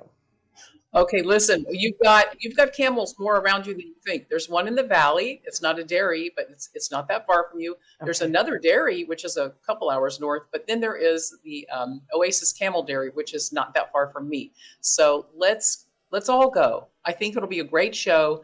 And also, one of the guys at the guy at Oasis Camel Dairy, Gil Riegler, he started a thing for a while. He worked with camels to help people with disabilities. And he talks amazingly about how it changes their lives. And so that's what my book, Camel Crazy, it has not only all this information about camel milk and autism and the risk factors for autism if you're expecting a baby and like all these kind of things about food, but it's a story. And I have some of these amazing people telling their stories in it. And Gil Riegler at Oasis Camel Dairy is one of them. So they're very open to people with disabilities. And I think we would have an awesome time. So why not? Absolutely. And, just listening to you, Christina, I always tell people about your books, because as we were saying before you came on, you are such an amazing writer. I actually had not remembered that you studied journalism, but it's very obvious in your writing. Let me just say it's fantastic. But when I listen to you, you're also so incredibly eloquent that I feel like reading your books is not enough, like listening to you. And you should truly, not just about camel milk, but we should maybe have you more on the show, and you should speak more, because I think your journey is so important for parents. And of course, you went through it very quickly here, but it was a different time. It was before there was health insurance, and having to go through actually fighting your district. I mean, you did a lot of that as well. But because I learned that from her book that I was going to have to fight. She set me up for that I was like, oh, okay, let me put on, some boots here and pull up the big girl pants and go and fight. Christina did. I have to too. You paved that way for me. Yeah. Well, thank you. We all have to help each other to make it through and help these incredible children of ours identify their talents, what makes them happy, get them healthy in their diet and their biology. And that way, it's our form of parenting. Yeah. And it's a very complex subject matter. So parents, don't get discouraged. Believe me, I was not good in math back in the day in high school. And when I first looked at the ABA, kind of checklist and formula stuff, and then I looked at like these medical tests, I was in despair. Oh my, I can't do this. I can't do this. Now I'm writing medical, journal articles. So what can I say? And I want you to know that a couple of years ago, we went down and filmed a whole series with her it's called Autism and Beyond, that we play in between segments sometimes. Oh, That's I've with seen Christina. that, of course. Very beautifully shot. Samantha shot that for us and edited that. We love those. We weren't playing those interstitial pieces during the pandemic, but we've started putting them back into play. And Christina talks about all different kinds of things, about what it feels like as a parent, some of the things that she went through. They're short, but they're really fabulous. And it was such a joy to be down there with you for a couple of days and shooting. But I agree with Dr. Grampy Shea. We should have you on more often. Yeah, absolutely. Well, thank you. I enjoy what we can all do together, and you guys are amazing. So it's just so interesting lately too. I mean, now that I've kind of got a lot of a background in all this, I keep up with the science information, I keep up with the biology, and there's such an interplay between our environment and between developmental disabilities and autism and things like that. Nonetheless, there is a genetic factor, as we know. So it's always now, there's a lot of science emerging on teasing out what are the factors that go into autism? What are the subtypes? There's at least 6 subtypes now scientifically, but there are probably more. But then these are people. They are our loved ones. They're incredibly talented. They're just amazing. I enjoy them so much. And, you may not know, now we're at the point in society, you can have a person walking around you, being around you, a gorgeous young man like some of my son and his friends, and they will have gone through ABA. They will have gone through all this medical thing, and you won't know. You will not have any idea. So that is achieving our goal of getting them to do what they want to do. That's absolutely right. Joanne says if I don't go to the camel farm, that she's going to fly out and go with you. And she says that she wants to know, do you read your own audibles? And she says she really should. I don't even know what that means. What's an audible? Audible are books on tape, like okay. audio books. Are you doing reading your own books then? The way publishing works is interesting. My publisher, my first book was Penguin, and my second book is New World Library, fabulous company. Both of them have been great. So get this, the audio rights are available. They own them. So if somebody wants to, purchase them, then I can read it, or somebody else can read it. Sometimes these companies audition actors and actresses to do these things, to read books. But I do have a background of reading, like I did NPR for a while. And thank you for the compliment. That's all I can say. But I definitely enjoy I've done a lot of radio. I love that. And I'm just happy to communicate with people. So thank you. That's amazing. So I have some questions. Yes, you go ahead. I'm sorry, I'm hogging the time. How is your son doing? Can you tell us how things are going now? Well, this is so funny. When you were talking about, let's try to find the kid's talents. Let's see what he or she responds to. Okay, I threw so much money, time, and agony in taking my son to lessons back in the day. Swimming lessons, sewing lessons, art lessons, singing lessons. Horse riding lessons. And I felt like most of them were okay, but none of them seemed to really stick. And acting lessons, I'm like, oh my goodness, I just threw away so much money on lessons in my life. However, the good part is he used to fight me on singing lessons. He was so good, but he wrote a song that was like publishable. It really still is amazing. I thought it was Cole Porter, and the teacher said, your son wrote that. And so now I just thought, I threw away so much money on lessons. Nothing worked. Guess what? He's in a band. He's the singer. They do music festivals. They make videos. Wow. Now he makes films with his friends that are amazing and hilarious. That's awesome. And he can still draw. He can sit somewhere, like if he's in a meeting or if he's, in a situation, he can see a stranger and he takes a sketch pad. He does a beautiful pencil. He's gifted with pencil and hands it to him after, or, just shows it to him. It's incredible. So don't despair, my friends. Something might stick eventually. Sounds like all the lessons paid off. Yeah, it sounds like he's also very talented. Yeah, it did not. That's awesome, though. Good for you. And Christina, what were your thoughts? You've been in the field for a long time. I want to know what you thought when you heard this new prevalence of 1 in 36. What was your initial reaction to that? Well, as you know, Doreen, all of us parents that have been observing this for a while, we either look at it and say, well, I kind of feel like I know it was coming, but I'm still despairing that I see it. Yeah. Or people just get so tired of it, they just walk away and be like, well, there's not much I can do. So But the thing is, everybody has to talk about, is it this, is it that, is it that? Scientifically speaking, they know that there are factors that contribute to an increase in autism, developmental disorders, and ADHD.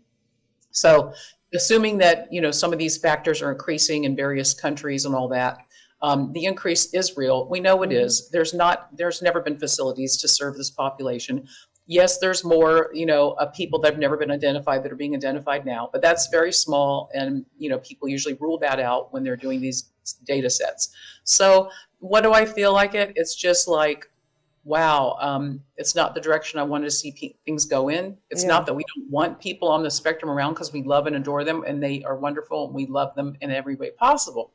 It's that we don't want people to have more challenges that limit their life and cause them biological pain when eating, and cause them to do things like, my son can't tolerate the smell of fish in a grocery store. Yeah. He's going to leave, or it's going to make him feel so ill.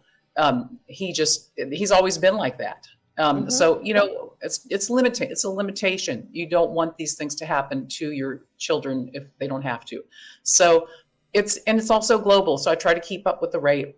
Whatever country I'm in, I do the research before I lecture, or sometimes I lecture remotely. Like I didn't go to Algeria or a couple places this year. I've been kind of busy, but it's there. And all I can say is we know that it's going to impact society. Already, Army recruiting rates, the recruits they don't have as many that are fit and ready for duty. It could affect your military. It's going to affect the funding. Already in England, recently, there's a case where they actually are doing triage. There's all these people waiting for a long time, years, to get screened for autism. But now they've said, unless you're like in some kind of emergency distress, we won't even be there. Wow. So it's going to squash the service, because everybody knows it could bankrupt the country or bankrupt services. So it's depressing.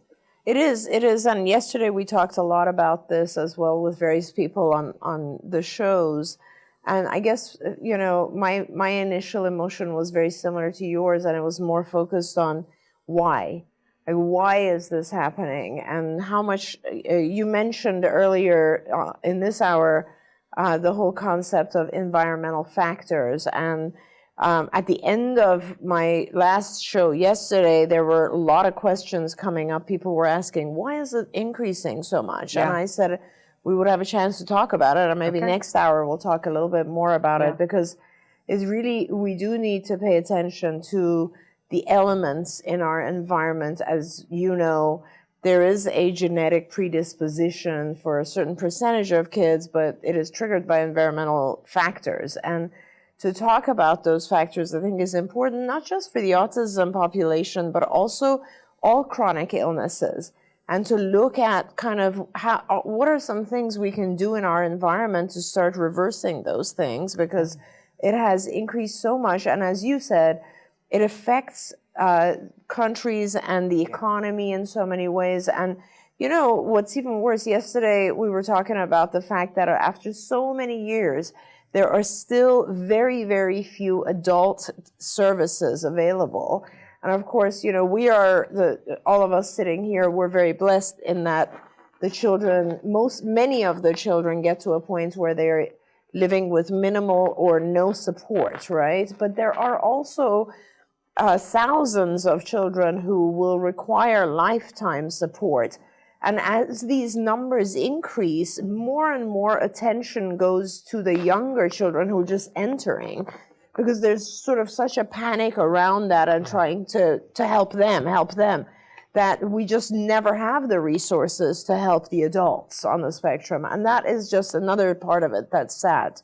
Yes, it can be catastrophic. Well, it's tough. And I do talk in Camel Crazy about some of the environmental factors, proximity to power lines, proximity to traffic where there's a lot of air pollution, pesticides, and processed foods. Please avoid those. There are issues like that. And recently, I just got a new research article yesterday on a substance that's in the water in America in a certain part of it. So I'm going to be looking at that a little more closer. But they do tie it to the risk of autism.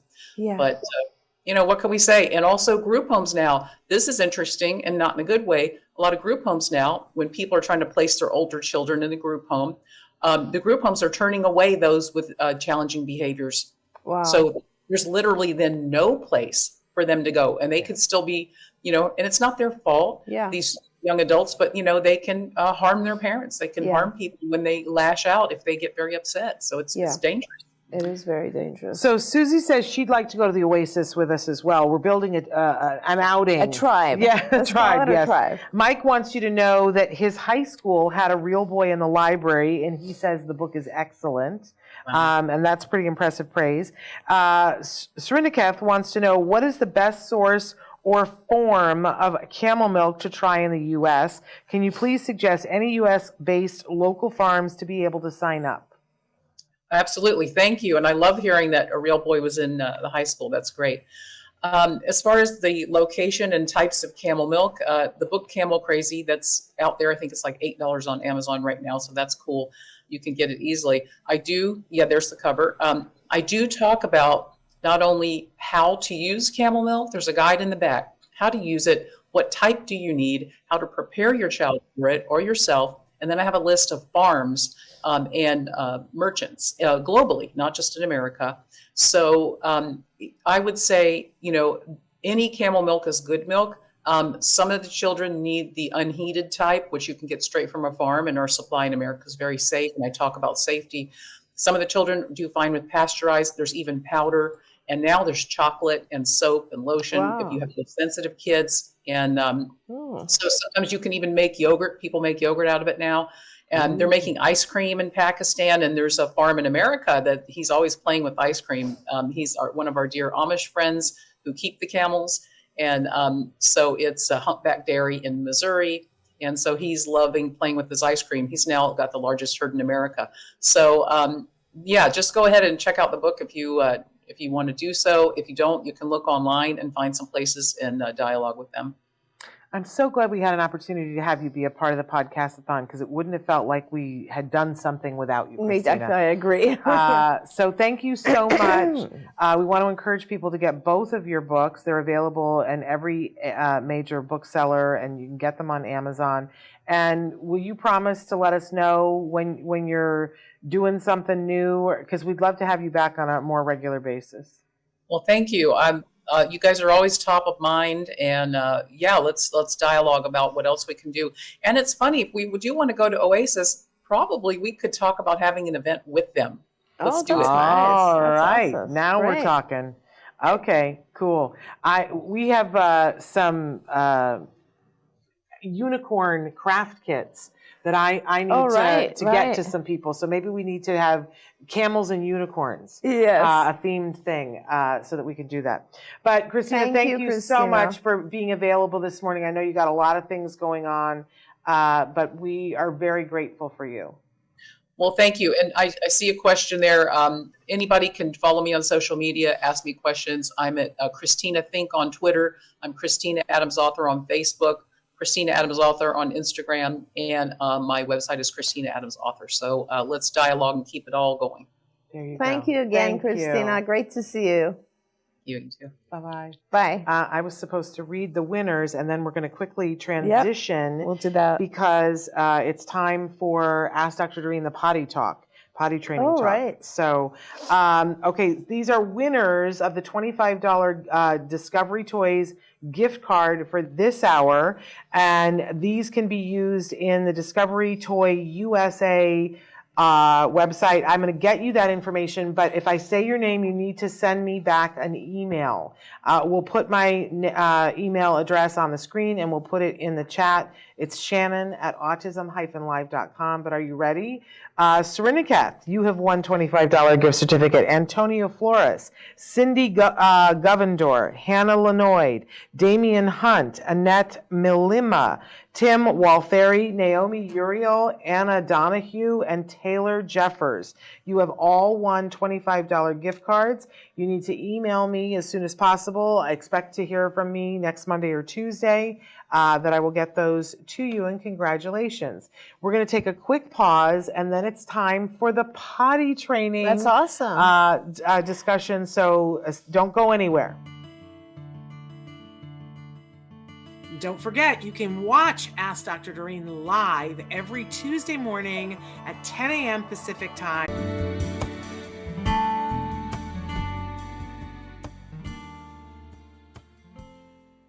Today, am one of the only openly autistic professionally certified public speakers in the country. And it's given me the wonderful opportunity to travel the globe and to discuss topics like I'm going to share with you today. So when the slides are ready, we will get started. But I'm really excited to be here with all of you. All right. So today, I'm going to share with you, in honor of Autism Acceptance Month, I'm going to share with you 15 things to consider when it comes to autism. Now, obviously, autism is a very, very wide spectrum. So you have probably heard by now from one of my dear friends, Dr. Stephen Shore. He says that if you met one autistic person, you met just that one autistic person. So we'll be talking a little bit all over the spectrum. And just remember, these 15 things, nothing is set in stone. There are so many different things that you could learn about during the month of April, but not only during the month of April, but all year round. Next slide. So first off, for individuals who are joining us tonight, we're going to be providing the PowerPoint slide notes from tonight's presentation. There will be a QR code at the end of the hour. So feel free to scan the QR code with your smartphone, or if you are like some of my family members and don't have a smartphone, there will also be a link that you can type into your browser so you can receive the PowerPoint slide notes from tonight's presentation. Next slide. So during my journey, I grew up with laser-focused key interests. I wanted to grow up to be the next Larry Bird. Growing up, I could tell you all 30 NBA teams and every single player on one of those teams. I also wanted to grow up to be the sixth member of the Backstreet Boys. So I fell in love with music and theater, and I got a degree in sport management. Before deciding to change career paths, realizing that a lot of individuals with disabilities did not have a voice within our community and wanting to do something to help them. So I received my master's in strategic communications, also from Seton Hall University, where I became one of the first professionally certified public speakers with autism in the country. It's given me the opportunity to travel the globe for the past 12 years and now speak at over 1,200 events in not only K through 12 schools, but also businesses about hiring people with autism in the workplace, realizing that those with autism are one of the most untapped talent pools when it comes to employers, and the importance of giving professional development opportunities for companies to understand just that. But I started a nonprofit when I was about 24 years old, so 11 years ago, to help the autism community.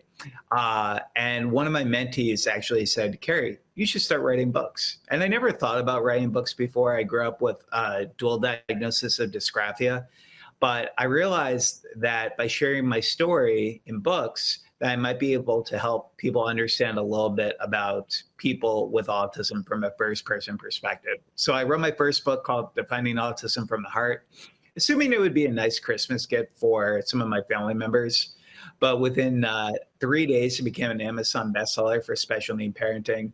Gave us the opportunity to continue writing books, all the books on Amazon, Autism and Falling in Love a year later, realizing that a lot of the time when we talk about adult autism, there are some resources around employment, housing, and post-secondary, but there's very little for dating and those who want to be in relationships. So I wrote a book based on 10 years of trying to find love on the autism spectrum with practical tips on how those with autism can go about dating and putting the best version of themselves out there for a partner. My third book, I Will Light Up Blue, is a children's book focused on twins on the autism spectrum. And then finally, our last book, Autistics on Autism, came out last year, which focuses on 100 stories of those with autism, navigating their journeys growing up into adulthood. Along the way, I took my love of theater to work with the entertainment industry. We've worked on films like Joyful Noise, Jane Wants a Boyfriend, HBO's Mrs. Fletcher, and then also Netflix Love on the Spectrum, which I had the opportunity to be the autism consultant on. And next slide, please. I'm so thrilled to say that Love on the Spectrum received 3 Emmy Awards last year when when the first U.S. season aired on May 18th, and now it's been renewed for season 2. So stay tuned for more information on what that's going to look like. Next slide. Along the way, we've also had the opportunity to contribute to several other books that I would love for all of you to check out, especially during the month of April, if you're looking to read something new about the autism community. We wrote a book called Life After Lockdown, where I was so glad to see Dr. Temple Grandin in the last hour, because she actually contributed to this book, along with incredible advocates like Tony Atwood and so many more, about what life would look like after lockdown for those on the autism spectrum. Also get an opportunity to write a contribution to The Out of Sync Child Grows Up from best-selling author Carol Krenowitz, who really focuses on sensory processing disorders, in addition to Love What Matters, which is a book of stories of people who have just been impacted by a wide range of not only disabilities, but have very impactful stories in our communities. Next slide. Along the way, with my nonprofit, not only doing peer mentoring and providing peer mentoring services for those 16 to 24, we've also provided 130 scholarships for autistic students who are pursuing a post-secondary education. When I was in school, Common Core was really, really tough for me. And standardized testing, too, was a really, really big challenge. So I realized, though, that that was a big challenge for many of the autistic adults that I was meeting. So I started a scholarship program in the hopes of helping individuals find scholarship aid so they could potentially pursue a post-secondary education. It gave us the opportunity to not only do that, but in addition to the people who have continued to support my nonprofit organization, to provide 25 small business grants for small businesses that hire people with disabilities. And one of the fun things about our latest book, Autistics on Autism, is that not only will you get the opportunity to learn about autism from 100 autistic adults, 100% of the proceeds go back to our nonprofit to support the cause. Next slide. Along the way, though, we also realized the importance of speaking to first responders. We realized that interacting with people with autism was still a challenge for many of our police officers and also our immediate emergency response teams. And one of the big topics that we talk a lot about in the community is wandering. And still, almost about half of children who are on the autism spectrum wander from a safe environment and go missing as a result. So we need to do a better job of highlighting the fact that we need to provide more first responder trainings in our community. And that's an opportunity that I've had the opportunity to do with groups like the Jacksonville Police Department, in addition to the NYPD. And I hope it's something that more first responders will reach out to me about doing, because it's very near and dear to my heart as somebody who used to wander growing up on the autism spectrum. Next slide. My roles today, I wear many hats in the autism community. I am proud to say I'm on the Council of Autistic Advisors for one of the largest grassroots nonprofit organizations in the world, called the Autism Society of America. They have 60 affiliate chapters in the United States. So if any of you are trying to build on your village, I would definitely recommend going to their website for more information. We just talked about wandering, and I'm so happy to say I'm on the board of directors for the National Autism Association, who do a great initiative called the Big Red Safety Toolkit, which helps provide resources for families of those who have children who are wandering today. In addition to that, I also have many other different hats, but one of the coolest opportunities I've had the opportunity to do is work on the social media campaign for the first season of The Good Doctor on ABC, focused on Dr. Sean Murphy, a surgeon who's on the autism spectrum, and then also the social media campaign for the first season of Atypical, focused on Sam Gardner, a surgeon who is on the autism, not surgeon, a 18-year-old, God, I need more coffee, an 18-year-old man who is on the autism spectrum, pursuing college and love on the autism spectrum. Next slide.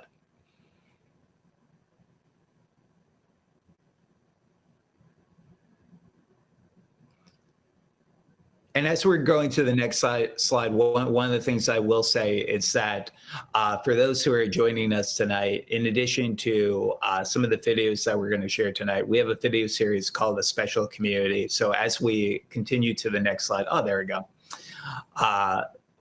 Well, there we don't go. But one of the things we often talk about is the fact that it really takes a village, and the importance of first-person perspectives cannot be overstated. So I started a video series to highlight individuals impacted by disabilities, which I'm going to share as our 15 things. We're going to give a video example for each one of these. And then we're also going to have some time for Q&A at the end as well. I hope throughout the month of April, but also all year round, when you guys look at this little meme right here, it's something I really hope you take to heart, because it's not only enough to be aware that if you met one, you met one. You also have to realize that there are going to be some people that you meet in your life who you're not going to know have any challenges. So when you meet people for the first time, we have spoken 4 times today going into this, and every single place we've spoken to, we spoke at K through 2 school, then we spoke at 3 through 5, and then we spoke to it 6 through 8, and then we did a parent talk for parents later this evening. And in each one of those presentations, we included this meme because it's truly important. Not all disabilities are visible. And for those who you might meet in your life, you never may know what specific challenges they have. So promote kindness as much as you can within our communities. Next slide. So one of the fun things that we get the opportunity to do that I just mentioned is we get to bring a tripod and a camera every single place we go to speak. And we get to ask self-advocates, what would you like the world to know about you? Not only in the hopes of breaking down barriers for those with special needs, but also giving them a platform to nurture their own self-advocacy. Because we believe self-advocates need to learn at earlier ages about their autism diagnosis. So the video that I'm going to share with you is of a young woman named Rachel, and she has a very unique story of growing up on the spectrum.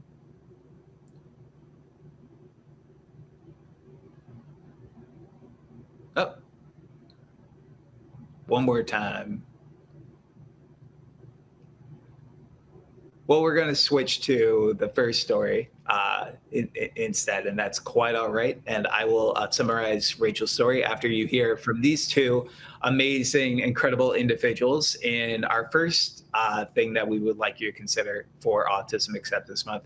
And this is a young couple who are on the autism spectrum. I hope you enjoy.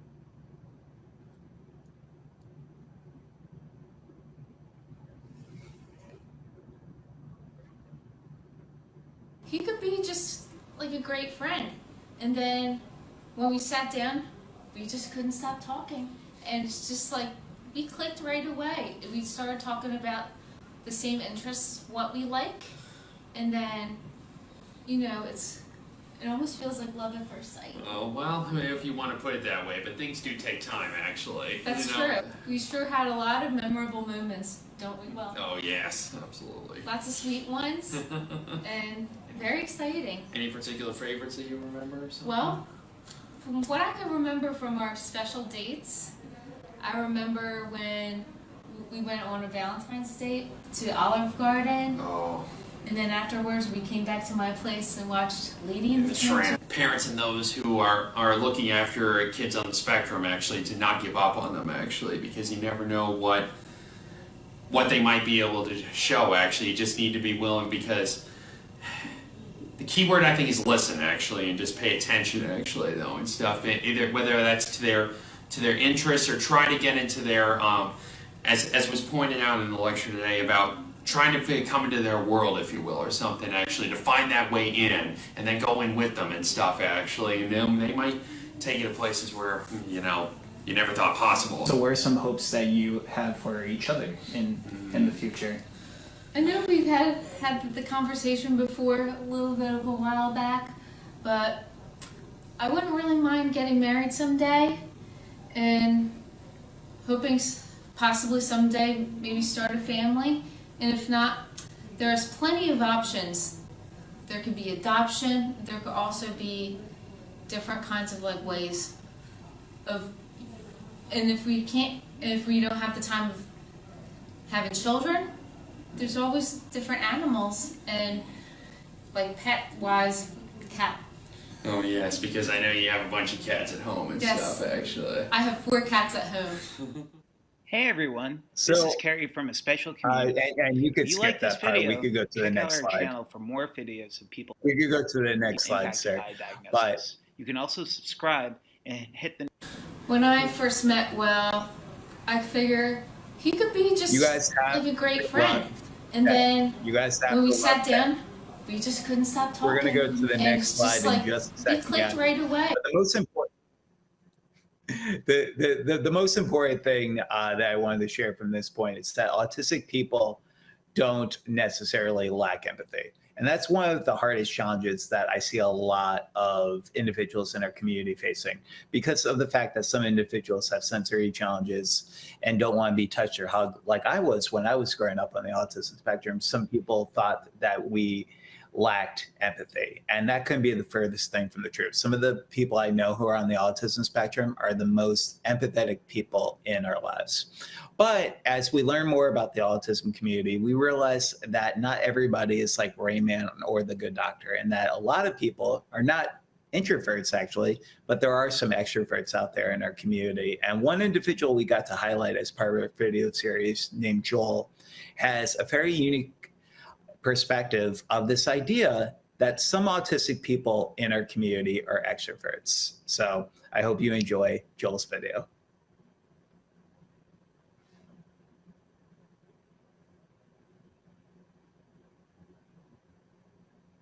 I think my greatest accomplishment is tied in with my greatest challenge. My greatest challenge is that, in case you haven't noticed it, I'm an autistic extrovert, and that's a weird combo. So I was going through life trying to make friends, trying to be the natural leader that I was in elementary school, but then in middle school all the social rules made that impossible. And so I was alone, I was cut off, and I didn't get why. And then growing up, gradually learning social skills, learning this, that, and the other, and understanding that other people felt the way I did, and that my actions impacted other people the same way theirs impacted mine. I mean, I was socially blind. And then I learned. I paid attention. I studied people. I thought about it. I tried to put myself in their shoes. And eventually, I learned. I was diagnosed when I was 7. My parents always knew I was off. And then they told me when I was in middle school. Now I had the traditional, no, that's impossible, Luke Skywalker reaction. And then I kind of said, you know what, I've been me my entire life. It doesn't matter if I have this label or if I don't. And then senior year of high school rolled around. I was in a psychology class, did a book report, yada, yada. And reading a book on Asperger's, it was like looking in a mirror. I was able to see all the personality traits that I noticed were different. All the things that made me stand out, that made me odd, that made me less likely to be accepted, could be explained by a diagnosis of autism. And all of a sudden, I fit. I wasn't broken, I wasn't a reject, I wasn't a monster, I was a teenager with autism. And when I figured it out, it was a relief. Because again, I wasn't broken, I was just different. So I decided to take it to my psychology class because it changed my view of myself so much that I couldn't not share it.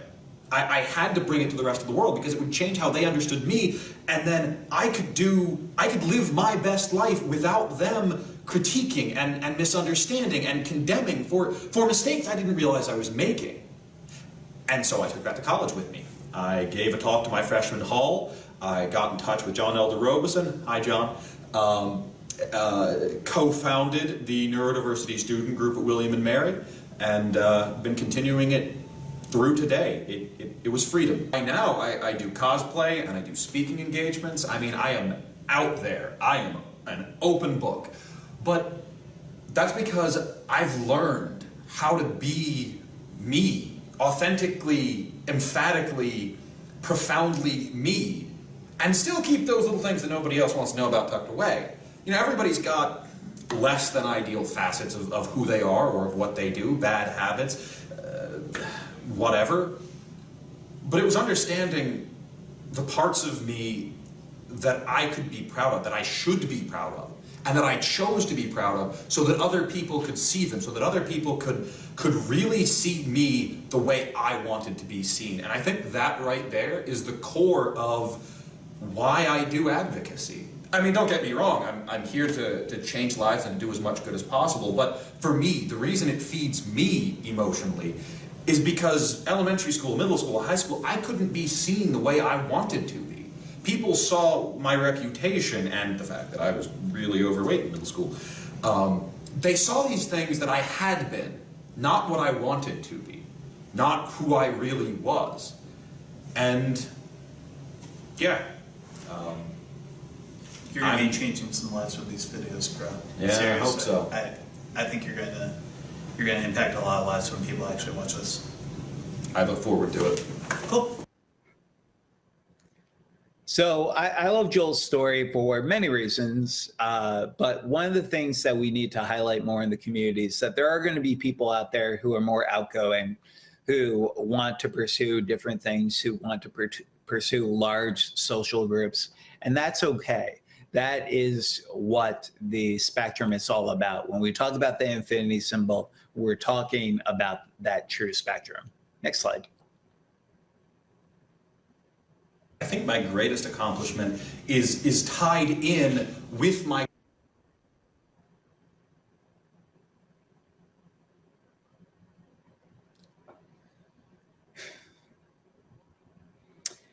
So this video is really impactful to me because this was actually one of the first interviews we've actually done. We're going to go back to it in a second.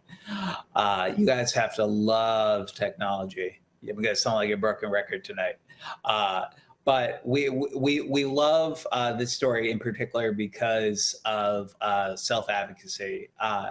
And one of the most amazing things about Liam's story is that Liam was just 10 years old when he did this interview. And this was the first time outside of his immediate family he was able to tell anyone about his autism diagnosis. One of the things I hope I can leave you with today is that I believe that we should start having our conversations about our children's autism diagnosis with them as early as 5 years old. Sometimes I get pushback from families when I say that because they think that's too young and they don't want their child to be defined by a label. But that's when we give them positive peer role models. We give them the Dr. Temple Grants of the world to show them what life might have in store for them so that it's not the end of the world when they get that diagnosis. It's a time of self-awareness and learning. So Liam's story is truly amazing, and I hope you enjoy.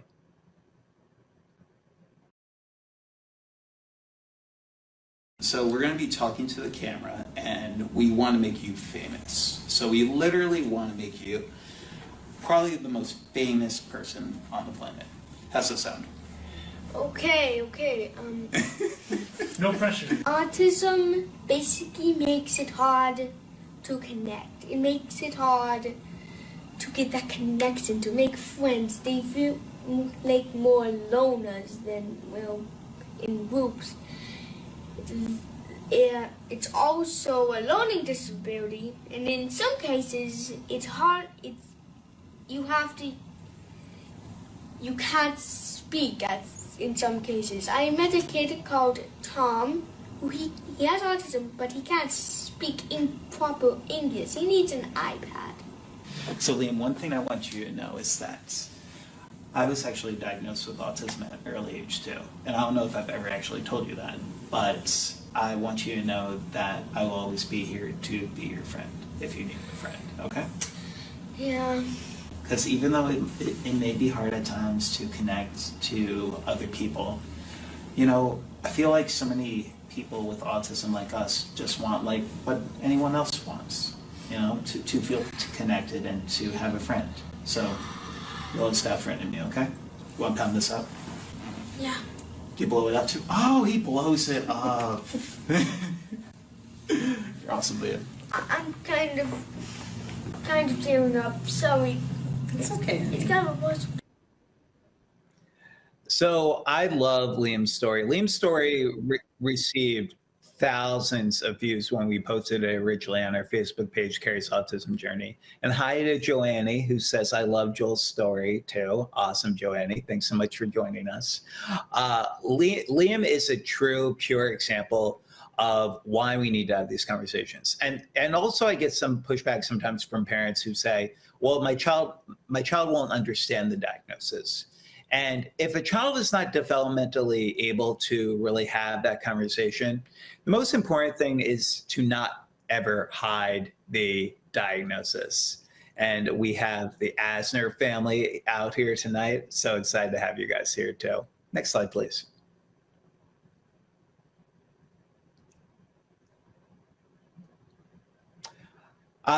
So another key area, so I was just talking to 3rd through 5th graders today about this, because one of them was curious about this whole concept called stimming. So for people at home who might be new to the autism world, who might just be joining to learn more, stimming is also known as self-stimulatory behavior. And for me growing up, I would do spirit fingers all the time. I would move my hands back and forth as a place of helping me self-regulate when there was a lot of sensory stuff to process. I wore sunglasses in most of my classrooms because of bright lights. I would wear earbuds in my ears because of loud noises.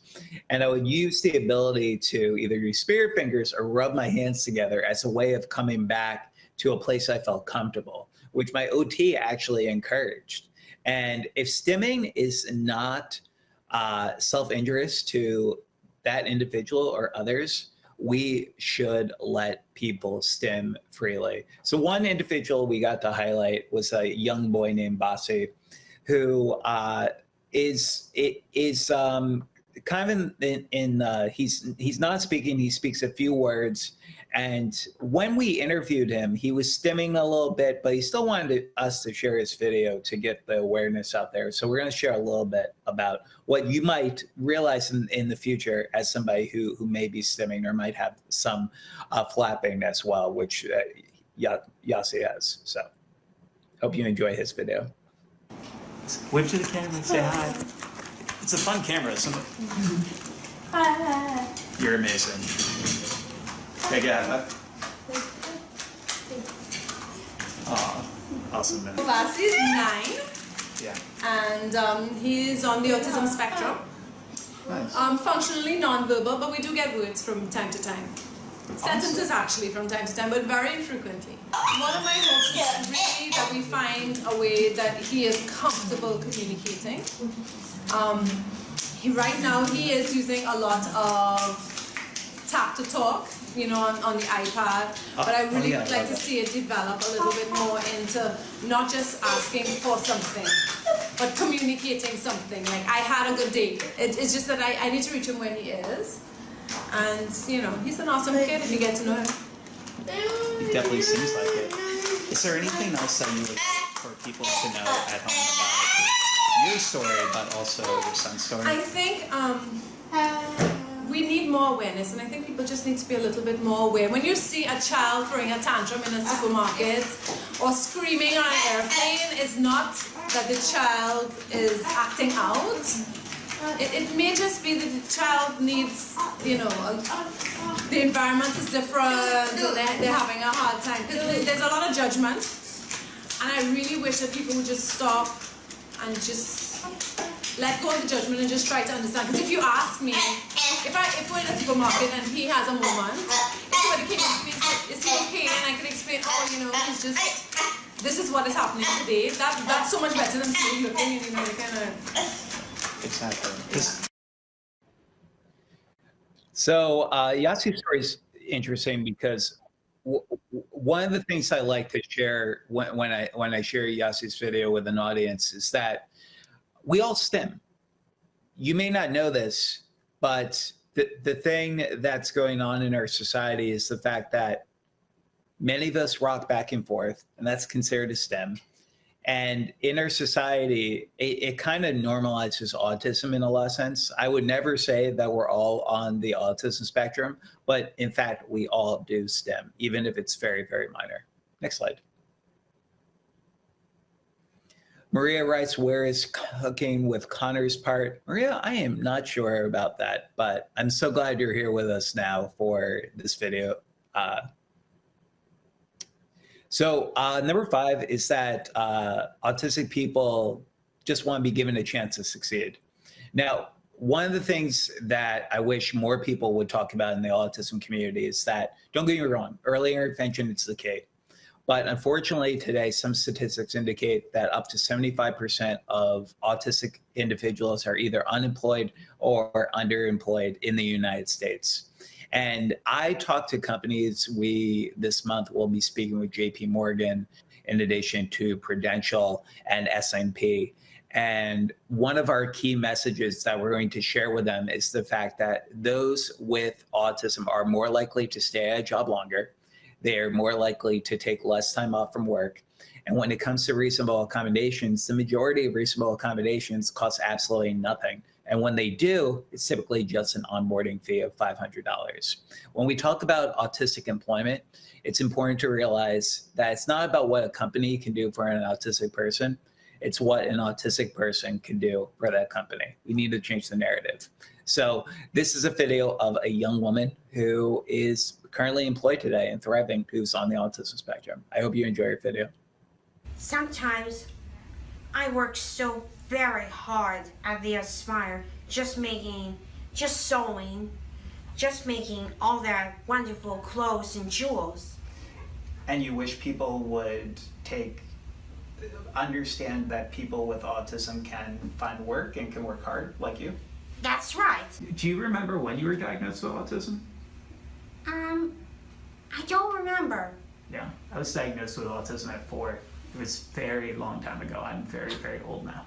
Oh, yeah. It's okay. What's the thing you enjoyed most about working with Valerie? Her positive attitude. She always comes in with a smile on her face and ready to work.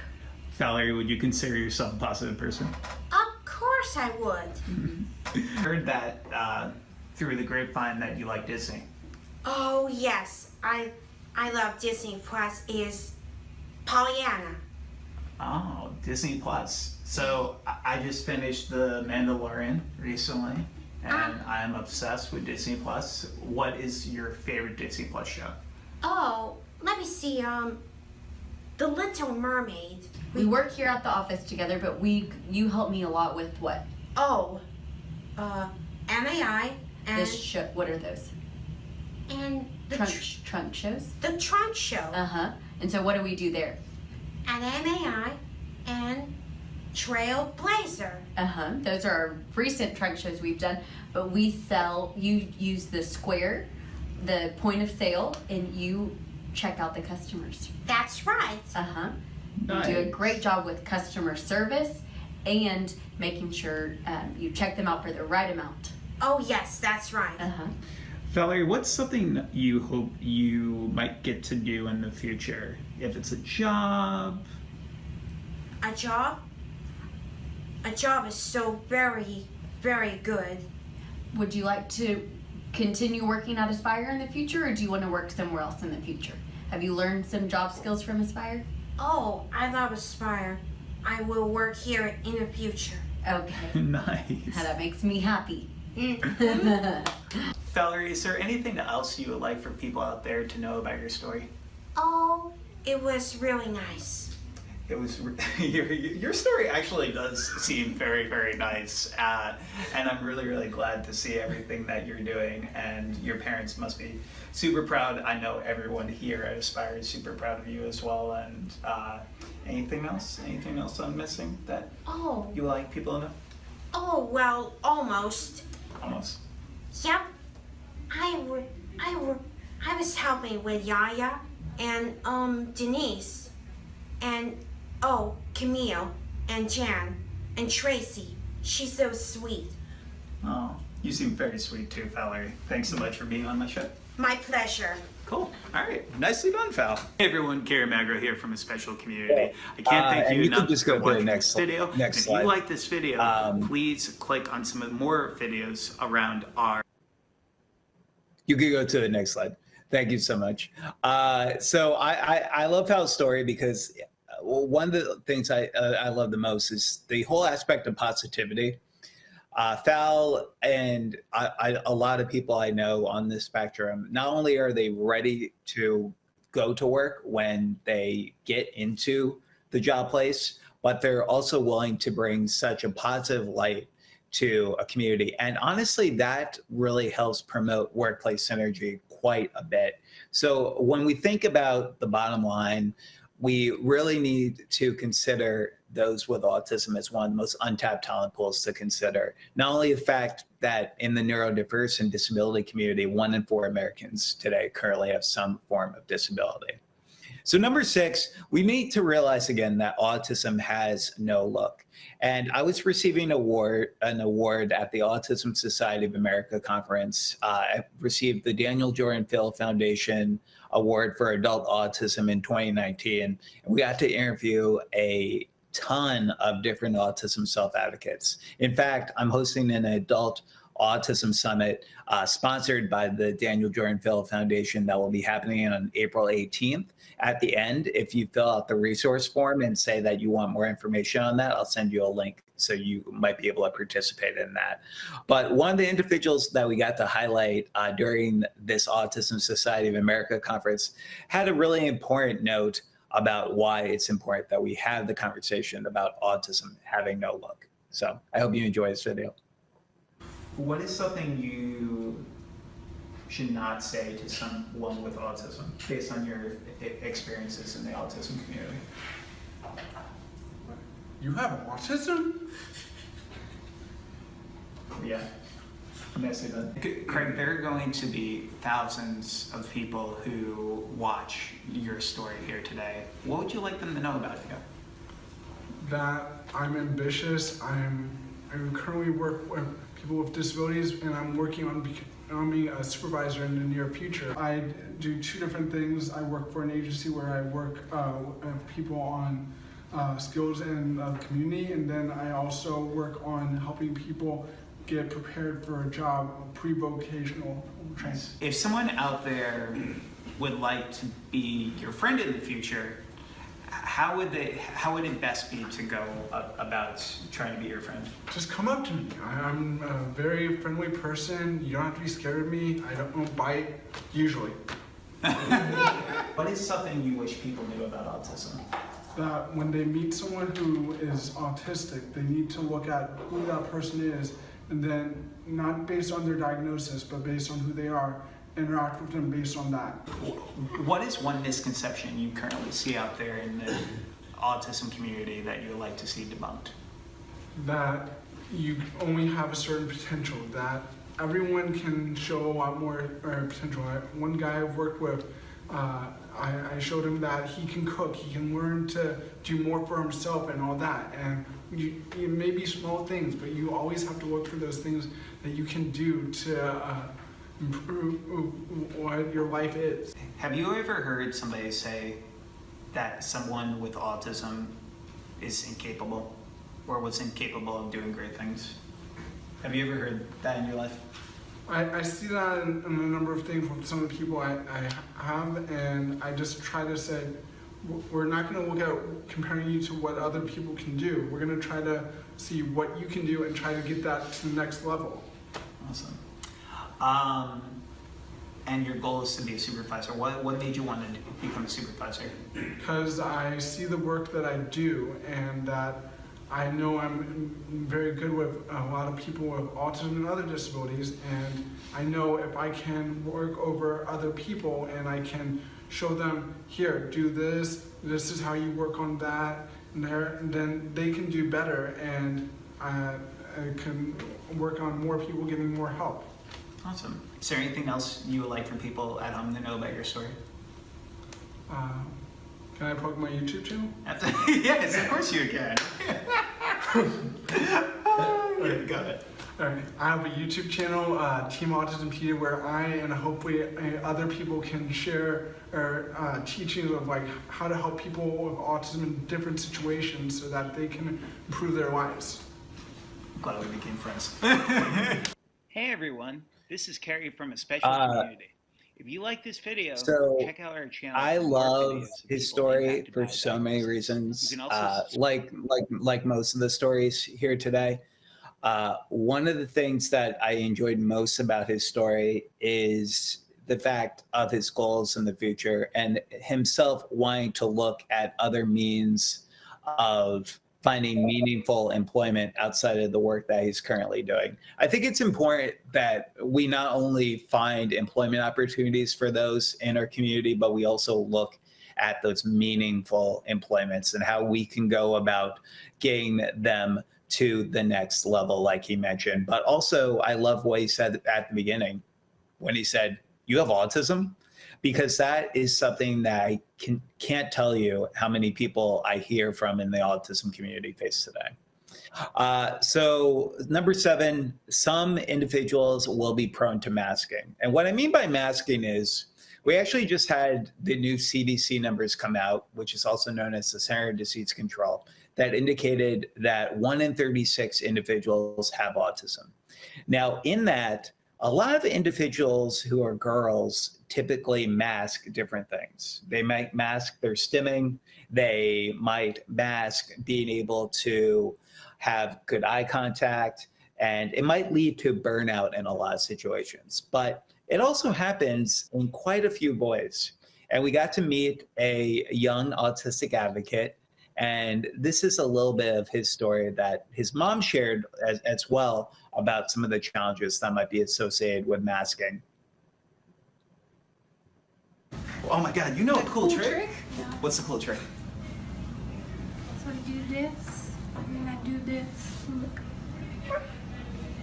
It's a dog.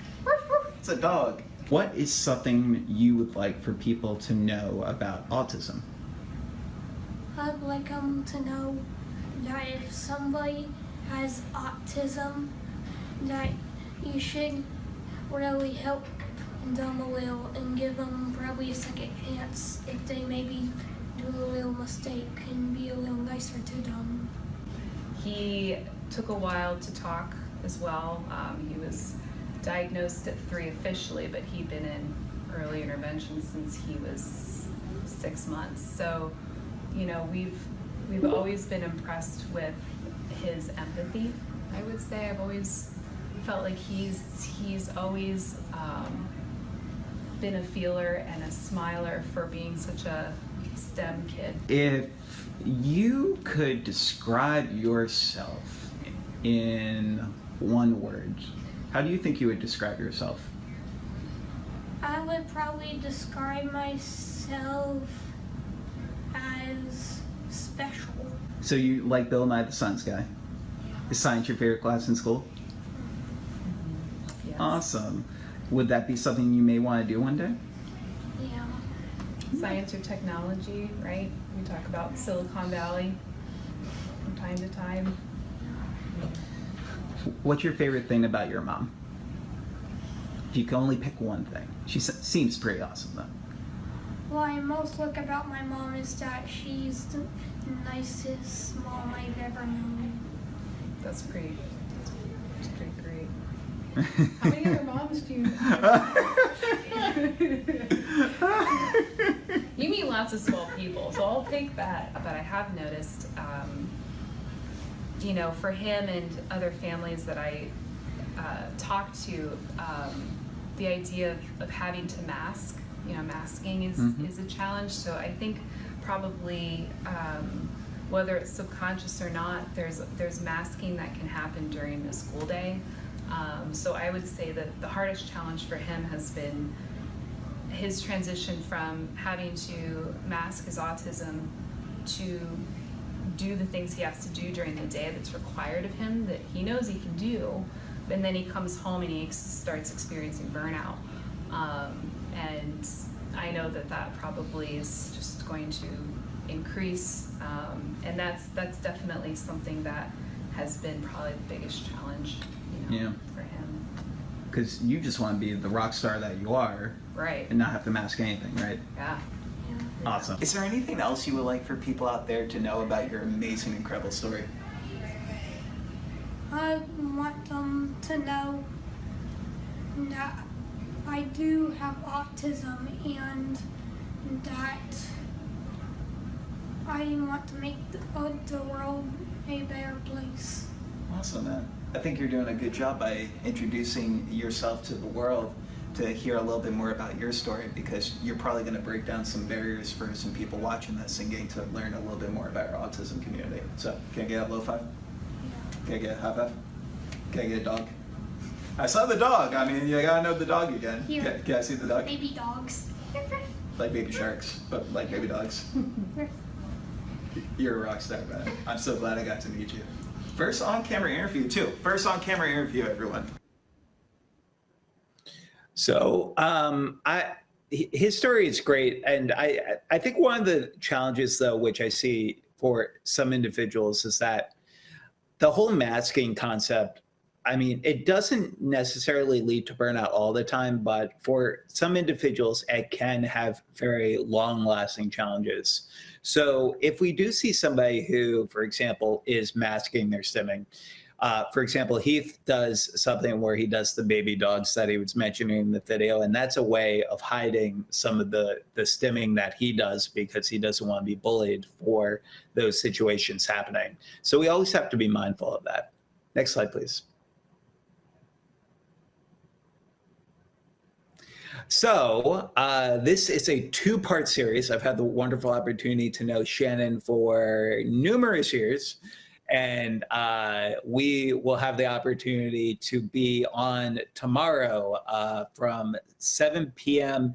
Pacific time, 10 Eastern, for part 2 on 15 things to consider when it comes to autism for Autism Acceptance Month. So definitely tune in if you have the opportunity. Next slide. Next slide, please. So finally, I just wanted to share 10 final things from my perspective of somebody who grew up from non-speaking to professional speaker. For those who might just be meeting me for the first time before we move to Q&A, Spencer loves Bill Nye. I do too, Spencer, like Heath. So the first thing is we need to make sure that we realize that autistic children will become autistic adults. We need to be ready for them. Transitional IEPs are really important. I went to my disability support specialist the first day of college, and I asked, if you hook me up with that IEP, I'll be ready to go. And I didn't really know that in college I was not going to get an IEP. So we need to help individuals. In some states, it's 14, other states, it's 16. We need to look at things during that time, such as money management. We need to look at vocational training, and we need to make sure that they are ready for what life will look like after high school. The other thing is role playing. I think as we learn more about autism, we're understanding that some individuals really thrive when it comes to structure. And when it comes to social skills, one way of helping these individuals is by doing role-playing scenarios, whether it's dating scenarios, mock interviews for potential job opportunities. The list goes on, but it can be very beneficial. In addition to that, we also need to look at things like servant leadership, the importance of just giving back to the community, because there are some individuals, it's not only the right thing to do, but there's some individuals in our community who have mind blindness and sometimes don't have the understanding of the perspectives of others. And by doing community service, we open their eyes to those experiences that some individuals have. Self-advocacy and peer mentoring kind of go hand in hand, because I think that we should have peer mentors in all of our schools, starting as early as 6-year-olds reading a book to a 5-year-old, to start that period of not only helping build friendships and build social skills, but also helping start leadership opportunities for young individuals very early on to mold the future leaders of our communities. Next slide, please. I always say don't recreate the wheel. I received over 15 years of occupational, physical, speech therapy, and then I got music and theater therapy kind of tied in later in my journey with some of my sensory challenges that I had. So one of the therapies that I love to recommend, though, is cognitive behavioral therapy, because it helps bring negative thoughts into positive thoughts, and I've seen it help a lot of self-advocates in our community. Also, again, though, at the end of the day, do your research. Always take it with a grain of salt because of the the fact is it is a very wide spectrum. In addition to that, we need to also look at all the other things listed on here, but one of them I'll highlight just because we're going to jump into Q&A for a few minutes, is the importance of you sharing your story. Because there are some individuals in our community who cannot, and I often say that those with disabilities not only make up the largest minority, but I think they're one of them often most underheard because of the fact that some individuals can't speak up, especially when it comes to their rights. So we need all of our voices together if we want to make effective change within our disability community. Next slide. So I have these two quotes that I share quite often, but regardless of where you are in your journey right now, whether you're a parent, a self-advocate joining us, an educator, a therapist, or simply another individual in our autism community, or simply somebody who wants to learn more, I hope you can go out there and you can define your lives and your journeys in the way that you best see it every single day. And if you need any help getting started, next slide. These are the ways that you can stay in contact with me after today's presentation. I thank you all so much for joining us this evening. These, for housekeeping, these are the ways that you can stay in contact with me on the right. And on the left, you can scan that QR code and I will make sure you get all the free autism resources in addition to the PowerPoint slide notes from tonight's presentation. You've been a fabulous audience and I would love to answer any questions that you guys have at this time. Thanks again for having me, Shannon and Autism Live. So feel free to write your questions in the comment box and we'll try to get to as many as we can. Thanks so much. Spectrum Laboratory Reds, great job, Kerry. I consider testimonials the greatest compliment. In that little QR code, there will be a little box if you would like to leave us any comments that you thought of tonight's presentation. We always appreciate the feedback.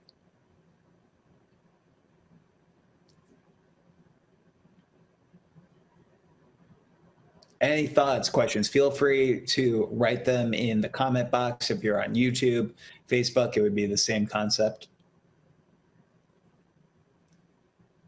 And as I was telling kids all day, we spoke with about 900 kids today, 300 in each different age range from the K to 2, the 3 to 5, and the 6 to 8. There is no such thing as a dumb question. Trust me, I've heard it all.